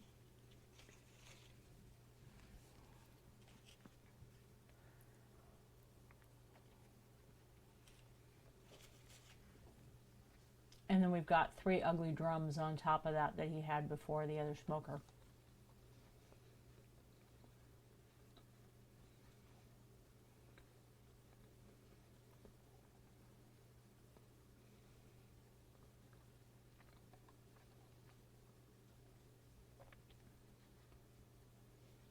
Seven, 11, 15, 17.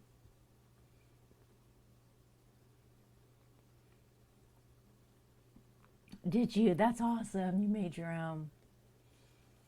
That's awesome. So 17, that'll put 21 paintings in the shop.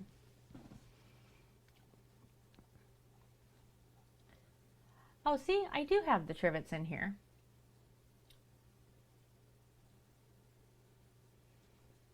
I do have the trivets.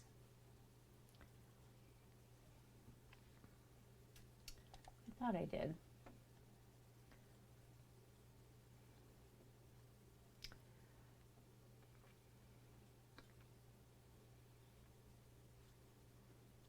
Give me just a second to get signed into Design Space here.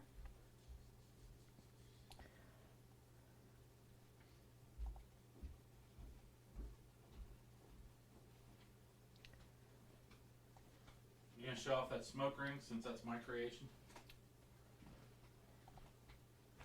Huh? I said you gonna show off the smoke ring since that's my They've creation? all seen it. They've seen it. See it.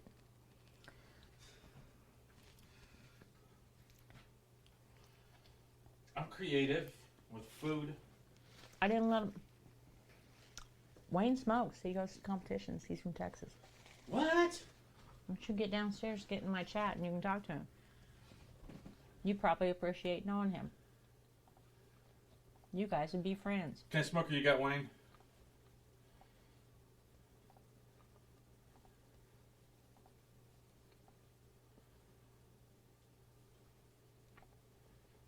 And that was pretty much a Texas traditional, just a little salt and pepper.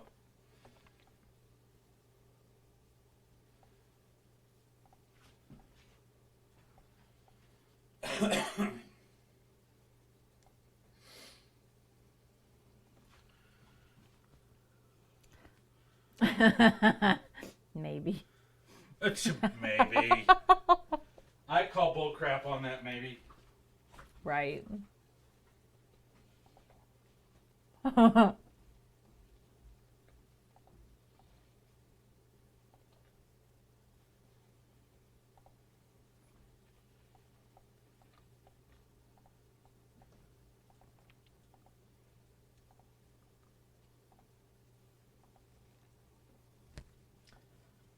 So I have a commission order for moose antlers.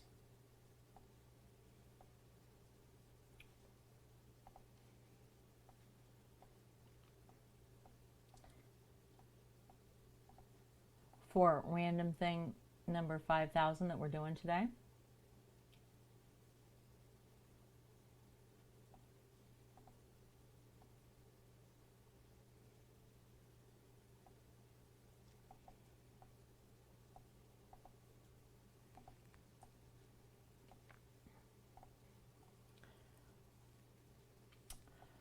It is for moose.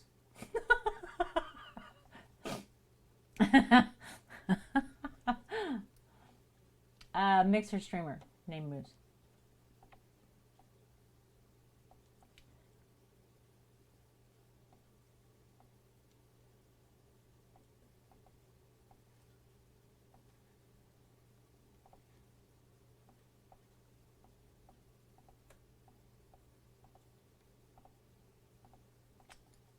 Perfect.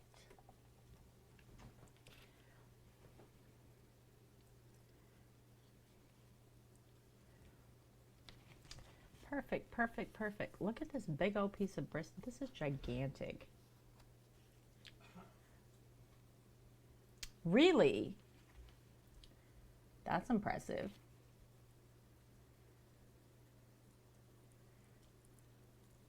That's impressive.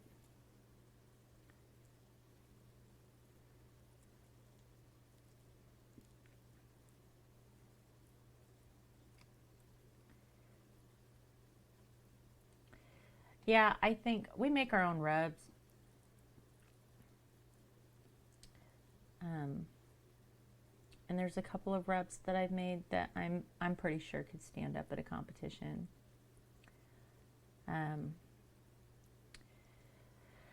But you know, it's hard to find time to do everything, right? Let's pick this apart. But that's impressive that you've done 20 of them. That's amazing. Hard gig in Texas too. Do you?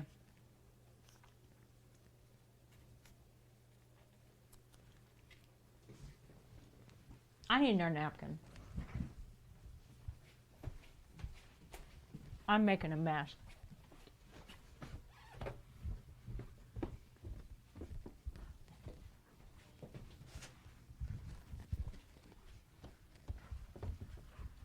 This will work. I'll just grab another roll of paper towels. Oh, those antlers look good. I like it.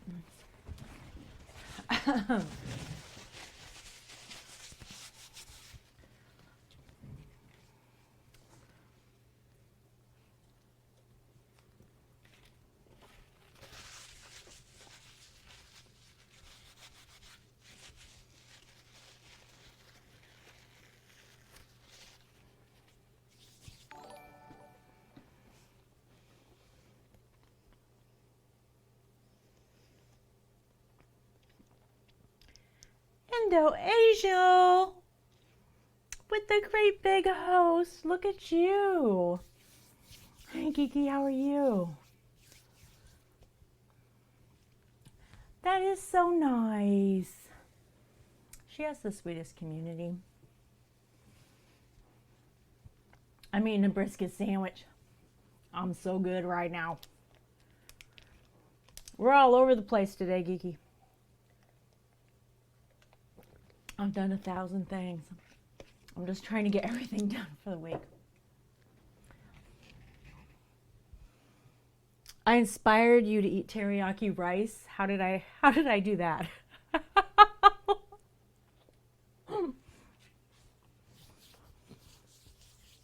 Oh, did I? I made you hungry, is what you're trying to tell me?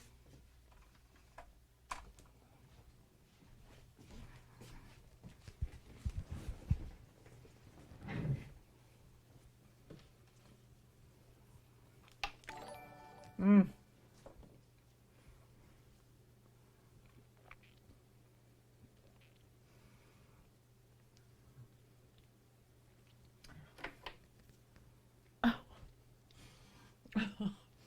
I have a huge mouthful of brisket. I can't even say thank you.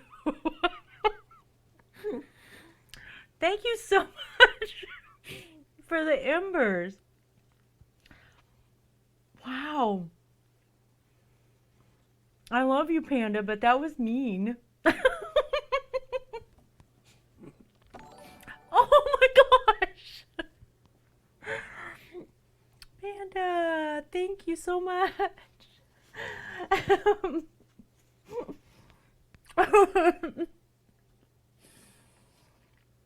I've got, like, I'm a mess, okay? It's all over my hands. It's gonna get worse. I'm only halfway through the second sandwich. And I'm gonna eat it. So I'm just gonna get messier. Oh my god. Kiki. Oh my gosh, you guys.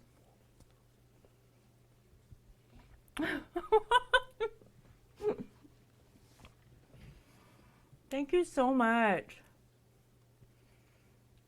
Thank you so much for the embers. I appreciate it. Seriously. I appreciate you guys so much. I can't even tell you. Outlaw, can you give Geeky and Panda a shout out for me, please?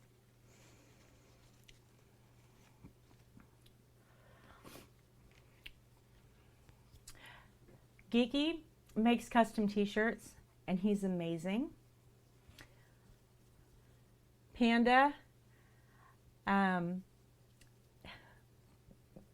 super funny, okay? Panda has like the best sense of humor. She plays a bunch of different games. Sea of Thieves, Fallout, bunch of different stuff.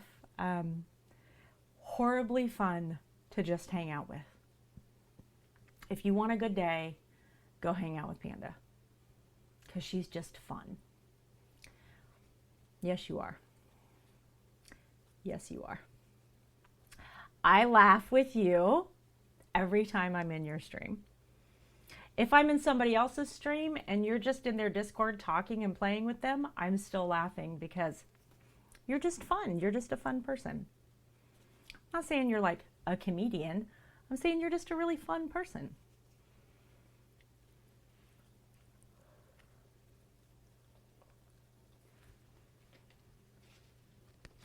And Geeky, I'm telling you right now, Geeky did such a good job on his shirts that I ordered one.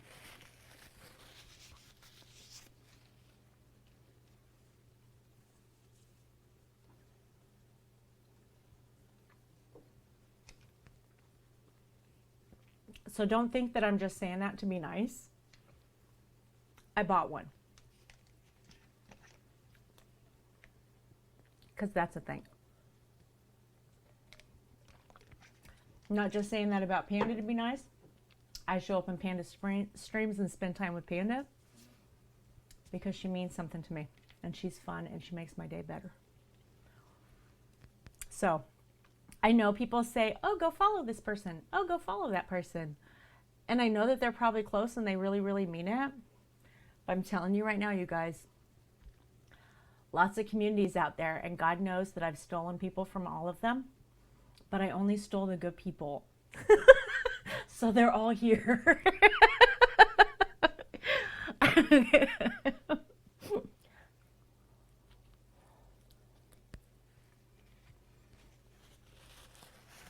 That would be fun, Wayne.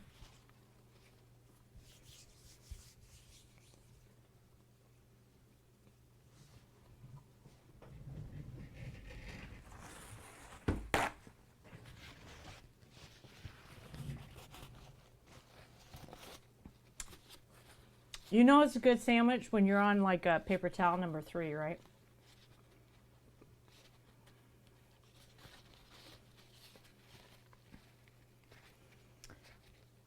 Yeah, I know. We're not real good at making money, but we're really good at giving stuff away. Like, we're great at that.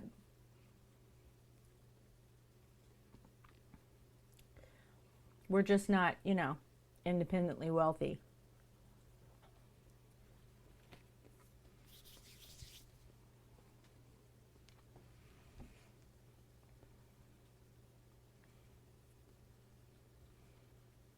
This is so good.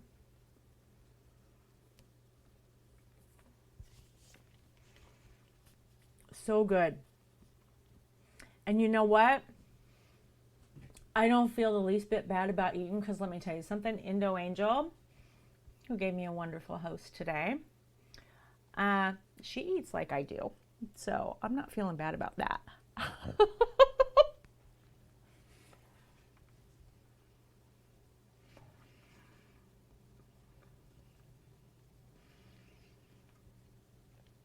Her whole stream teaches her about eating. She was playing The Witcher the other day, and she was munching on these little veggie crisps, and they're like, she's eating again. I'm hungry again because she's eating again.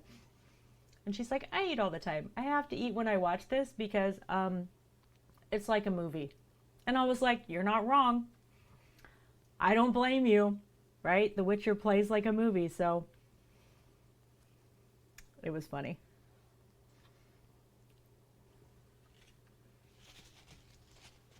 It was funny.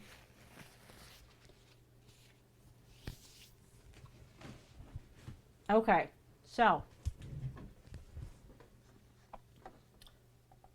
we have our moose antlers, and I have a headband. Yes, I did see them in the Discord. Where's my measuring tape? Here it is. Okay. This is not the headband that we're giving to Moose. All right, Wayne, no problem. So antlers need to go from temple to temple. So just about from here to here. If you guys aren't in the Discord, you might want to join it. 7 inches. 3, 4, 5, 6.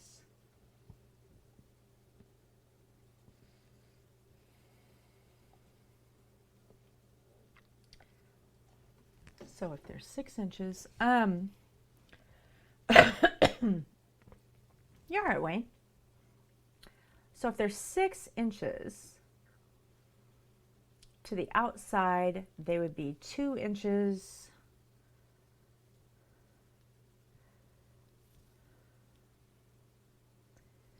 Two inches apart, meaning they would be that wide apart, and then stand up. That would be perfect.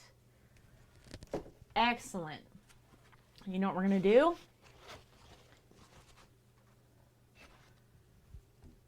We're going to go with this.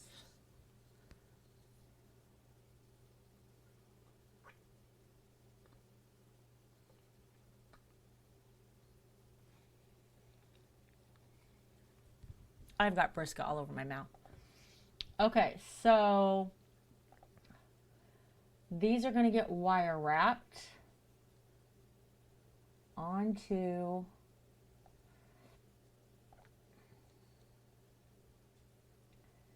I need this to be white. We're going to wire wrap these onto the band for security.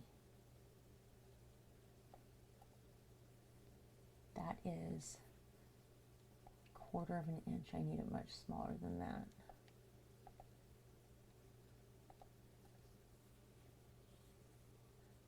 So that's the perfect size for 16 gauge. We're going to use 22 gauge. So just about like that size right there.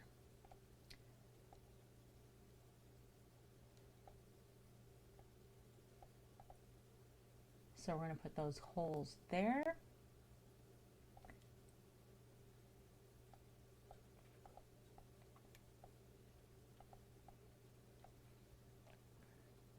Going to slice that.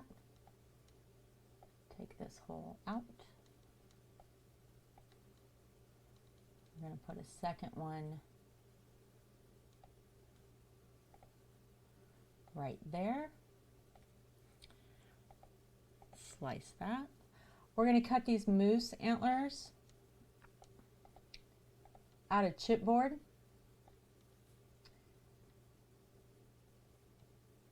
We're going to wire wrap them to a fabric headband. We're going to use E6000 to affix a series of fall leaves in between these two.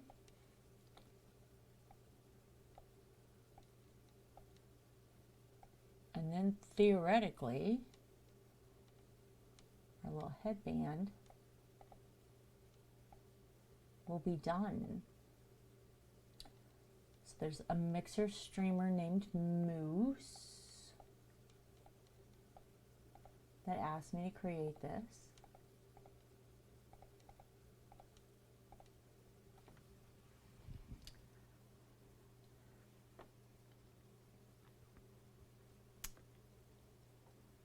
Okay, I got you, Whisper. Thank you.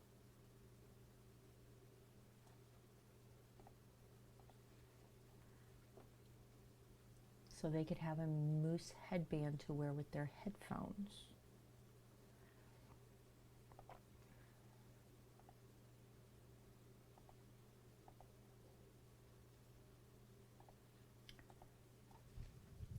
All right. Let me get this commission painting put over here so it doesn't get hurt while we're doing this. I am going to go wash my hands because I can't handle the chipboard if I have any grease or anything, and obviously I just ate a brisket sandwich. And you'll see my greasy fingerprints on the chipboard that we're going to cut this moose out of. And then my paint won't adhere to it right. So let me go wash my hands and clean this up here real quick, and I'll be right back, guys, okay? So if you all could just hang out for a second,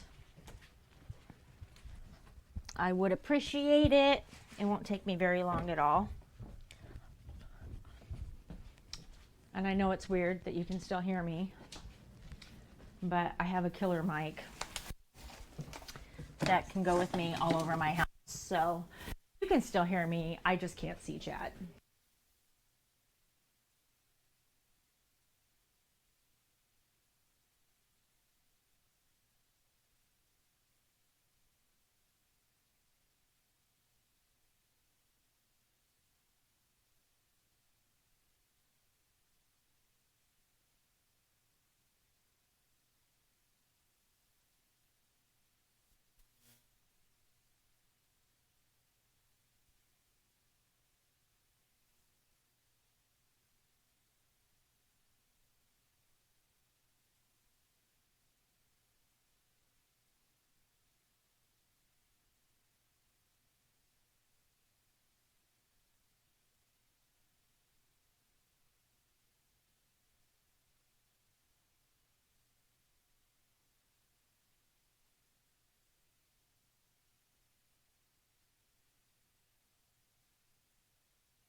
coming back, chat.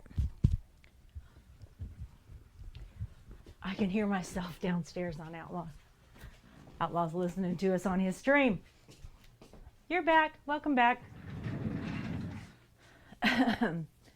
All right. Y'all have any idea where I put my chipboard? Because I don't remember. Oh, I think it's in the desk.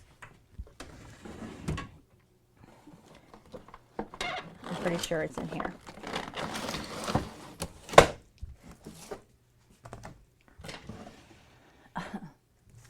All right, 2mm chipboard. Keko's lurking. Thank you for that lurk. I appreciate it. You can't tell me. All right. Did we save it? We saved it.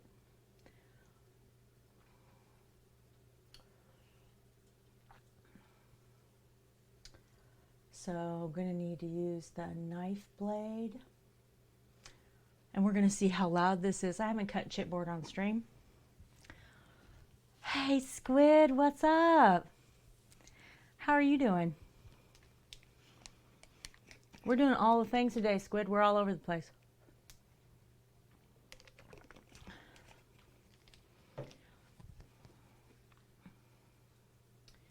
We're going to scoot back over here to the workspace.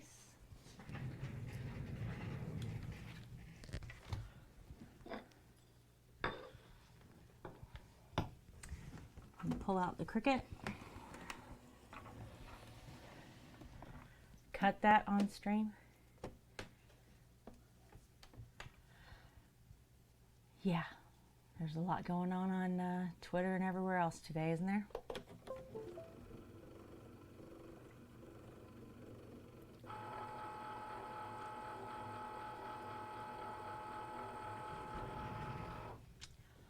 A lot going on. Well, you know what?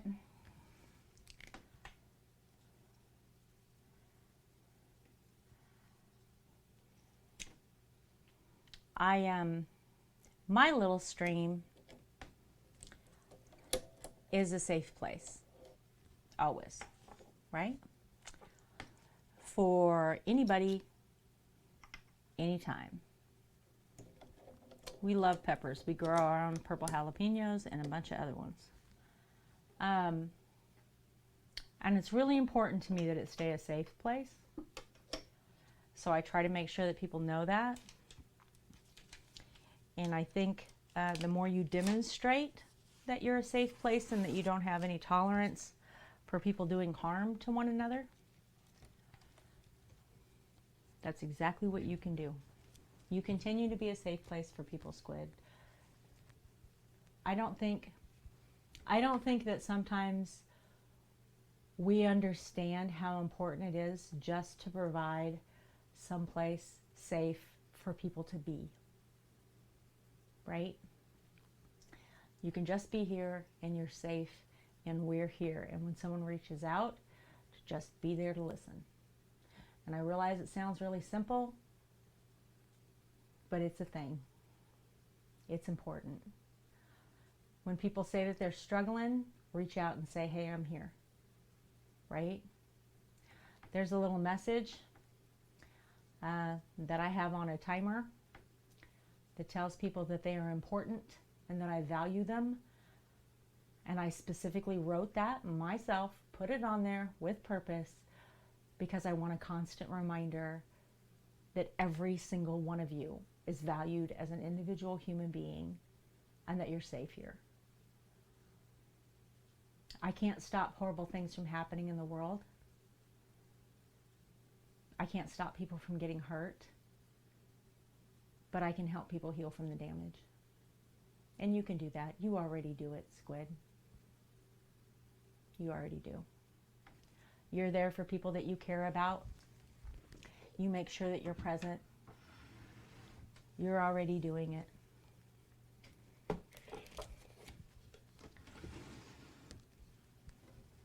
All those are good things. And I think the more of us that do that, the better off the world's going to be. Right?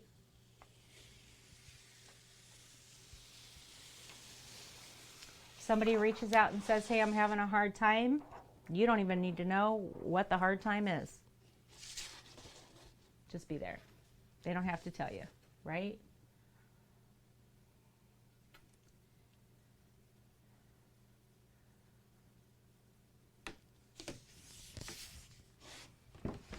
So you're already doing it. You just do it so naturally that you don't realize you are. I'm going to scoot you all back over here because I got to change this. I forgot chipboard's only 11 by 11, not 12 by 12.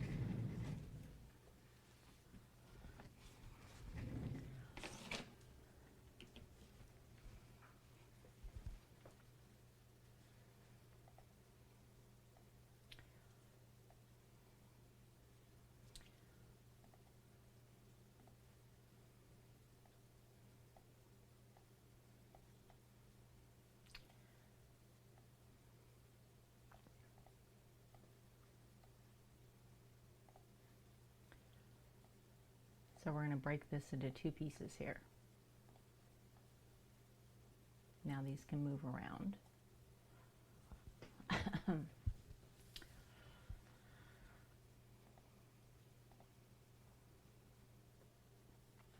So this right here that I'm working in, this is Cricut Design Space. And this is how I design projects that are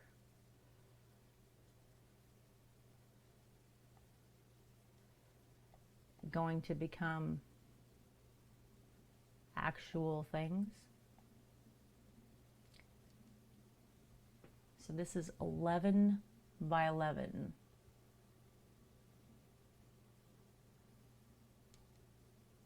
So yeah, I'm going to have to stagger these to make sure that I have enough room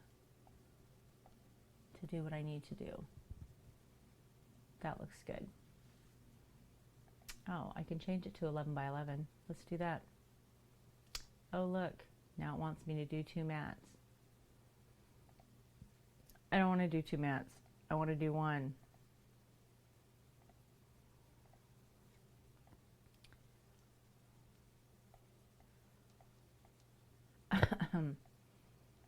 Why did it move these like that?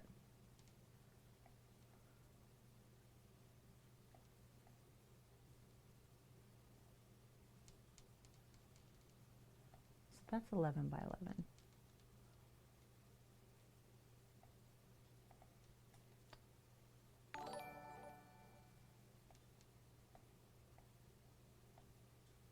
All right. Hey, barbecue sauce recipe. Sure. When are you in the Discord? Because get in there with that recipe. There's a stream called My Creations, open for anybody. Yeah, put it in there. Put your pictures of barbecue, whatever it is that you're creating, whatever you love, right? Put it in there. Epic. With the host. Thank you so much. I appreciate you.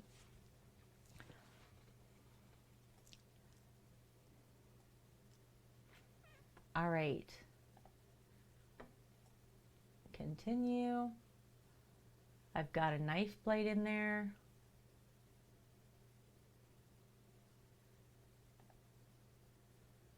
We're looking for 2mm chipboard.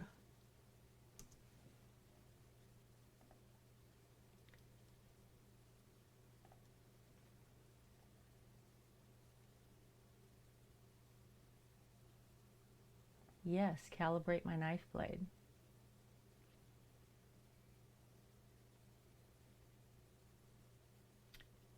Use a sheet of printer paper to calibrate my knife blade. All right.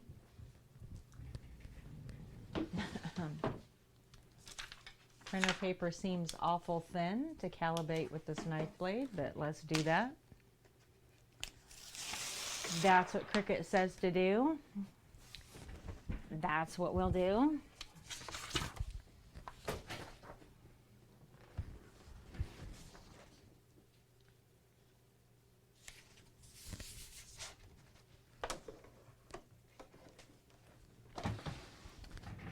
me scoot you guys back over here so you can see this.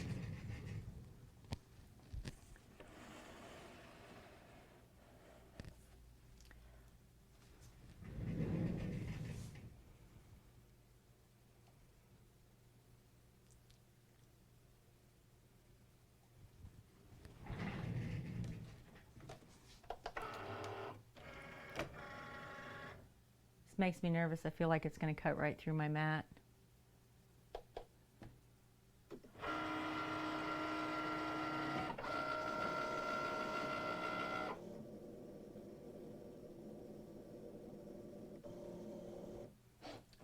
So we're using an old mat.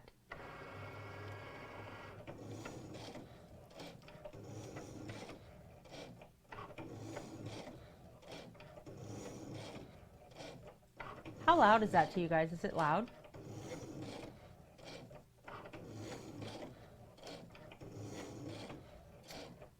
That's the message I was talking about right there. You are important, and I really appreciate you hanging out in the studio with me. Thank you.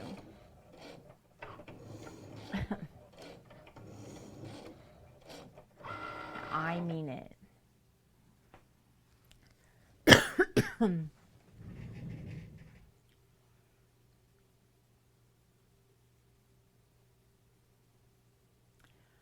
After you unload your mat,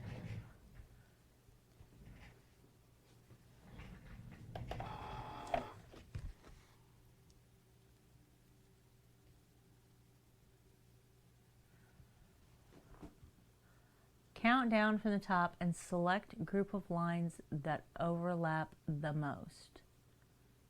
Good overlap, bad overlap.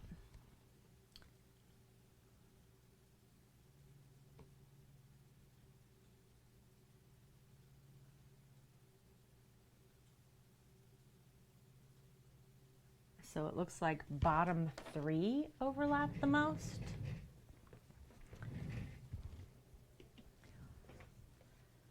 That's what I'm looking at, guys. Please select. Count down from the top, select the group.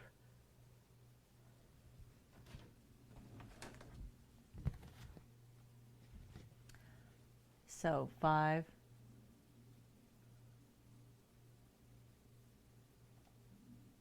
6. Oh, I can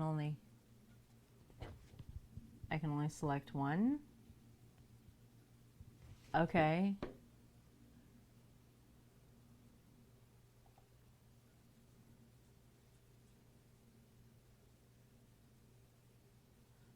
Well, 7's the worst.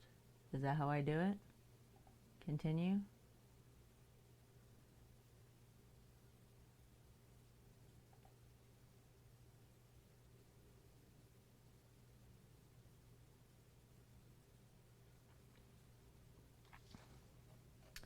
Move star wheels all the way to the right.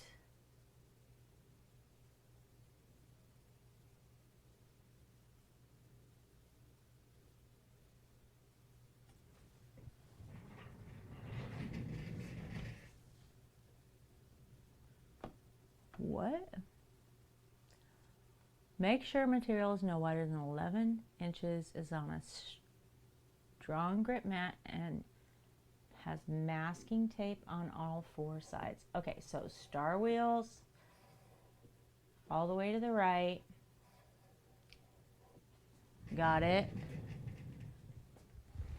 Thank you, Wayne.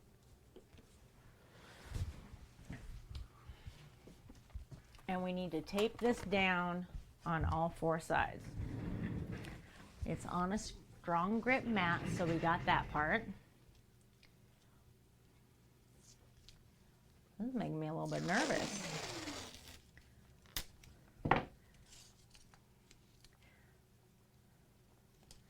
This is why I do stuff like this off stream.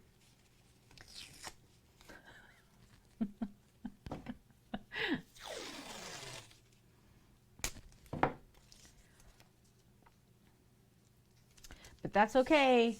We do firsts on stream too, right?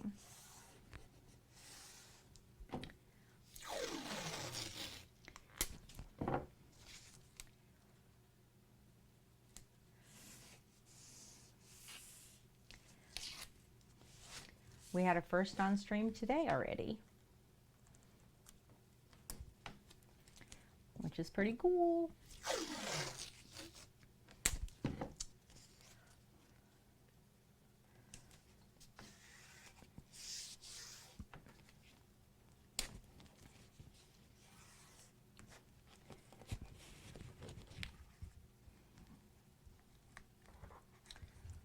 Thank you. I appreciate it. I will check it out as soon as stream ends and I can look at it. But everybody else can see it now. Okay, did we do all the things it told me to do? I moved the star wheels all the way over to the side. I feel like this needs to come off here.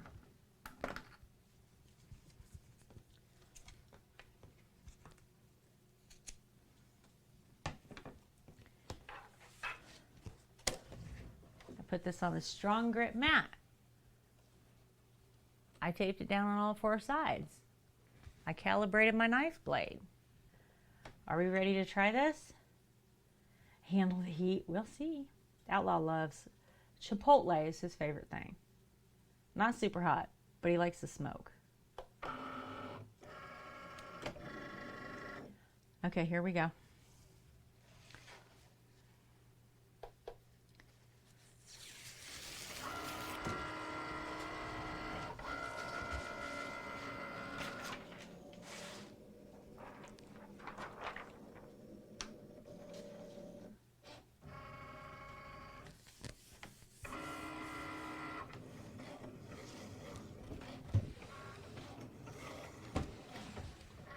Okay, not super loud.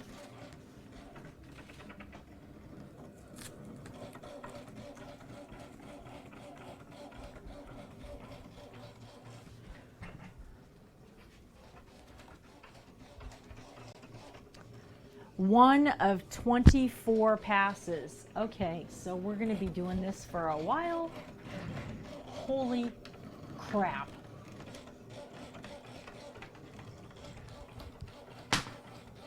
It's at 2% of one pass, and there are 24 passes. So, if these antlers don't work, we're going to be doing this all over again. Oh, wow. All right. I really hope these work because these are going to be wicked cool if they do.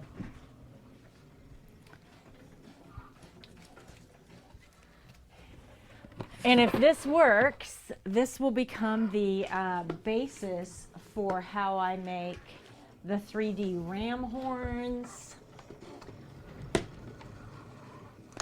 and all that stuff, which is exciting for me because that'll be fun. Do I take requests? Who are you talking to? Outlaw for food? Or Wayne for food?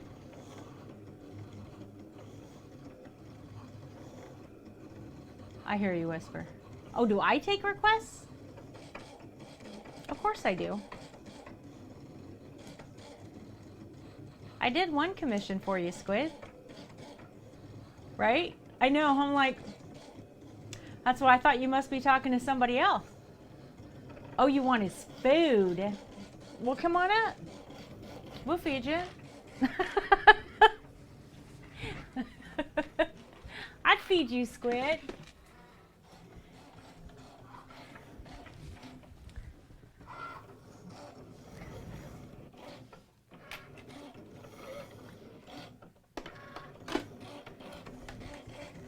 You want us to haul our smoker all the way to you and then buy food at California prices? Really? You don't think it'd be easier for you to come to us?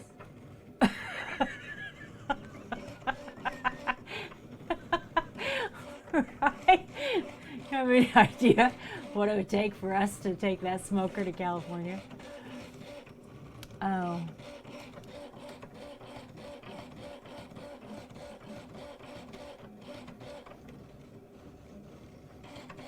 Those are perfect. See that little perfect circle this is cutting out of those? Perfect. That's what we want to see right there.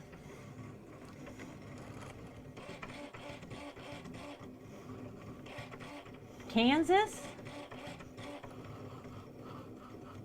Kansas. I want to tell you, all along I-70, the worst state to drive through is Kansas. There is nothing in Kansas on I-70 but about 4 outhouses, 1 million antelope, and dirt.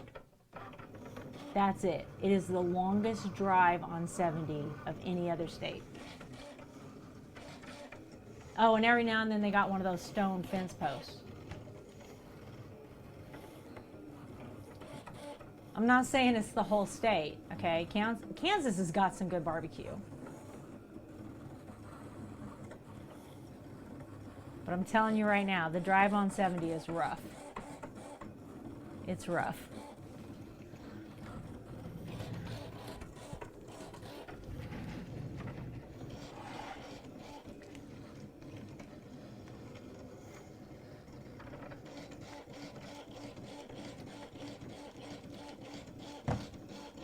It's been on this whole time.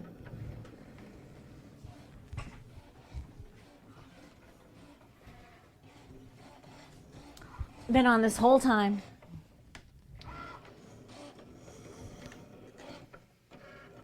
Just getting back on your feet.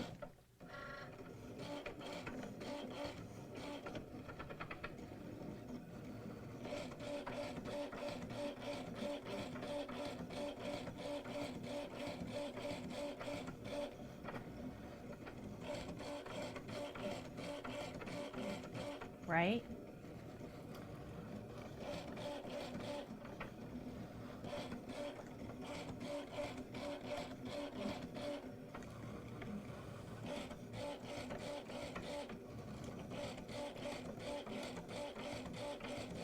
Oh, we're already on the 3rd pass, so we're not doing too bad.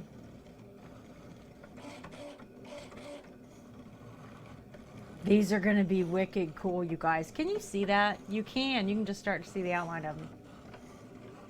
Right? We're killing it, squid. Making progress. Yeah, I'm working real hard right now. Working real hard.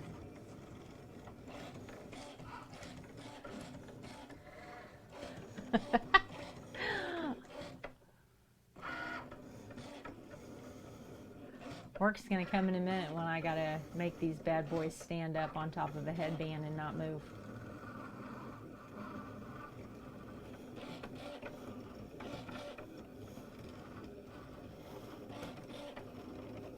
I'm nervous about all this little extra stuff that's cutting out of here, clogging up that knife blade and messing it up.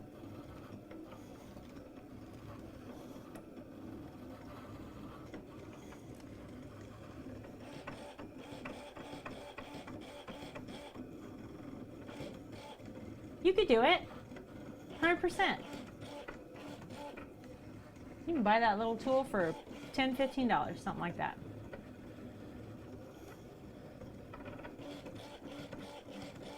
Right? I'm telling you right now.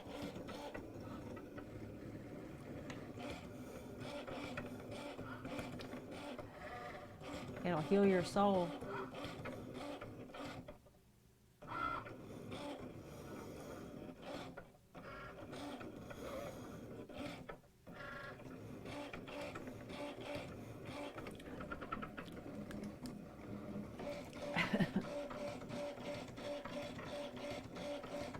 Squid's trying to rat me out, maybe.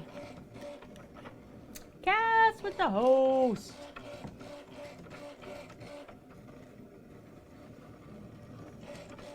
I said the drive on I-70, going through Kansas, the only thing you see is 4 outhouses, 1,000 antelope, and dirt. And it is a long, long drive. That's what I said. I'm doing good, Cass. There are the occasional buffalo. Oh, I also did say that there's those stone fence post things every now and then that, like, you guys are all shot in the ass about.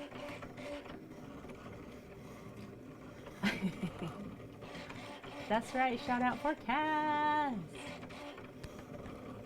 Cass playing all the games. Minecraft, ESO, Crash Bandicoot. She's doing it all.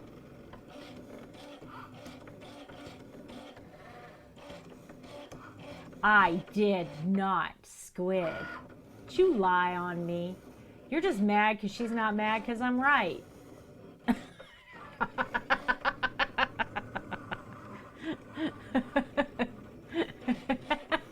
I know, right? I can't be too mad at him. It's not like I've never been in his stream and flipped him shit. So, you know, don't dish it out if you can't take it. Buffalo turd sculptures. Is that what he said? What even is that? Are you just making up shit? I know, Squid. I'm saying I got to be able to take it after I've dished as much of it out as I have.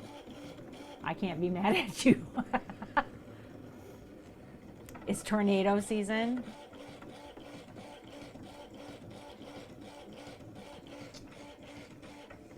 It's no better in Indiana. They come from you and come straight for us.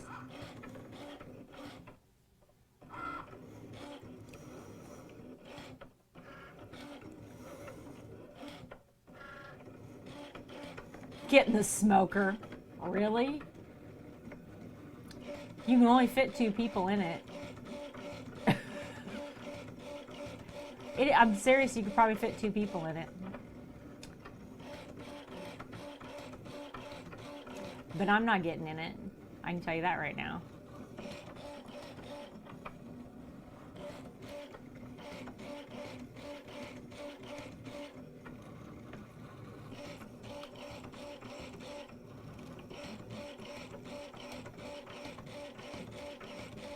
Okay, Cass. Cass is like, I'm not getting in the smoker, I'm out. She's not having it today. She's like, nope. Cass got to be exhausted. What time is it? Oh, it's not too bad there. It's like 10. Horse issues? Mister.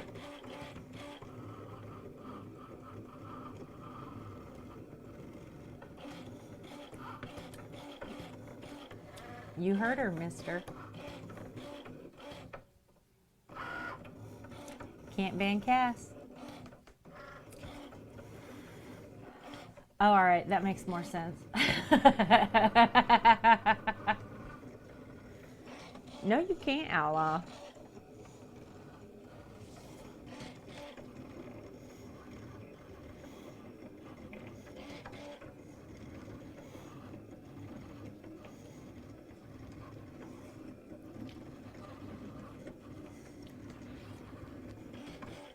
Be nice. I already had my first ban tonight, okay? I don't need 2. Oh, that's nice, Cass. I have a commission to make moose antlers. So we're making moose antlers. They're gonna look like this.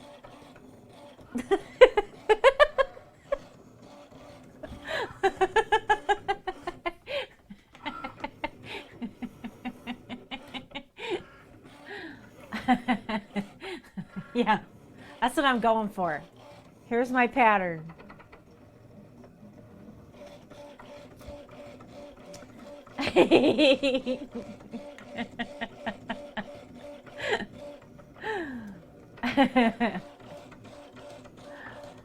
So I'm cutting the antlers themselves out of chipboard. I'm going to secure them to a black fabric headband. And then we're going to add some fall maple leaves in between them, because that's what the commissioner asked for. So that's what we're going to do.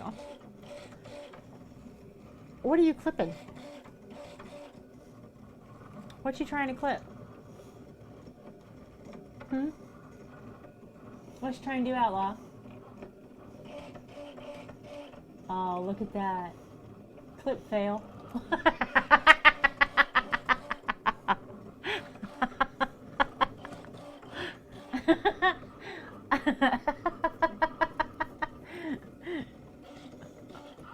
Right?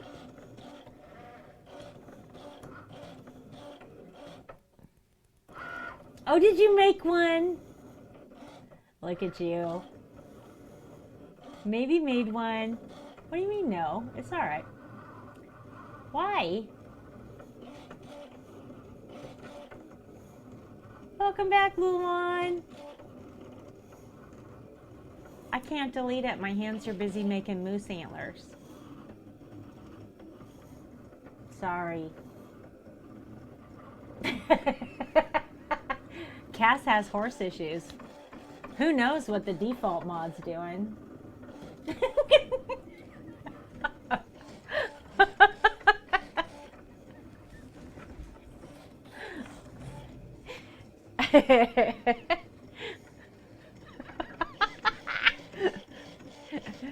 You're all right, baby.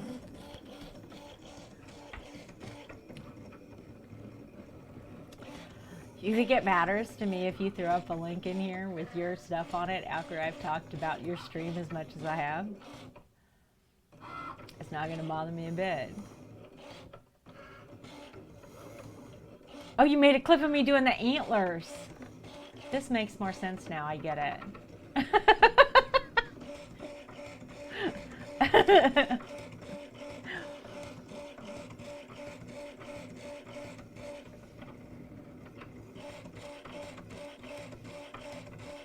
Oh. What? Tell me, Cass.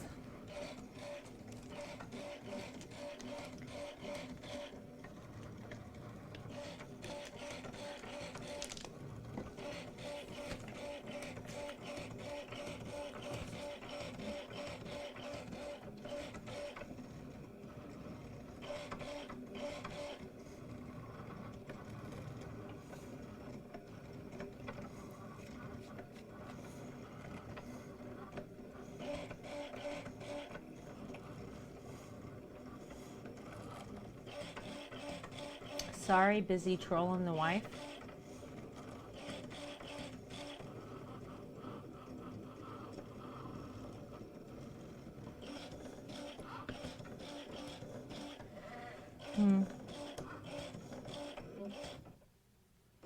Well, it can't be that hard. I mean...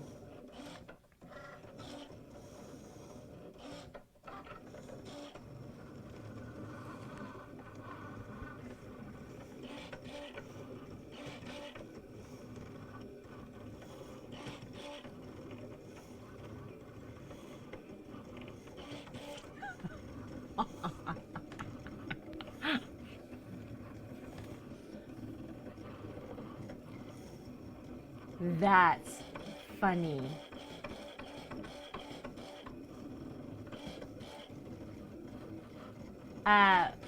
So, Whisper, that person followed me about 10 days ago.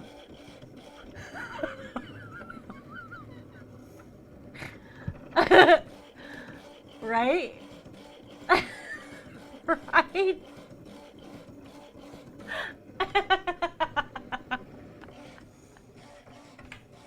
They haven't been in stream though.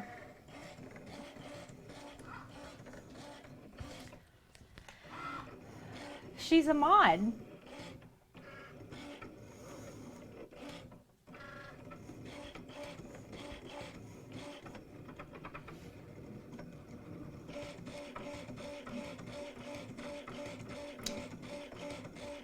You're right, Wayne. It's part of the rules, right?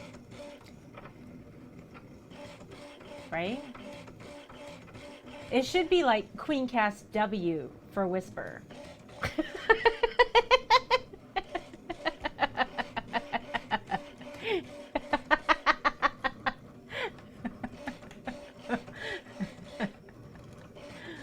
Whispercast. Quiet but deadly. I know. We suck at secrets in this stream. And the problem is that if you tell me and I think it's funny, chances are I'm going to say it later. So, you know. That's how it is. Unless it pertains to one of you as like an individual and it's private to you personally, then nobody knows that shit. But, you know.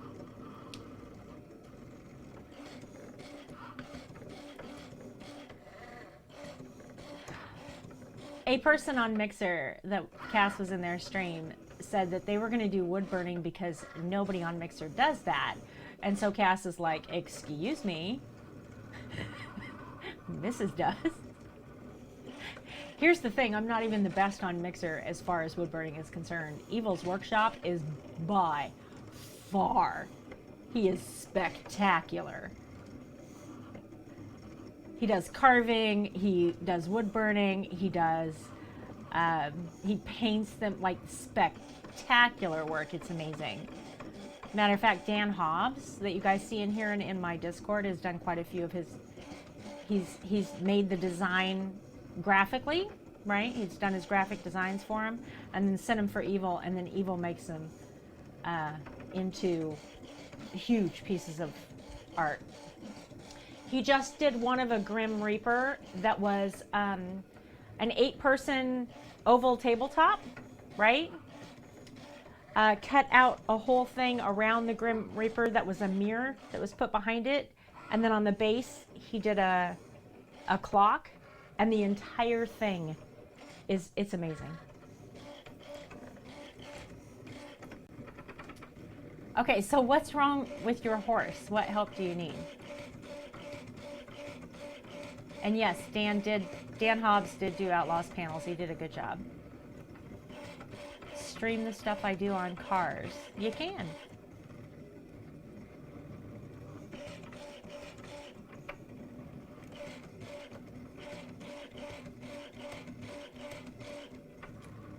You can't call your mount?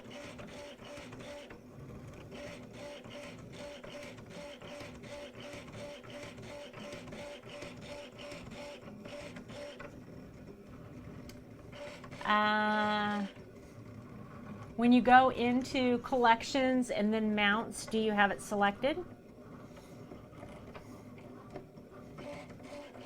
Select a different mount and test it. See if it's just the mount that's buggy. Tried that. Put it on your Hot Wheel where you put your non-combat pet. See if you can select it that way. I'm trying to decide if it's your game that hasn't loaded correctly or if it's actually like a mount problem, right? Huh.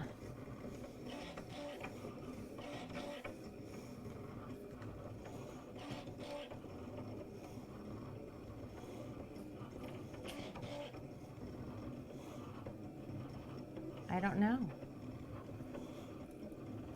I mean, the other day I forgot what button to hit to do it. If that...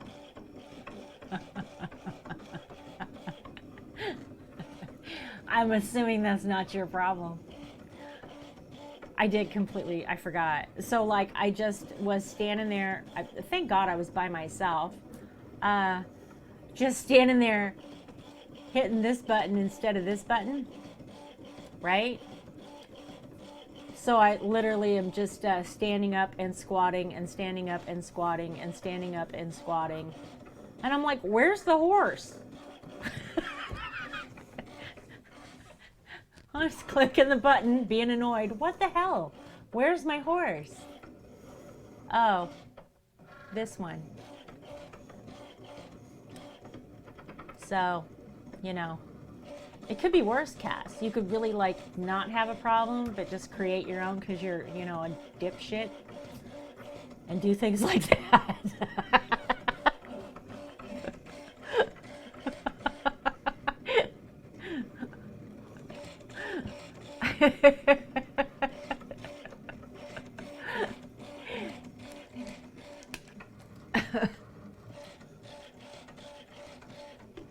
That's how I play ESO. Right there. That's how I do it. I just roll through and like arbitrarily forget crap.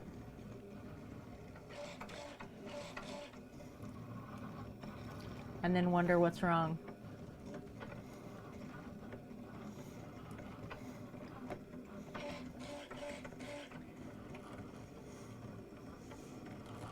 Right? Right? I'm a stand in front of the door until somebody opens it for me kind of girl.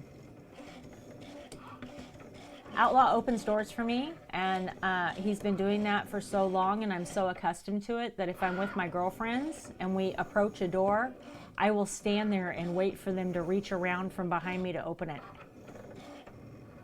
And it seriously irritates them because they're like, I'm not opening the door for you, missus. Open the door. What are you doing? Why did you stop? Open the door. I'm like, oh, sorry. Sorry. I'm used to somebody opening the door. I don't reach out and open the door. And it's really funny because strangers, right? I can approach a door and there can be somebody 10 feet away and I'll literally stand there, not realize that I'm doing it. It's not like I do it with any thought, okay? I'm not even thinking. I'll stand there and wait for them to approach and open the door for me. And do you know that about 90% of the time they do it? And I know that they're probably looking at me like, open the door, dipshit, right? But I will. I'll stand there and wait for somebody to open the door for me. And then when they do, I'm like, thank you. And then walk on through. Like, do. I'm an idiot. I do it all the time. So you know. That's just how I go through my entire life. That's just how it is. I can't believe this is not cut all the way through.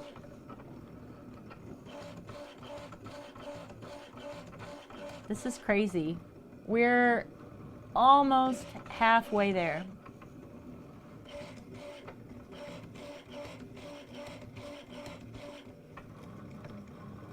Confession time?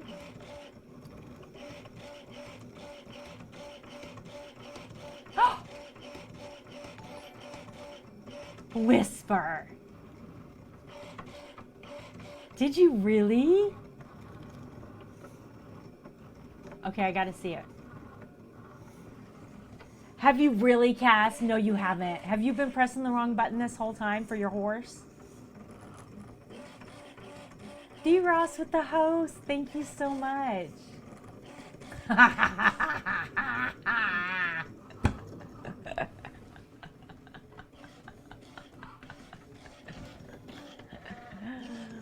Oh my gosh, that's fabulous. That's what I said. See, I was doing this. I wasn't doing this. This is why Cass and I are twins. This is why. Cass and I met on Mixer and instantly I was like, yeah, we're sisters. And she's like, yeah, we are. I think we are.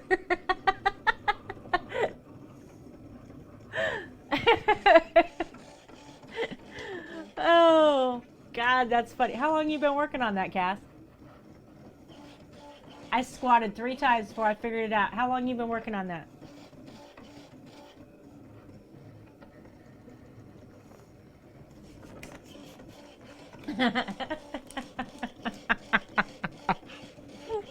Is that really the problem? That's the best. Well, I'm so glad I helped you to solve it. I mean, the only thing you need to know to fix your problems is what kind of dipshit stuff I do so that you know not to do it anymore.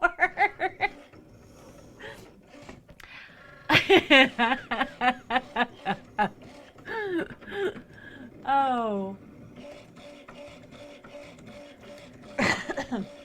Oh, that's too funny, Cass. Yeah. There's more than one of me. She just has to be in a different country.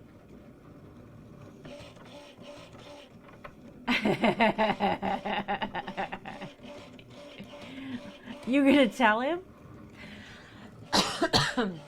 Excuse me. Oh my gosh. That's so funny. Yeah, do you know how many times that I've hit the button to call my mount that I arbitrarily forgot the other day for no damn reason? Like, what was my brain doing? What happened there? I mean, how many times have you clicked that button? You know where the button is. Like, what the hell happened? Right? A million. Same as me.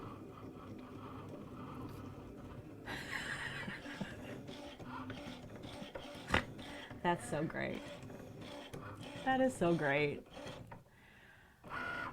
Okay, we're at exactly the halfway point, y'all. 30 minutes remaining.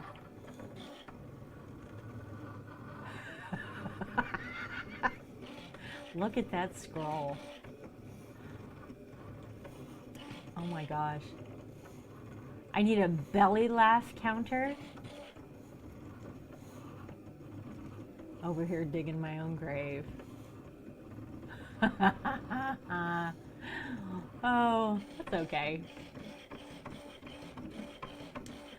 We could make a laugh counter, I guess. It's better than the snort counter that was suggested the other day. That I have a counter for every time I laugh hard enough that I snort, which I would prefer not to have. Thank you very much. Like, what's it gonna say? Oh, look, Mrs. has snorted again. You know how many different ways that could be taken? It's just a bad idea. It's not okay. I'm not doing the snort thing. I refuse. I love y'all, and I want you to have input. I'm not doing the snort.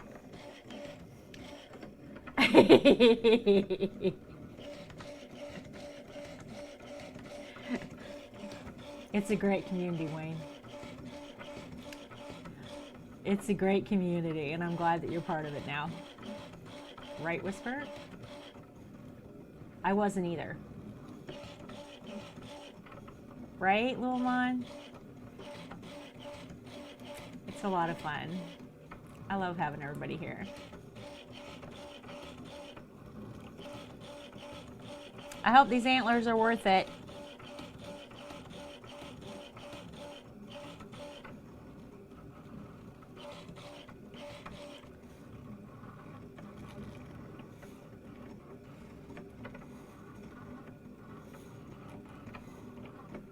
Good. You're supposed to feel at home. You're in my home. Literally, you've been welcomed into the studio in my house. This is what it's like here. Like it or leave it. Those are your choices. Don't be a twink.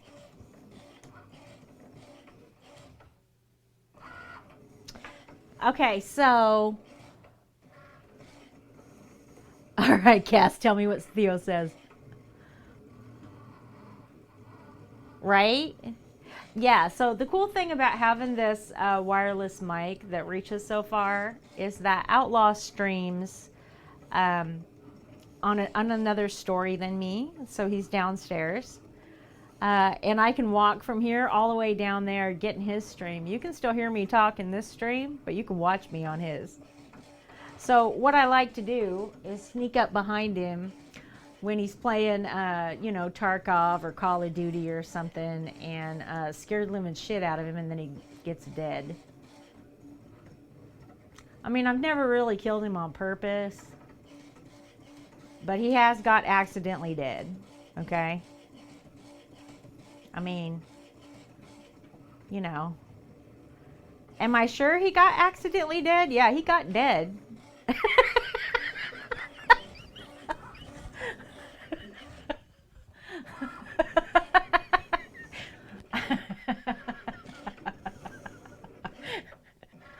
But it was accidentally dead. So that doesn't count.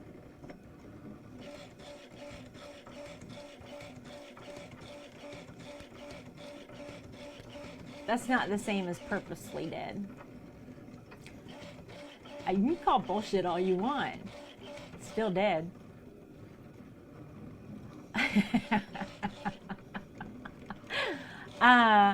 The antlers are for, I got a commission from a streamer named Moose that wants moose antlers. Cool down time on the clips, so. Um,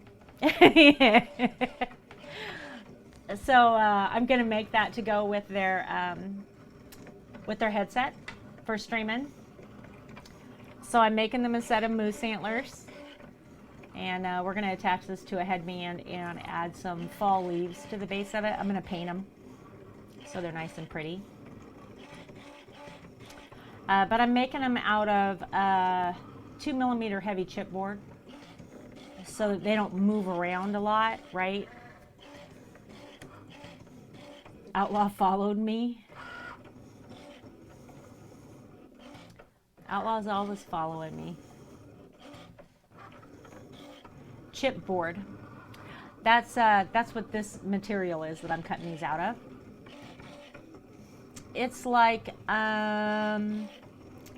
2mm thick condensed heavyweight paper. Oh, you followed Outlaw. Thank you, Wayne. They call it chip. Well, I guess it's like it's kind of like, I don't know, a mix between wood and paper. I don't know what it is. It's 2mm thick shit that I'm making moose antlers out of, Luamon. Why you gotta be so technical? Compressed chipmunks. Wow.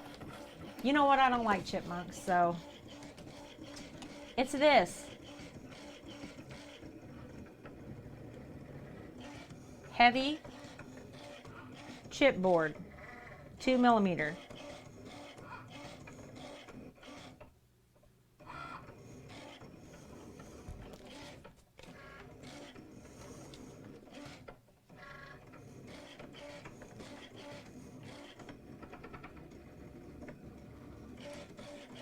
It does not recommend that you make moose antlers out of this, by the way. Chipboard. Chipboard. Heavy chipboard.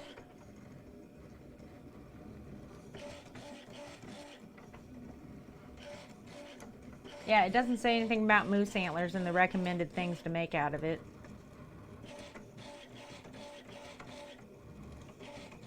But here we are.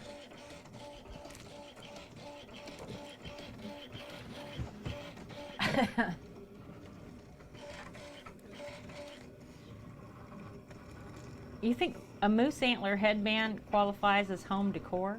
Wouldn't that be like a hair accessory? Fashion? It's fashion. Look it up.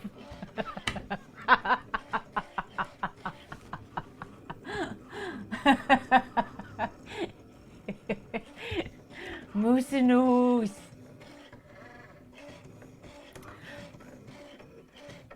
Oh. I know, I wish Moose was here.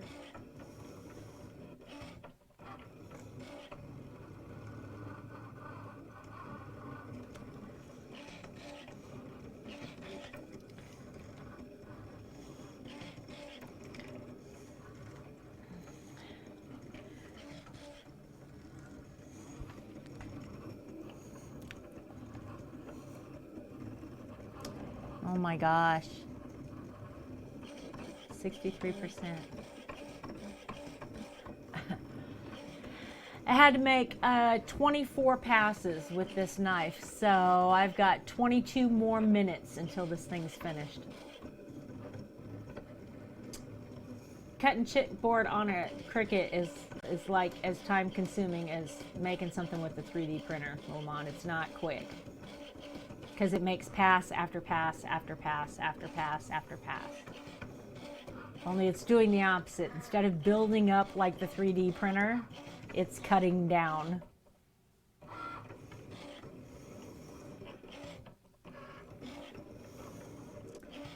But 16 hours. Wow. Well, this is an hour. So in the time it takes you, I could make 16 sets of moose antlers. I have no idea what I'd do with those. I guess we could have a whole, stream team decked out in moose antlers.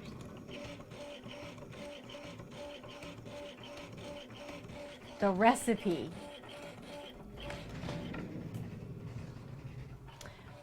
Everybody wants moose antlers now. There you go. There's our timeline right there, guys.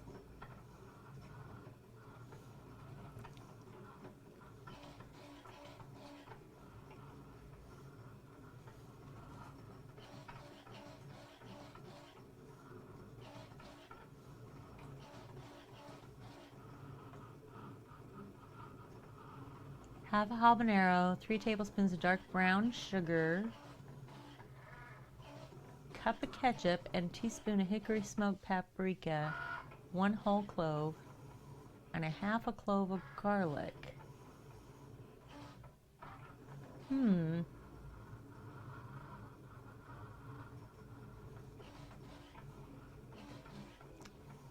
Dark brown sugar and cup of ketchup. Teaspoon of hickory smoked paprika, 1 whole clove, and a half a clove of garlic.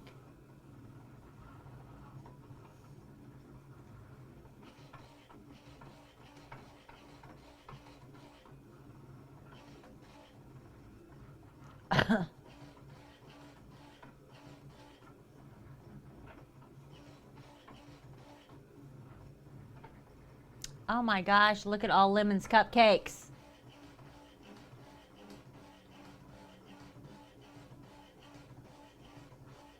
Outlaw, there's an ant in my room.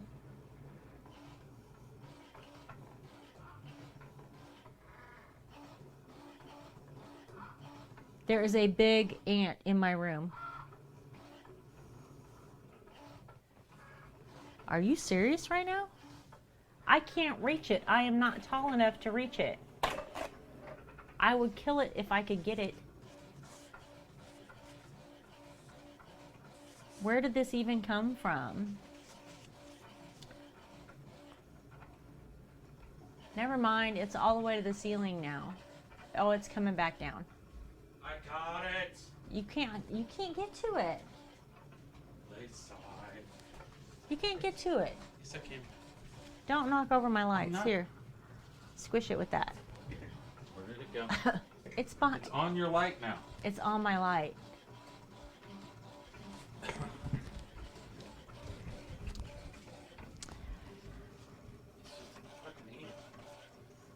I couldn't reach it. It doesn't want anything. Belly's gonna be showing.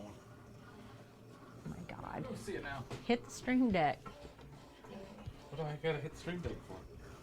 You move it over here and they can look at my belly.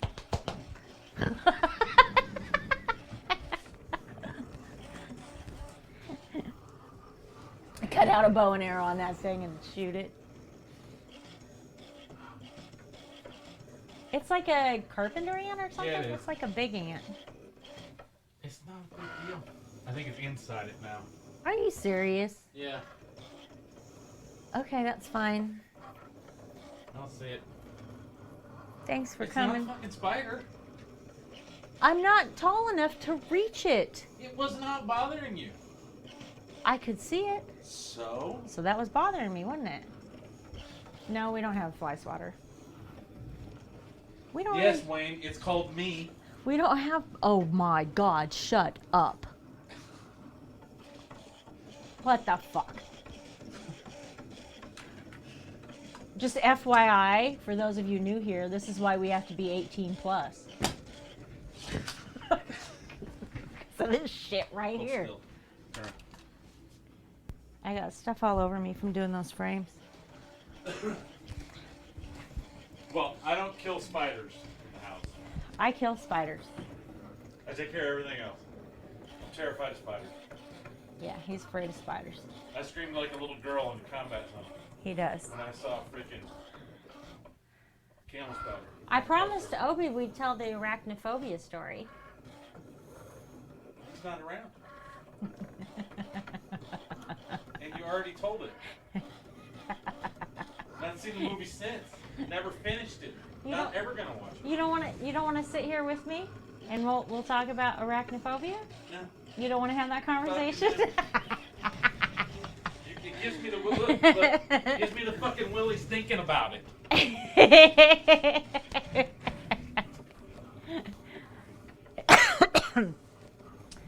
I'll tell you what, Wayne, I grew up around rattlesnakes, and I was clearing out. I have sage growing in a herb bed by the house, and I was clearing out leaves from underneath the sage and grabbed a bunch of leaves with my bare hand, picked them up, and had a handful of snake. And because I grew up with rattlesnakes, I didn't make a sound.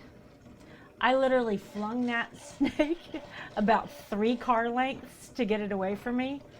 Never said a word. Because I was taught that you don't speak, you don't make any aggressive moves, you don't make any noise at all. If there's a rattlesnake anywhere around, right? I didn't scream or nothing. You grew up with scorpions? Yeah. Desert shit. Oh no, I flung him, let me tell you. And you know, he was like a 1 foot long little black gardener snake. He wasn't even hurting anybody. He was just living underneath my sage bush. Like, it's not that big a deal. But you don't forget, because I grew up knowing, you know, the stuff in the desert doesn't mess around, all right? It's not like where we live now, where everything is, you know, candy ass bugs and stuff. Like, nothing hurts you here.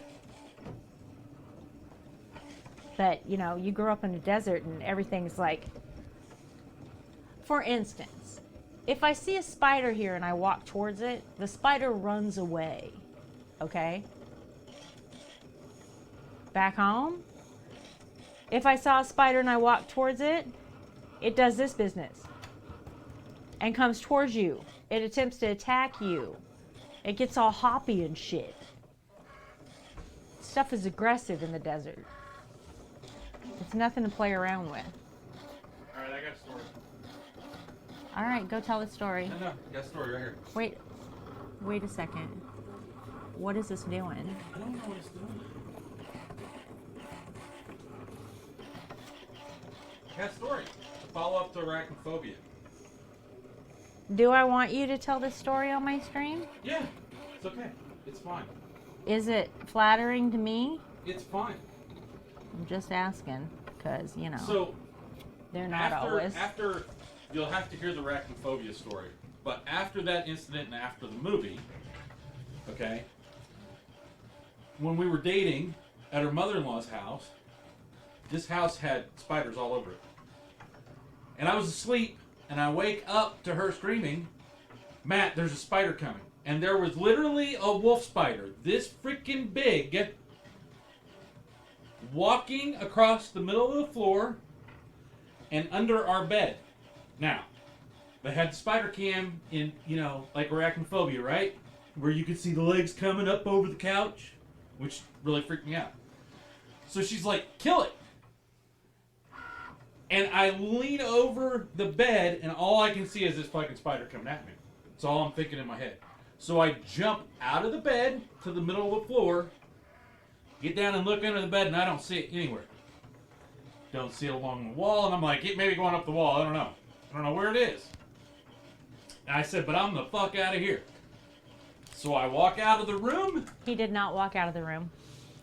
I walked out of the room. He did not walk out of the room. Okay, so I go out of the room, and as soon as I get ready to go into the bathroom, it is sitting in the middle of the floor in the bathroom. I run back into our room, I grab my shoe, and I have a size 13 foot, okay? I grab my shoe, and I stand 10 feet from this son of a bitch, and I launch it like this at it, and it lands on it and squishes it. That's how afraid of spiders I am. Okay, he didn't walk out of the room, all right? So he's got, like, super long legs, right? So he did, like, this hoppy run thing where, like, he exited the room in 2 weird, I don't know, spindly gazelle man steps. When he entered the bathroom, he saw it went, "Ah!" and then made the same movement back into the bedroom. So tell them now, what was I doing the whole time this was happening? Laughing your ass off. Oh my God, I almost pissed myself. I was literally laying in the bed. And we were dating. I was Not laying in the married, bed. dating. I could barely see him because I was crying so hard. I was- couldn't even move. He left the room, leaping around like that, went into the bathroom, screamed because it was in the bathroom, I was a Came spry, back. active duty military police officer in my and prime. I almost had a heart attack. I almost died right there. We almost didn't make it to marriage. It was story time. Okay, so arachnophobia.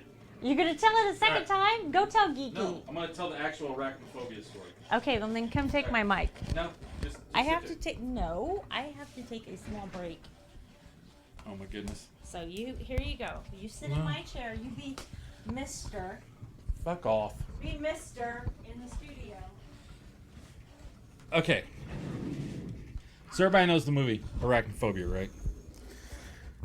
And I am deathly afraid of spiders. Seriously, I don't like spiders. So when we were dating, we used to have movie nights. We'd move the coffee table, we would lay blankets out on the floor, and watch movies. Okay, this was back in the age of VHS tapes. So we would go to Blockbuster and rent movies, put them in the video cassette recorder, and watch movies. All right, yeah, tube style TVs, and then and it, you know. So we'd have movie night.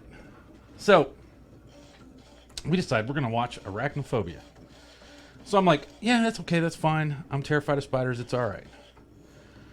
So we're literally, I don't know, 20 minutes into this movie, 30, like John Candy's already tried to kill them all and everything, you know, or John Goodman, whoever, the spider killer dude. Like, I rooted for him. Kill them all. We're into about that part and the, you know, coming up over the couch and they're getting really aggressive. So I'm already freaked out. And literally, she's laying with her head against the couch on the floor with her legs up like this, right? Under the blankets. And I look, and this spider is coming straight down out of the ceiling and lands right on her belly. It came all the way, and I watched it in abject horror. I was like, frozen. And she sees it, and it walks up over her legs and down onto her belly, right? Okay, so it got on her and went straight up over and down on her, and I freaked the fuck out. So I hit her as hard as I can. I throw the covers on her. I jump out, and I'm hitting the covers still as I'm flailing out of these fucking covers to get the fuck away. And I left her in the covers with this spider, and it was a tiny, itty bitty, tiny dust spider, right? It wasn't even that fucking big. But I was like, no. I stopped that movie, and I have not seen it since. Stopped it at that point, and I said, we're not fucking watching this no more. And haven't seen it since. Not gonna happen. No. And literally, when I was in Afghanistan, the first camel spider I saw was a baby one. I was dead asleep in my room, and we were staying in one room, and there were 6 of us. Like, so we were kind of just spaced out around the walls, and I'm sleeping in the corner, so my head's in the corner, and the bunk right here, right next to my head, guy's laying with his laptop on him, watching a movie with headphones in. And I don't know what time it was, but I hear him go, holy shit, loud enough that it woke me up. So I wake up, and I look, and when I look, from the glow of his laptop, crawling up the wall is this fucking camel spider, and it's as big as my hand. All right, I'm 6'4". Where's tape measure? Where's tape? Come here, tape measure. I'm in a studio. It gets as big as my damn hand, and this is like 8 inches, okay? No shit. So it crawls up the wall and into the crack near the ceiling. And I'm just like laying there, freaked the fuck out. So our squad leader wakes up. He turns the light on, he goes, what the fuck are you guys talking about?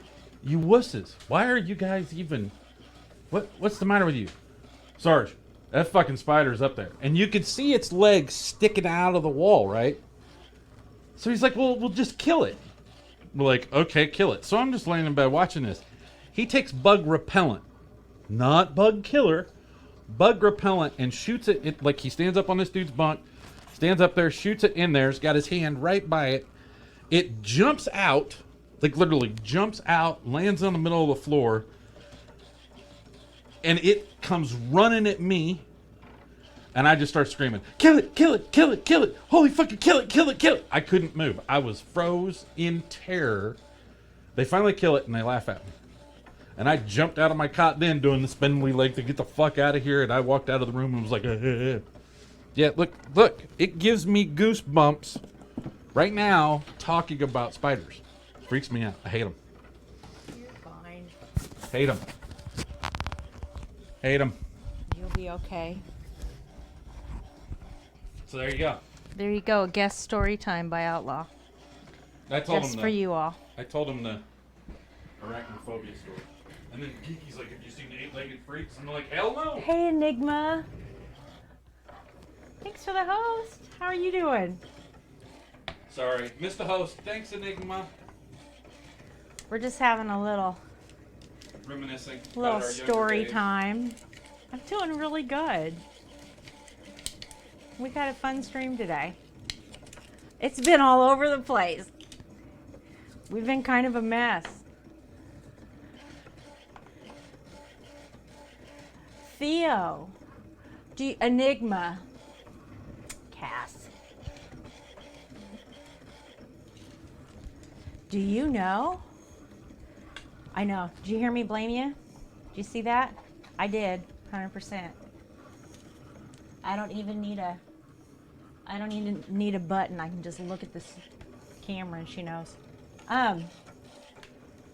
Did Cass tell you?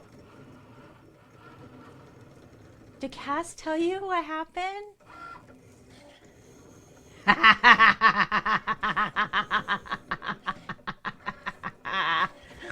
Oh, that's so good. That's so good. She tell you how she figured it out?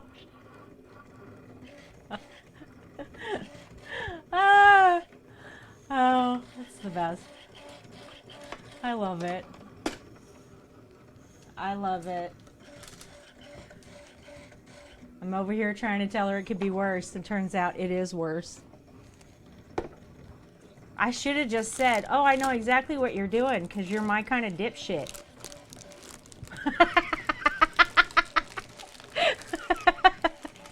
That's how I should have started saying it, instead of saying, oh no, it could be worse, because I did this thing. No, I should have said, you are, you're me, so this is what you're doing. That's what I should have said. 20 gauge.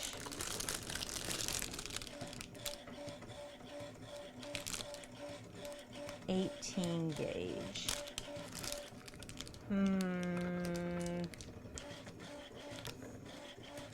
I think we're gonna go with the 18 gauge. Right? Oh no, I was mad. Trust me.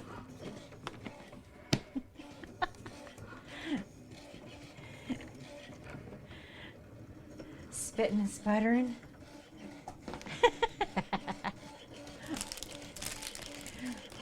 Oh, I like story time. Story time is fun. I hate fishing, Enigma. I hate fishing in ES, so I'm glad you enjoyed it, Wayne.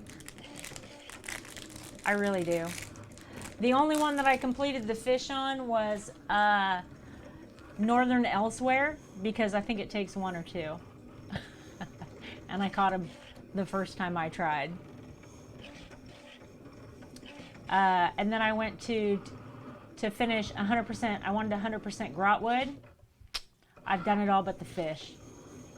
It takes so many fish. So stupid. I did get the rarest one in the first cast. That's the only reason I finished it. I don't want to fish. I don't like it. But here's the thing, I'm not a big fan of Okay, so pretty much any game fishing mechanics, I'm not a huge fan of to begin with. All right. Even in like Minecraft, I can do it for a minute and then I'm over it. Like it's just, he had to do it over and over again, which made it more fun, if I'm honest.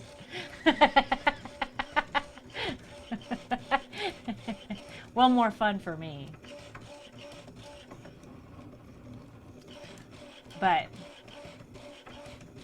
yeah, I'm not a fan of it. And I know that like Khaleesi and Skelly and Alloy and stuff, they do it when they're queuing for dungeons. They'll go and fish while they're waiting to queue up, which is smart. So they get a lot of it done because they're just burning time, right? But I run a healer all the time. So, like, I don't ever have to wait in queue. Like, I just go.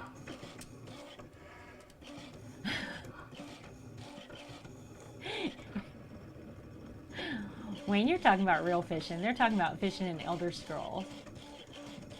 They're not talking about real fishing. You want to talk about real fishing, talk to Just Say Maybe, because Maybe's catching catfish on the regular and making me jealous, okay?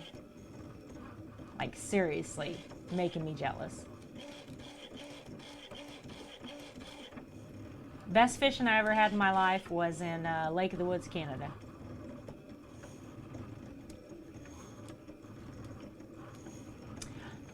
I don't know. Look at the, seriously, Enigma, look at the list for Grotwood. It is stupid.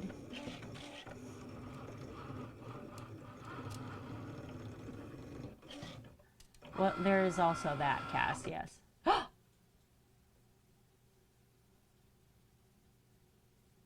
What's this?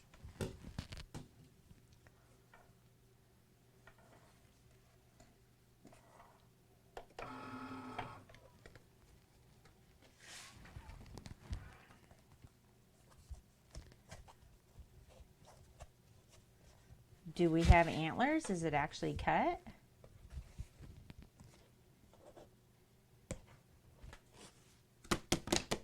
Oh! We have one antler.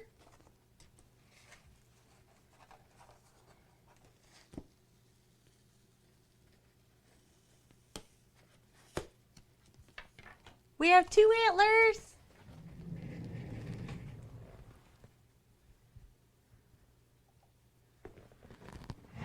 Let me tell my machine it's done. Take out this knife blade. Put in my light blade that I use all the time.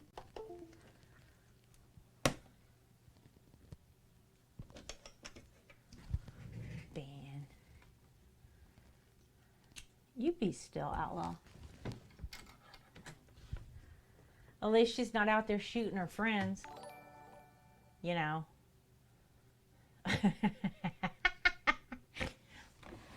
Could be worse. Or her friends aren't shooting her. Unlike some people in Tarkov.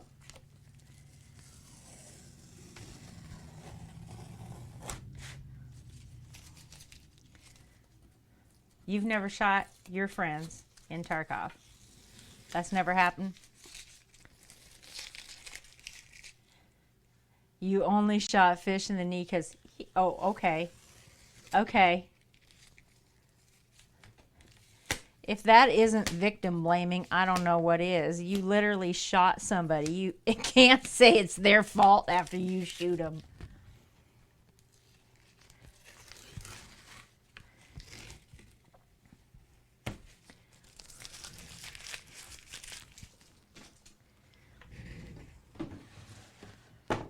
Right? Come on now.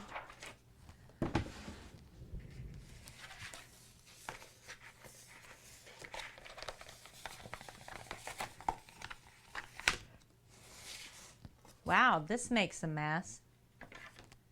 Look at that. That doesn't look good.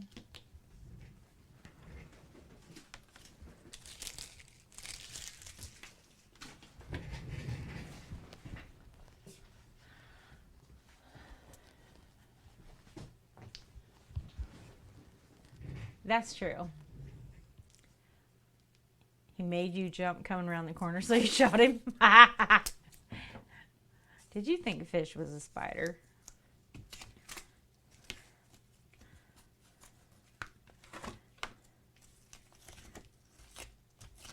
I'm never going to get all this off. Look at this. This is awful.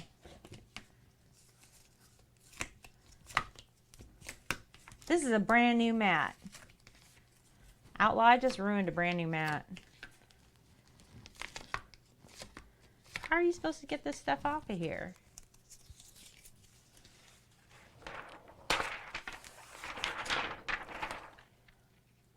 All right.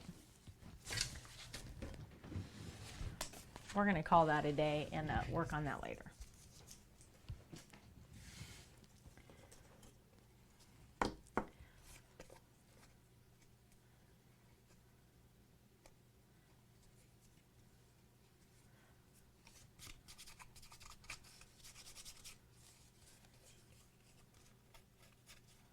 These need some sanding, I think.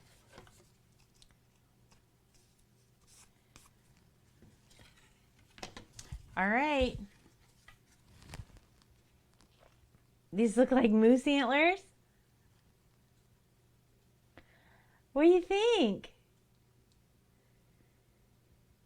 What?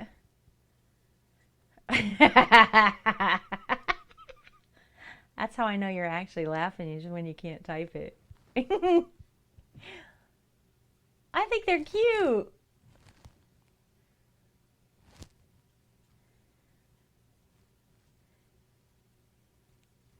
I think they're cute. So how far apart do they need to be? Oh, they're perfect. Look at that. Just like that. Well, those are a little crooked, aren't they? There's more crooked. Crooked antlers. I think they need to be about...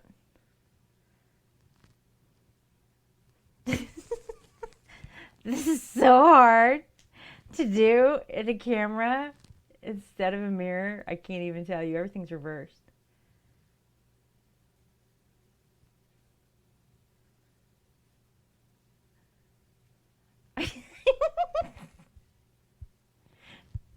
Hi, Moose. I'm making your antlers. I was hoping you'd be here.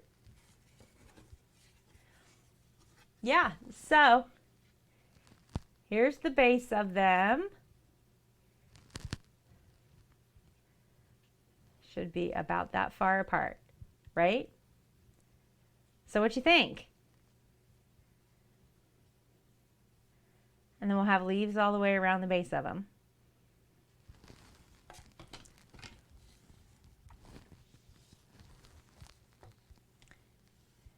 No.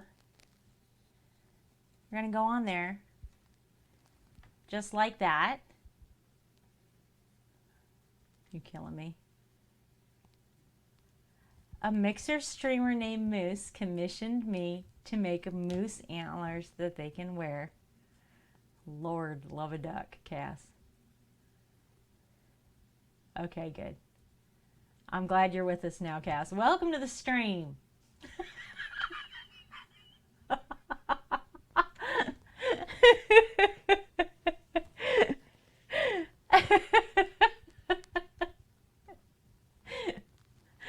Oh my goodness.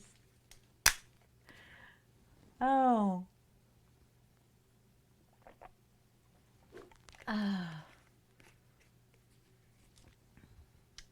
She's with us now. Oh, that's a good thing.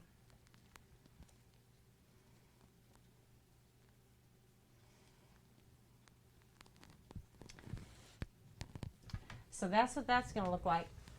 So I have to order the leaves.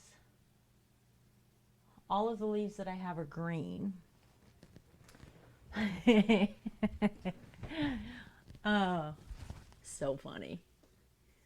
So funny. Yeah, I don't have any fall leaves. And I don't even have any that are like,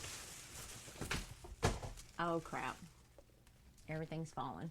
Okay, well, that's the thing. I don't even have any maple leaves that are the right size. You need to reset. You're fine, Cat. You're fine.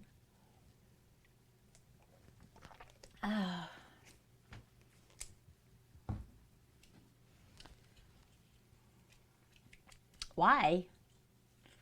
We all love you. You're fine just the way you are.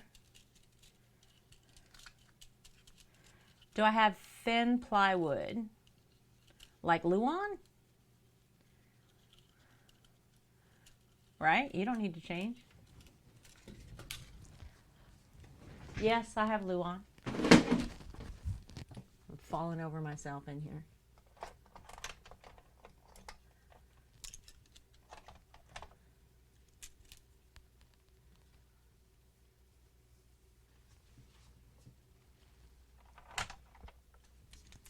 Maybe some of these. Some of these.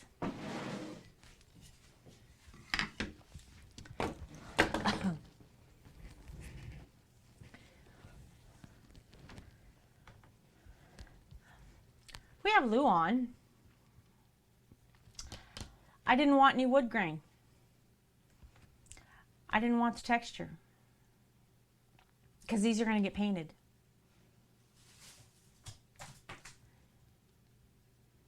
Stuff is still falling in there. Hey, moose! This is the moose we've been talking about.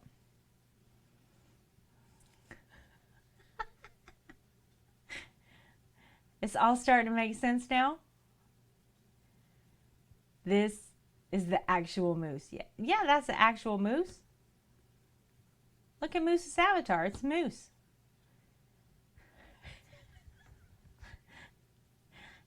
It's an actual person named Moose that wants moose antlers.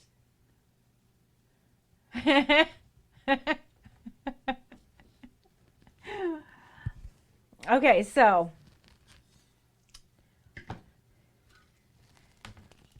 oh, I see what you're saying, Wayne. I see what you're saying.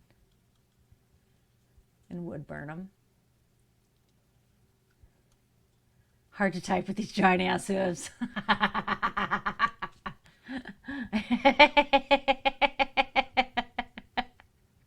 You're doing a great job.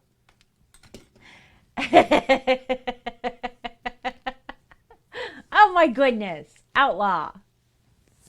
Stop.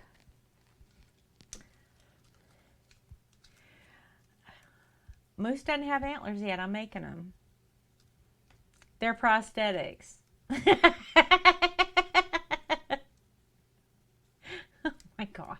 You guys, we can't go here. We can't go here. Okay. So.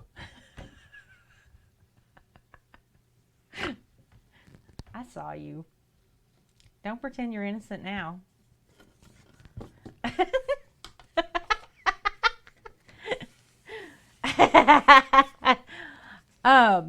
Okay, so here's the plan.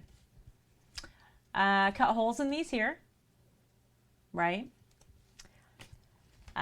This is 18 gauge, I think is why I decided, yeah, 18 gauge wire that's going to affix these to the headband, right?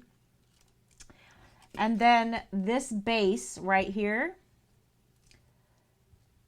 once this is affixed to the headband, is going to, this is going to sit in the center of the headband, by the way, right here.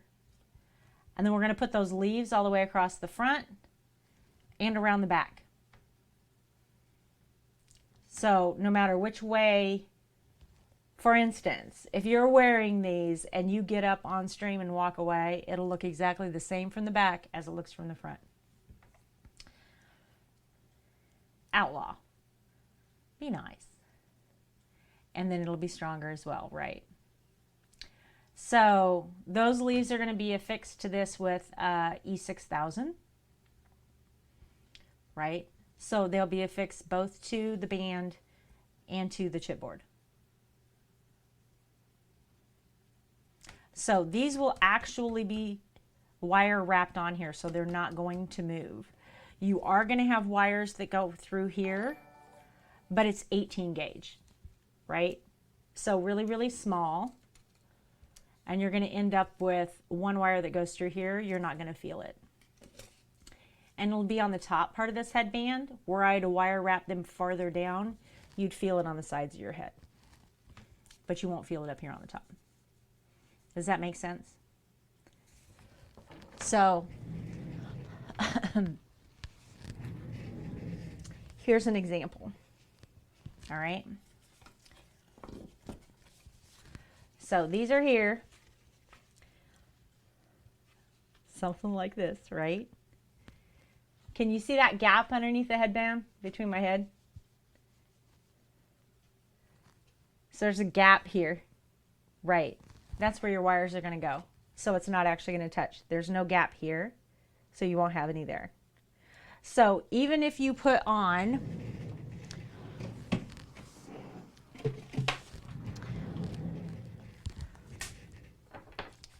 a headset, right?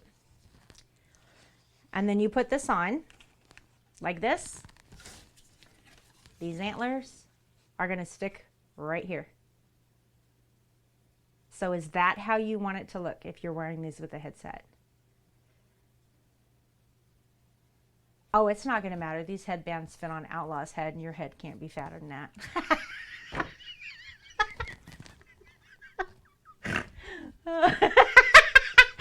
Oh, that's not true. I'm sorry.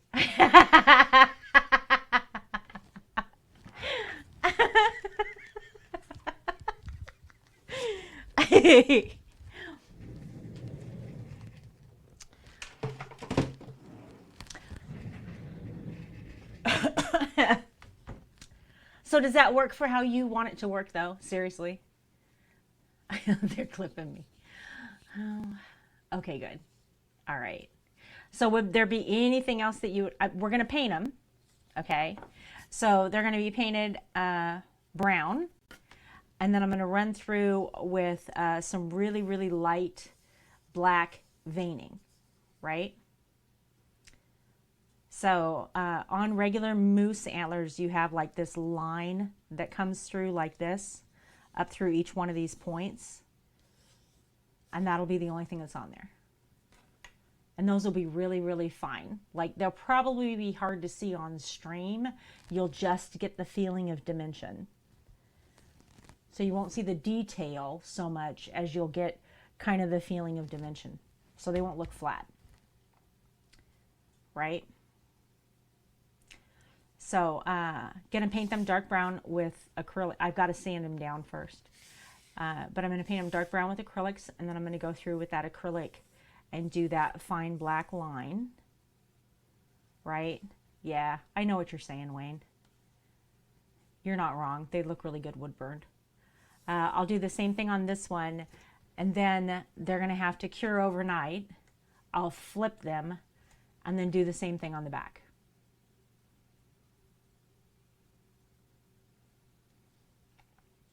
Oh no, I'm just saying it doesn't matter what camera you have. That's an M50. My face cam is a Logi 922. Right?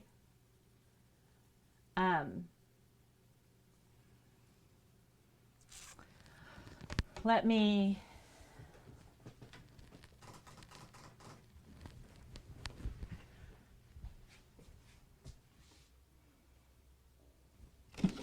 here, this is a good example.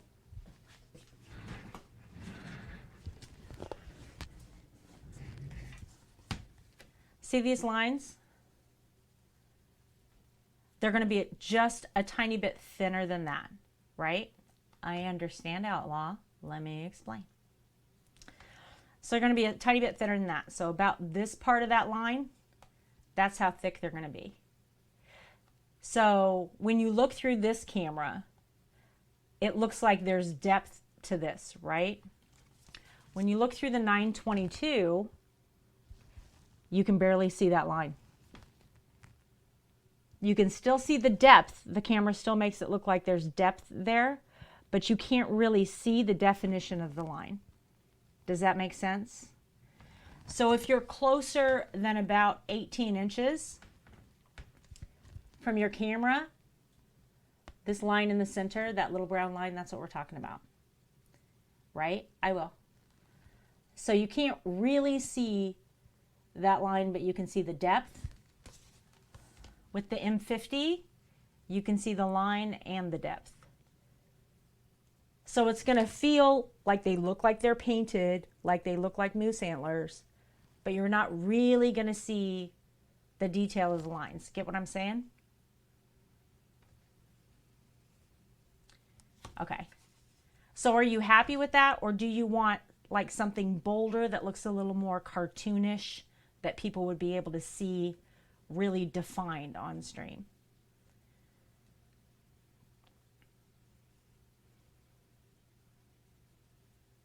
Okay. Because that's what I was looking for, is I was looking for, so when you look at like a bleached moose antler, you get that really, you can really see those lines, right?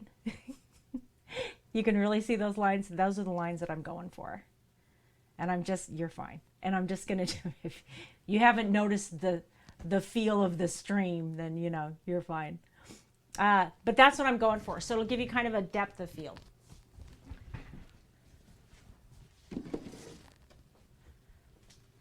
So if you're good with that,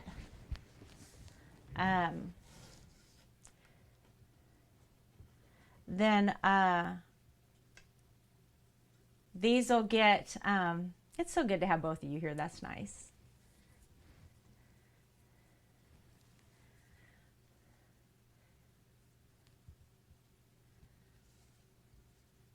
Oh, that's okay. I have one too.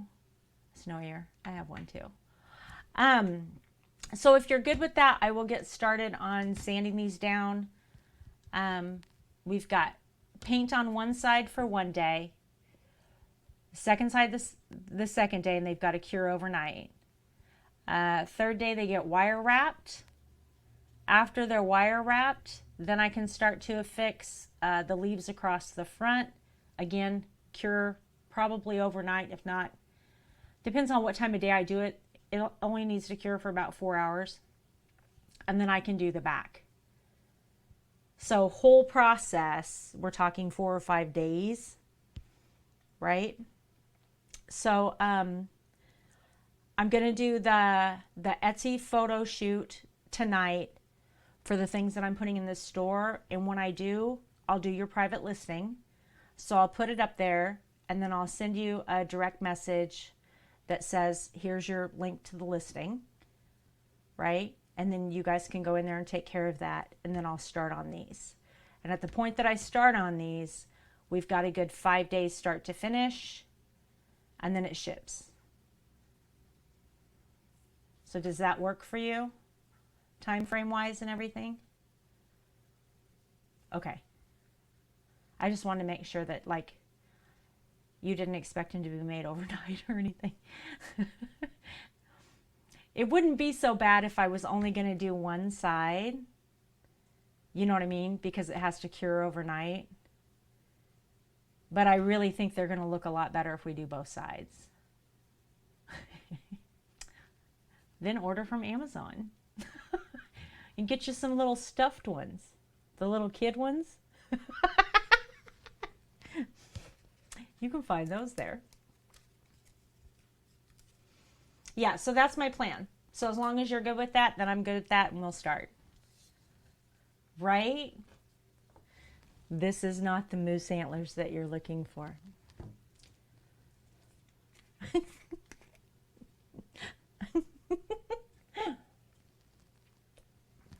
I'm glad.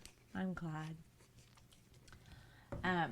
All right, so that's my intention. Unless, you know, something goes crazy in my life. And if it does, then I'll let you guys know, right?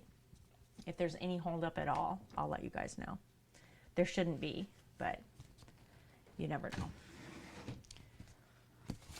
That's how they started today.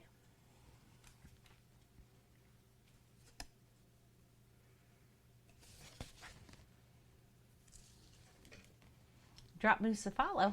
That's nice.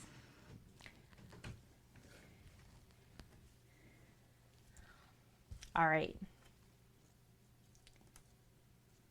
Yeah, these have to be sanded before I can paint them. Awesome. Yeah, you know what? You know what I like about this? They don't bend. Nice and durable, right? Yeah.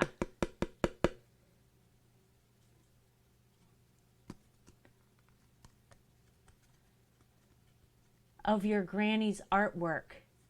I get it now, Wayne. Oh, that's nice.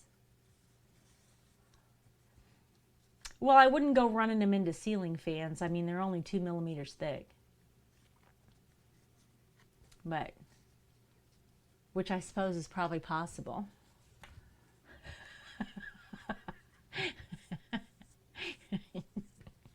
I'm not offering a ceiling fan warranty on these moose antlers, all right? See, now that I've said that, that'll probably be what happens to them.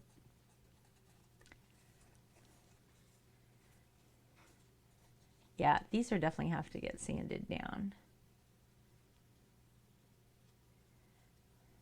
I do have the headbutt people now.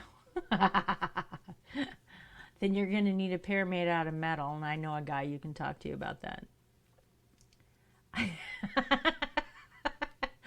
I know a guy. Here on Mixer, as a matter of fact.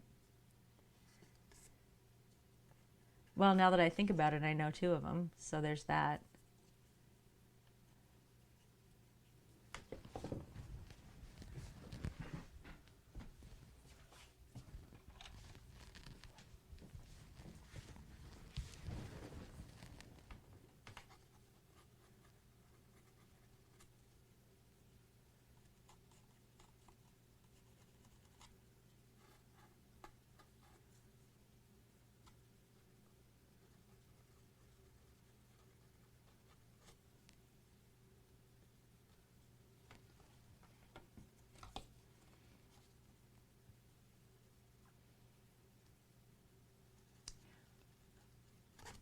I'm pretty happy with the shape, though.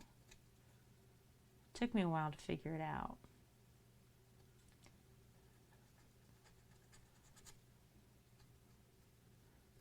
There's a whole lot of antlers that look like, what were they called? Rocky and Bullwinkle? Okay, cool, Wayne, I'll check it out. Rocky and Bullwinkle antlers, where they like go straight out, and then there's tons of those.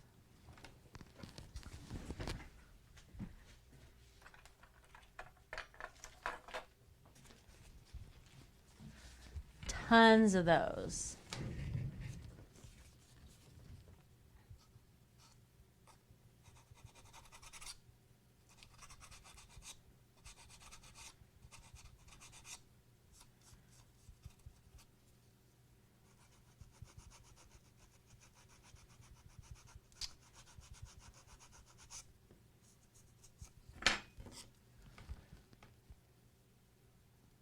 Yeah, I don't like them.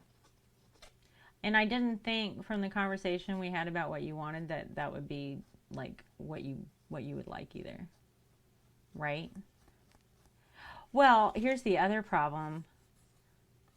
How do you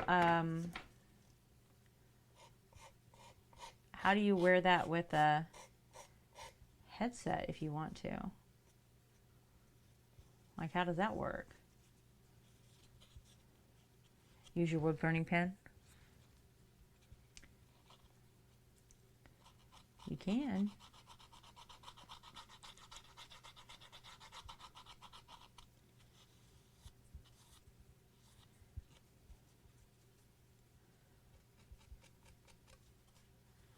Poke the holes out? No.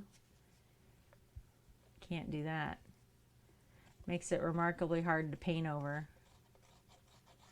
I mean, it does make a clean hole, but it makes it very difficult to get paint to adhere to later.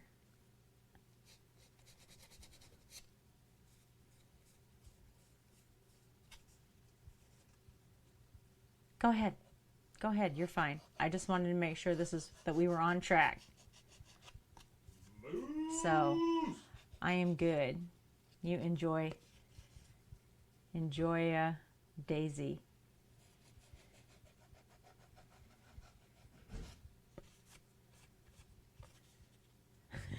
That's the outlaw.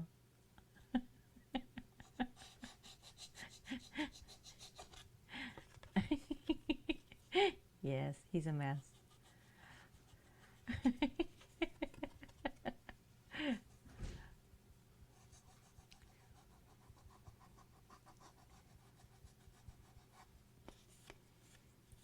I'm just sanding down some of these rough edges.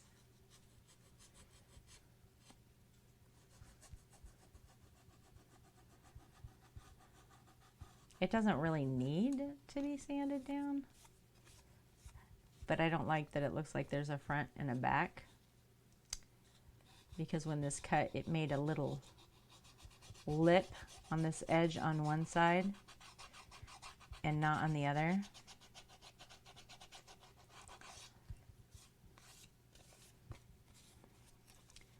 And I really want these to look the same front and back. I don't want them to look different.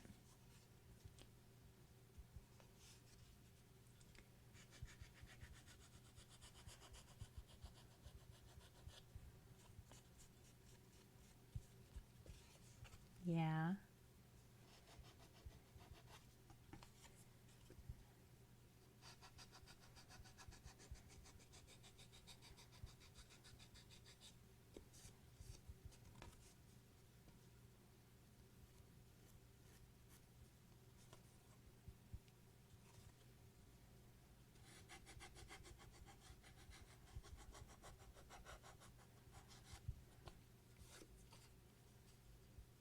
Oh, I'm so sorry.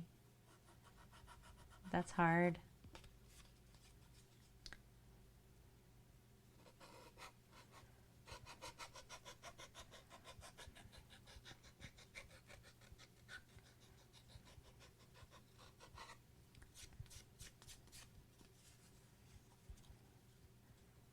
There's been a lot of that happen, it seems, across Mixer. A lot of people losing loved ones lately. I've heard so many.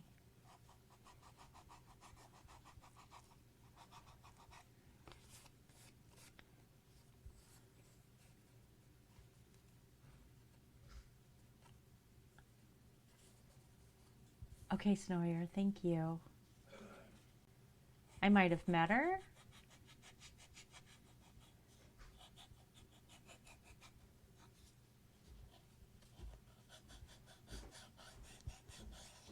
How would I have known her?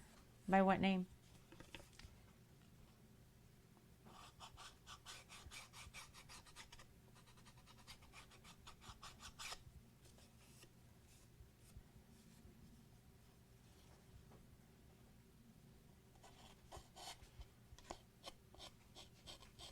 Look at that, Superman.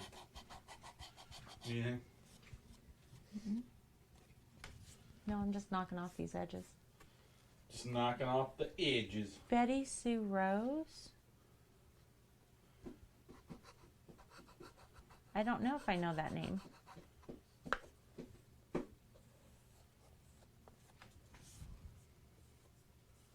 don't know that name. Alright, love you. Love you.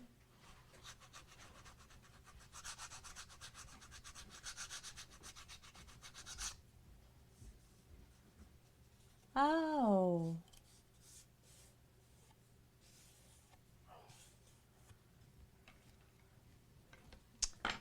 Be willing to bet my mother probably knows. You said you put her art in the Discord, right?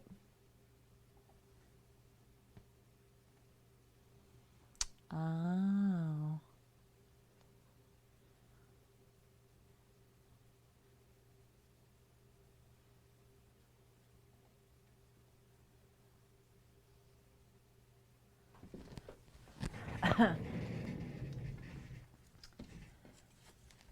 Yeah. Her work looks familiar.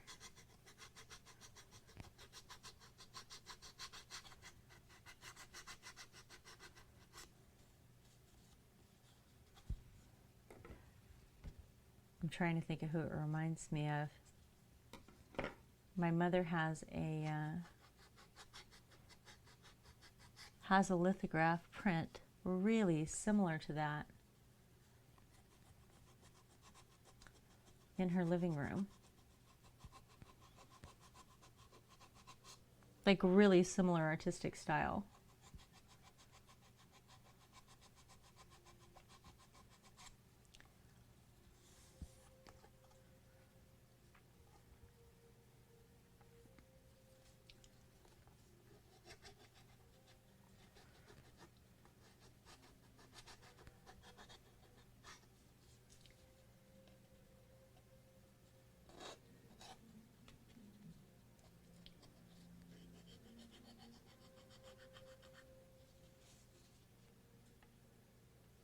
Oh my gosh, you guys, it's almost 6 o'clock.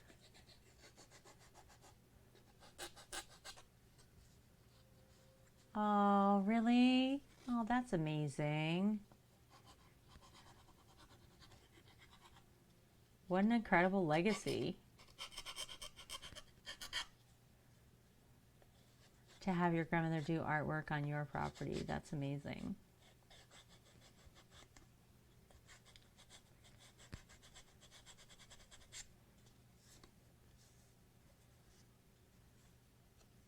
Yeah. Well, if you inherited it, it's yours now. But the family property, yes.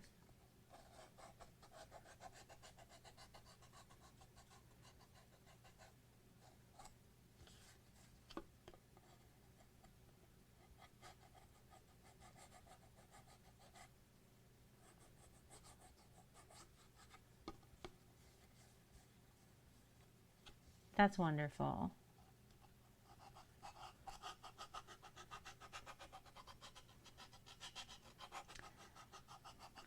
I think that is so important anymore. It doesn't happen often enough.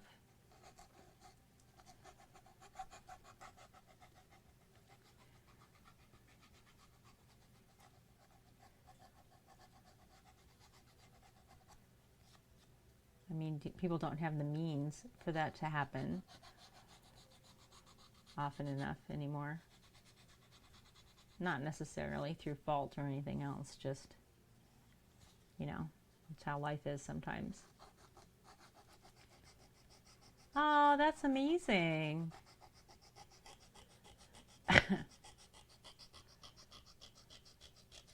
That's a long time.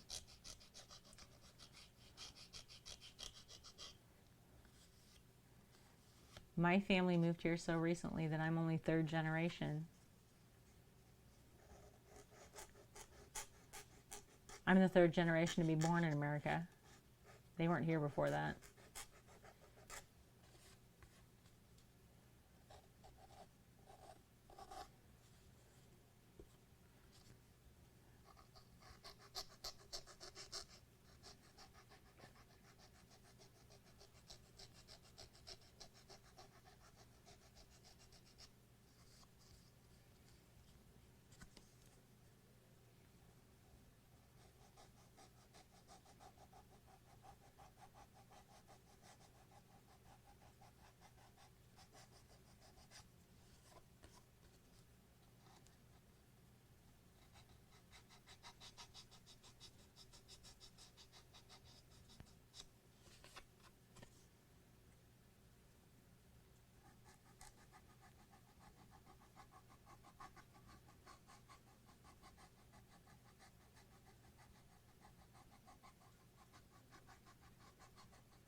Is it?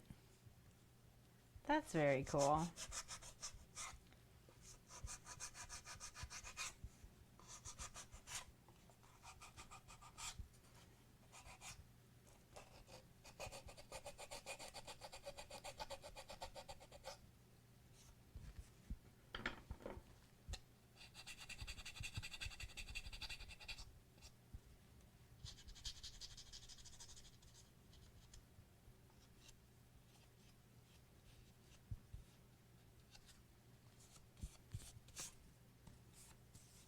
Yeah, these are going to have to get clear coated too.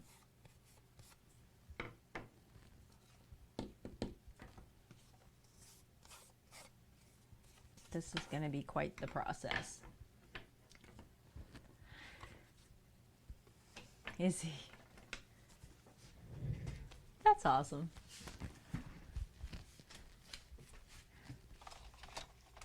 That's awesome. My grandmother still runs her own business. Still lives on her own, still runs her own business. She's 90 in 5 months. Yep. I come from strong people. Crazy, stupid, stubborn, strong people.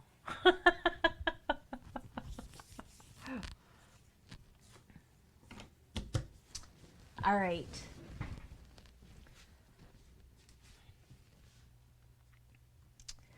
Let's see.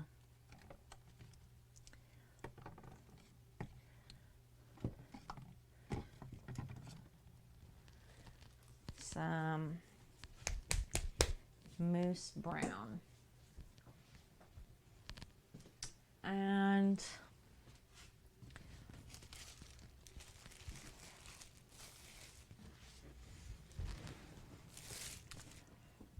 $86 tomorrow. Wow, that's awesome.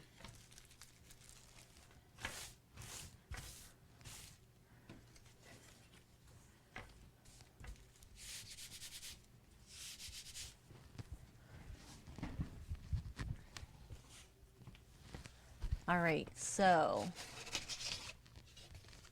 gonna grab a little cup of water for my paints.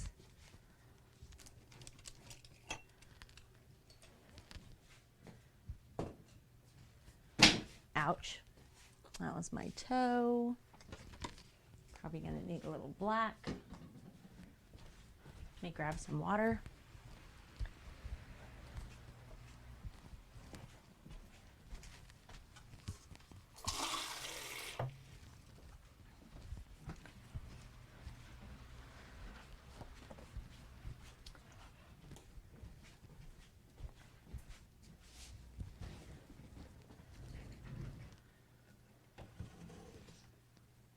Well, that's a good full life. 76, that's a good full life.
Is her birthday tomorrow too?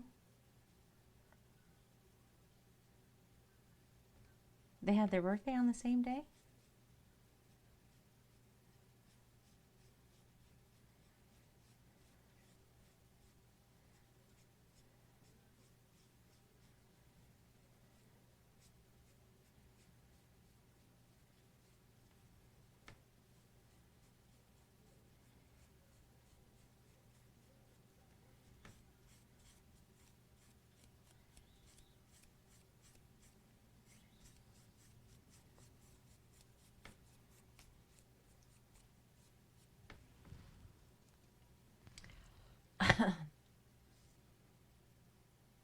Tomorrow's the 22nd.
You're all right.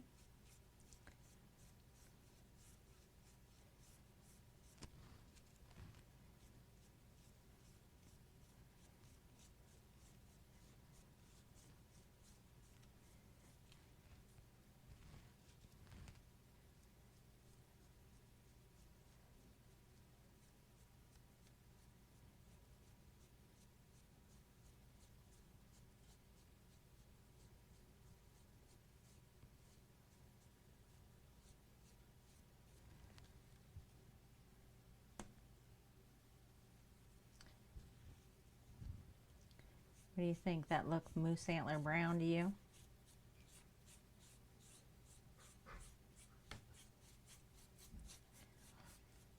What's up, buddy?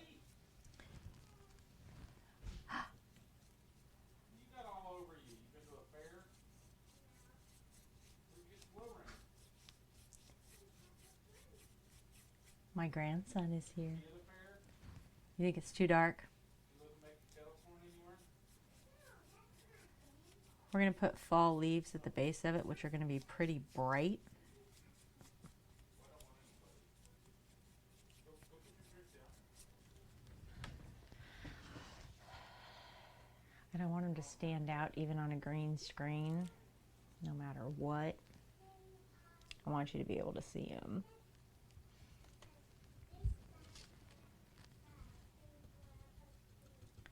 So who dropped you off? They are a little dark though.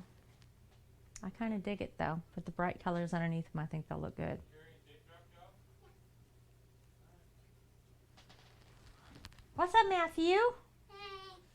And what's streaming? Yeah. Say hi, stream. Hi, stream. Be careful, my speakers or my mic's right there. Wow. All right. And Mom will get off of here. Okay. And then I'll come sit with you, okay? Uh-huh. Yeah, boo-boo. What? I have boo-boo. Go. Oh my goodness, what happened? At my Pebble Brian's, I fell off the slide and I hit it and then I scraped it. Talk like a big boy. Has it been cleaned out? Mm-hmm. Okay. We used burning spray. Alcohol spray? Yeah. Do you want a bandage? Yeah. Are you sure it's been cleaned out? Yeah. Can I clean it out a little more? Yeah. All right. Go downstairs with Papa. I'll be right there. Okay. Stay hydrated. Thank you. All right.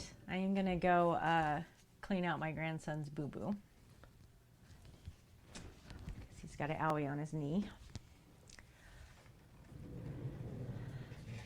Yes.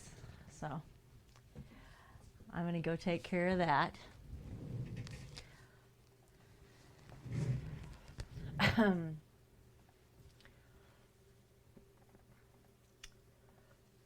It looks like it's already been cleaned out, but you know, Mama's got to take care of stuff. It's important. All right, let's, who's streaming? Are you? It's a wonderful thing being a grandparent. It's great fun.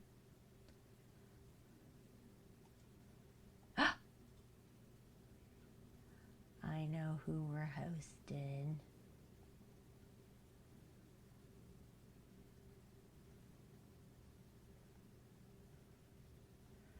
We're going to host somebody that I've never been able to host before because she's never streamed after me. She's always done before me. So I'll see you later, maybe. Have a good night. Hopefully we'll see you soon. I can't wait.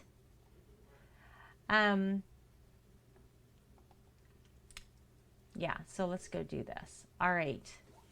I will probably see you guys again on Wednesday for What the Craft Wednesday. Obviously, I'm going to work on these a little bit offline because I need to have them done. And this store should have at least 6 more new items in it. I'll put all that stuff in Discord so you guys can see what's going on.